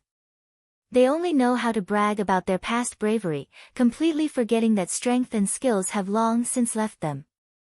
They hide in the Hall of Dust, read decaying scrolls, and drink the water of the night shadow until their lips turn blue, hinting that they have terrifying power. But compared to their predecessors, they are just empty shells." "What about Kashi?" she asked again. "That woman." The merchant's eyes flashed with awe. He mumbled, "She comes from Asha of the Shadowlands. As the saying goes, it is better to swallow a poisonous scorpion than to believe in the Shadow Child. Her power will only make her more dangerous. Khaleesi, don't believe her." Just like that, Danny also figured out who had prophesied her existence. It was not the wizard Kaya who had been talking to her about metaphysics, but Kashi, who was so low-key that people ignored her existence. That woman was not simple. Looking for an opportunity, Danny moved her camel closer to the woman wearing the wooden lacquer mask. She whispered, "Miss Kashi, do you know anything about prophecies?" Since there was a camel to ride, Danny naturally wanted to free her little silver horse. Not only was Kuei wearing a wooden mask, but she was also wearing an Arabian scarf. Her head was turned towards Danny, and her eyes and expression were completely unreadable. "Danny Lizzie, Miss, is not popular in Asia summer," she said in a clear voice. "Okay, Master Kuei." Danny took advantage of the situation. "Can you predict whether I can have another child in the future?" "Sigh, my poor leg, That witch called Millie cursed me, saying that my womb can no longer give birth to life." As she spoke, tears welled up in her eyes, and she sadly turned her head away. Kuei paused and finally said something that made Danny cheer in her heart. "Please let go of the sadness of the past. There are more important things waiting for you in the future. As for children. Sigh, I can't predict such things." "Why? You haven't even seen me, and yet you know that I've hatched a dragon. Why are you still in White Cloud City?" Danny did not seem to want others to see her red eyes. She pulled the scarf around her neck and wrapped it around her head a few times. "Kuei," she said, "prophecy is a kind of elusive magic. When the blood-sobbing star appeared, I felt that the power of magic was quickly recovering, like a tide sweeping across the city on the embankment. So, I opened my eyes and tried to see the world clearly, the most fundamental world. In the end, I saw you training a dragon in the wilderness. So, do you understand now?" "I don't quite understand," Danny answered honestly. "Mortals fear and vilify magic and witchcraft. In fact, it's a kind of wisdom that ordinary people are not qualified to learn. In essence, it's as simple as seeing the eastern horizon dyed crimson and knowing that the sun is about to rise." "I understand now." Kuei looked at Danny, as if to ask if she understood now. Maybe I'm just an ordinary person who's not qualified to learn that kind of wisdom. Danny smiled bitterly. She still did not understand. Ha ha ha, ordinary people can set off a magic tide in the world again? She actually laughed. Then, she explained for the third time, I saw the eastern sky dyed red, so I knew that the sun was about to rise. If I can't see it, or if I don't look, then I don't know anything. The so-called prophecy is just the information that the world shows to me. Then, I go and look, and I know. As for whether you can have children in the future, the information elements related to it have never appeared. It can't be summed up, and it can't be guessed, so I don't know. This time, Danny roughly understood. Prophecies were a bit like big data analysis, but in addition to the information collected by the prophets themselves to summarize, the pan-world consciousness would also send them vague information in the dark. The dragon brought magic to the world, and its influence was too great. It was like a turbulent tide, so she could clearly see the waves, and then see the initiator of the magic on the waves, Danny and her dragon. And the matter of children might have a great impact on the future, but at this time, the waves had not yet set off. In front of the sea was calm. Unless there was a stronger existence that could see through the sea and see the turbulent undercurrent of the ocean abyss. For example, the Green Prophet. Can you teach me about magic? Danny looked at she expectantly and asked. Yes, you can come with me to Asha. There is all the knowledge you need there. She quickly replied with a, I was waiting for you to say that, tone. Danny hesitated and suddenly realized, no one would be good to you for no reason, unless they loved you. Obviously, she would never love her, so who did she love? Her dragon. I am the princess of Dragonstone Island, born of the storm. Reviving the dynasty of House Targaryen is my responsibility and mission. My goal is the Westeros of the West. I can't go in the opposite direction. At this moment, she was not fighting alone. Murong-Fu was with her. When Murong-Fu said that he wanted to revive the Yen kingdom, who would not believe him? Naturally, she believed him. And so, she returned to her previous silent state. It seemed that if Danny did not go to Asha, she would ignore her. Since she's method did not work, Danny had to look for Beitai. Your Excellency Great Wizard, I heard that magic spells are a special language outside of the language of communication. This time, she did not hesitate to ask when the others were not around. When everyone was about to rest after dinner, she asked directly. The Great Wizard Hayapuli liked to talk to Danny. Other than boasting about the greatness and prosperity of queers, he would tell her some strange wizard stories that were difficult to distinguish between the truth and the lies. When he heard Danny's question, he said happily, Calixi, you have the courage and wisdom to explore the mysteries of knowledge. That's right, there are many professions in this world that involve mystical powers, such as shadow binder, sorcerer, alchemist, moon singer, red monk, dark sorcerer, necromancer, cloud realm sorcerer, fire sorcerer, blood sorcerer, interrogator, judge paladin, poison master, priestess, night walker, shapeshifter. The Great Wizard listed dozens of magic professions in one breath. Danny's jaw dropped. She was dumbfounded.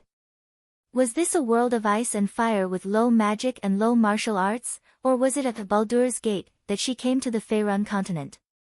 Haya took a deep breath and said, Valeglia, where your ancestors came from, also has its own blood magic system. Basically, every mystical system with real power has its own magic language, which is also known as spells. Why don't everyone share a spell system? Danny was puzzled. This. The male sorcerer's blue lips opened and closed, his expression hesitant. Perhaps the origins of the various sorcerers are different, just like us male sorcerers and the Valyrian blood sorcerers. Two different civilizations and languages. What he said made no sense at all. Even if two civilizations were separated by 100,000 light years, the physics formulas they developed would still be exactly the same. In their mathematics classes, it would still be 1 + 1 = 2. The truth might not be immutable, but there would definitely be a certain degree of commonality. How could it be as casual as he said? They did not master the truth, and their spells could not touch the essence of the world. It was just a trick. As if reading Danny's mind, Kuei-shi spoke. What is this? She held a piece of wood and asked Danny. It was a brownish short stick with a polished surface. She told him the truth about what she had seen. Kuei-shi nodded and pointed her palm at Korra again. What is this? A man? Korra asked hesitantly. Kuei-shi nodded again and pointed her palm at the centaur Maidiri for the third time. What is this? A woman? Eri glanced at the shadow-binding night in fear and said weakly. When Kuei-shi pointed the wood at Ago, he said it was a lion. Finally, Kuei-shi opened her palm completely. Under the light of the torch, one could see a small and exquisite wooden sculpture standing in her fair palm. It was a three-headed warrior with short hair, roaring angrily, a long-haired woman with a gentle face, and a lion baring its teeth and roaring. Now Danny understood. Kuei-shi had only shown a part of the sculpture to each of them, so the four of them had made different judgments. Do you understand now? Kuei-shi's wooden mask was pointed at Danny, reflecting the flickering red light under the light of the torch. Even the greatest magician can't master all the truth. Danny nodded. Simply put, it was like a blind man touching an elephant in the wizarding world. Korra suddenly asked, Sir Wizard, when you said the shapeshifters, did you mean the children of the forest? Everyone in the northern region grew up with horror stories about shapeshifters. They might not have heard of names like the Moon Singer or the Cloud Realm Wizard, but shapeshifters were as impressive as the Rat Chef. Once? The wizard shook his head and laughed. Undulls, I know what you're thinking. The children of the forest are legends, and so are the shapeshifters. The world is just as your scholars expected, without a trace of miracles. They have disappeared for thousands of years. Korra frowned. They never disappeared, but you deliberately isolated them and forgot about them. When I left Asha and went to the west to find the direction of fate, I bought some magic ingredients from a shapeshifter. His falcon could pluck the red lotus on the mountain peak, Kuei-shi said coldly. All the shapeshifters went to Asha. Korra was surprised and relieved at the same time, as if he was sighing with emotion. It's good that all the monsters are gone. Danny was not calm. She clearly remembered that the Game of Thrones clearly said that shapeshifters were exclusive to the old gods. How could there be shapeshifters outside the Westeros?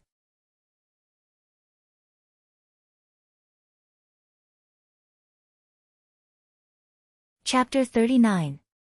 I heard that only the believers of the old gods in the northern Westeros can become shapeshifters.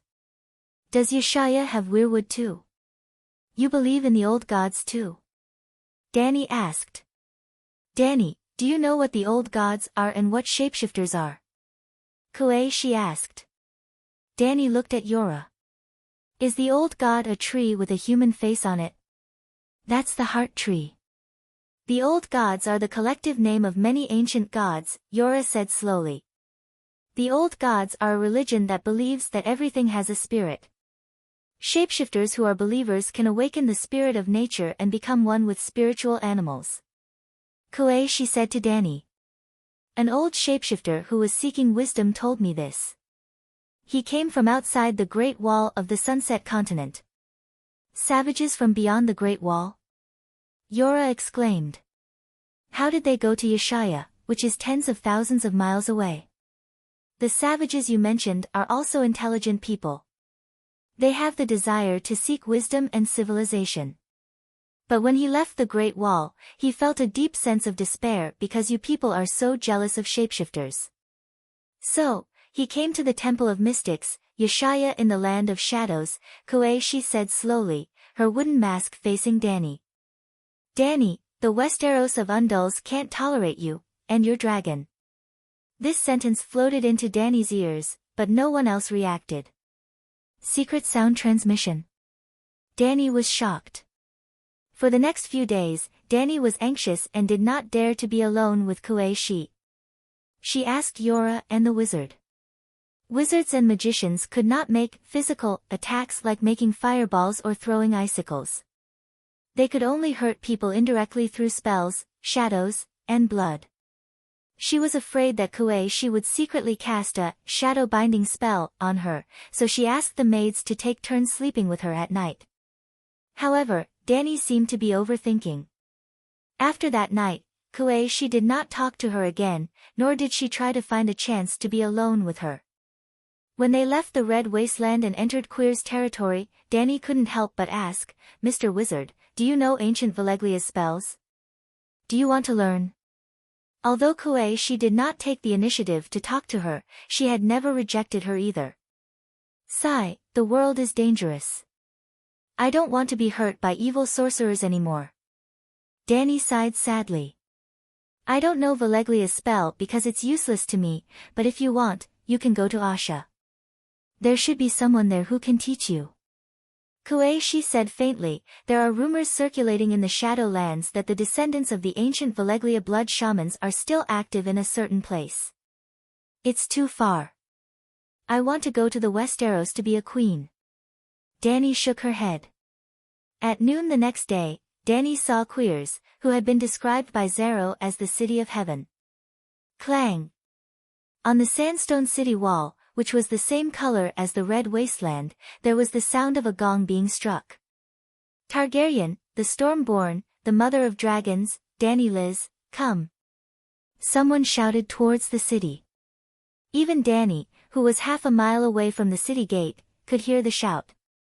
Before she could ask Zero what was going on, woo woo woo, there was another long and loud sound of a bugle horn. Looking up, there was a circle of black men with shiny skin standing on the 10-meter-high city wall. Their upper bodies were exposed from the battlements, and their muscular bodies were coiled around a strange bugle horn that looked like a giant bronze snake. Da-da-da-da, a group of camel riders ran out of the city in an orderly manner. The camels were covered with colorful blankets, and there was an extremely gorgeous saddle between the humps. The rubies and garnets embedded on the saddle shone brightly under the sun. The riders on the camels were also well equipped. They were all wearing red bronze scale armor, and their heads were covered with bronze teeth and long black feathers. Danny could not tell what kind of animal they were imitating. As if specially prepared to welcome Danny, there were no outsiders at the city gate facing the Red Wasteland. 2 rows of camel riders started from the city gate in an orderly manner and stretched out for a full 200 meters. Ho ho ho! The riders raised the shiny bronze spears in their hands and shouted in unison. The tips of the spears were tied with colorful ribbons.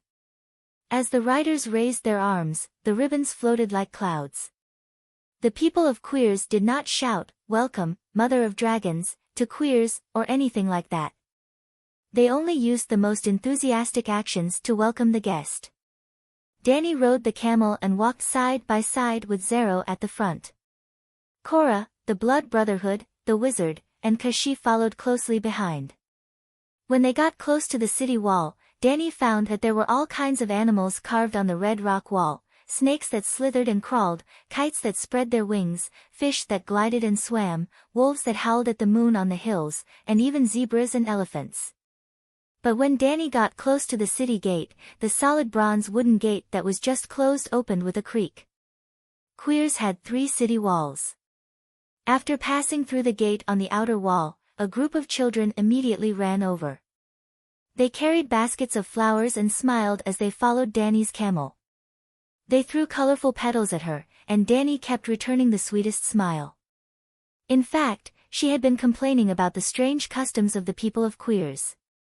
The children only wore golden sandals on their feet and nothing else on their bodies. However, they were not naked. Their bodies were covered with colorful drawings.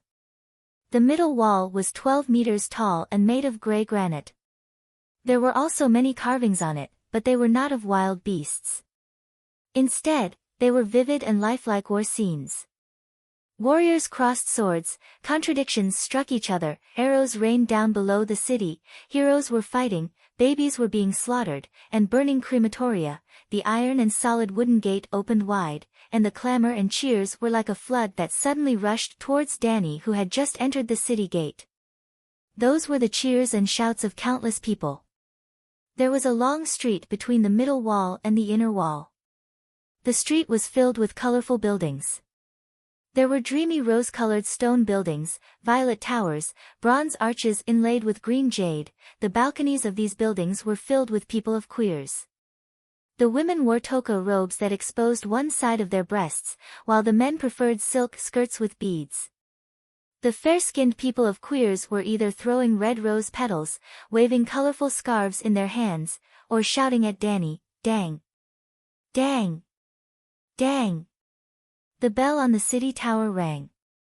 Danny suddenly let out a strange smile. It was time to play the Undead Overture.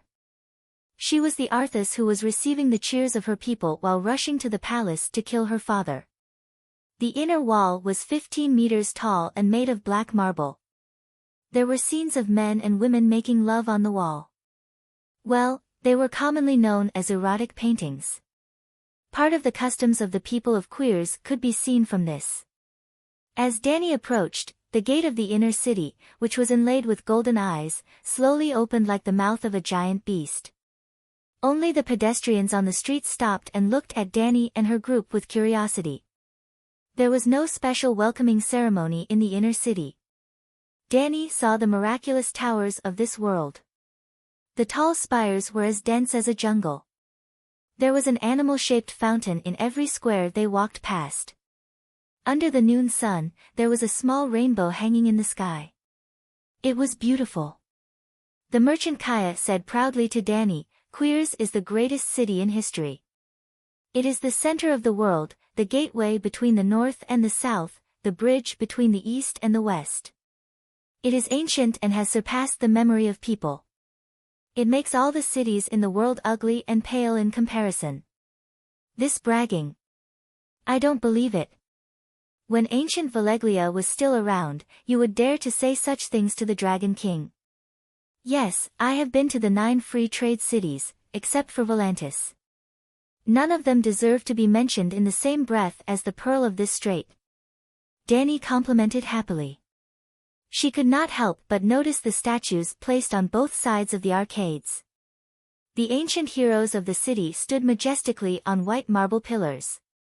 It was as if they were waiting for the day when the Dothraki would come and take them to Horse King's city to be placed on the Avenue of the Gods together with the thousands of stone statues. After passing through the arcades, the Khalasar stopped in front of a market. This was the intersection of a few streets. Danny had to decide which road to take next and which house to visit. The market was located in a huge building with many openings. The checkered ceiling was the home of thousands of colorful birds. Lush trees and flowers grew on the platform above the shop. Inside the shop, there was a dazzling array of goods. Exquisite creations from all over the world were gathered here. "Oh, Danny Rise, my unparalleled beauty, no matter what you like, just open your mouth and I will immediately bring it to you," the merchant said exaggeratedly. "All of Queers is hers. She has no need for these little things." The blue-lipped Haya Bodhi shouted from the other side. "Listen to me, Khaleesi. Come with me to the Hall of Immortality. There, you will drink truth and wisdom." "Ha ha ha, what can your Hall of Dust provide for her?" Zero said proudly to the Great Wizard. "The 13th Tycoon will give her a crown made of black jade and flamestone." Danny's face immediately lit up with joy. She tactfully rejected the male wizard and said, "Lord Haya, you know my background and understand my desire. The Garden of Liang may be good, but it is not a place for long-term love. I won't hide it. I long to return to the King's Landing's Red Keep. That is where I belong. You better not have any evil thoughts. Otherwise, one day, I will lead 100,000 Dothraki roaring warriors to ransack this city." She was determined, but she had to make the people of Queers believe that she was not a threat or ambition to this city. Haya's blue lips curled up as if he was smiling elegantly. In fact, he was mocking Danny's naivety in believing the shameless merchant. Just you wait. One day, you will come to me on your own accord. Khaleesi, you have wisdom beyond your age. Please accept my gift. We will talk another day. He handed over a jar of ointment and nodded to Danny. On the way to Queers, you showed your desire for mysterious power. This jar of holy oil can help you see the spirit of the air. After Danny took the gift, he rode his camel and left in another direction. Your Majesty, you have made the wisest choice. The merchant looked at the wizard's departing figure and said in a low voice, there is a saying in Queers, a wizard's house is bones and lies. We are all jackals of the same tribe. Why laugh like a crow laughing at a pig?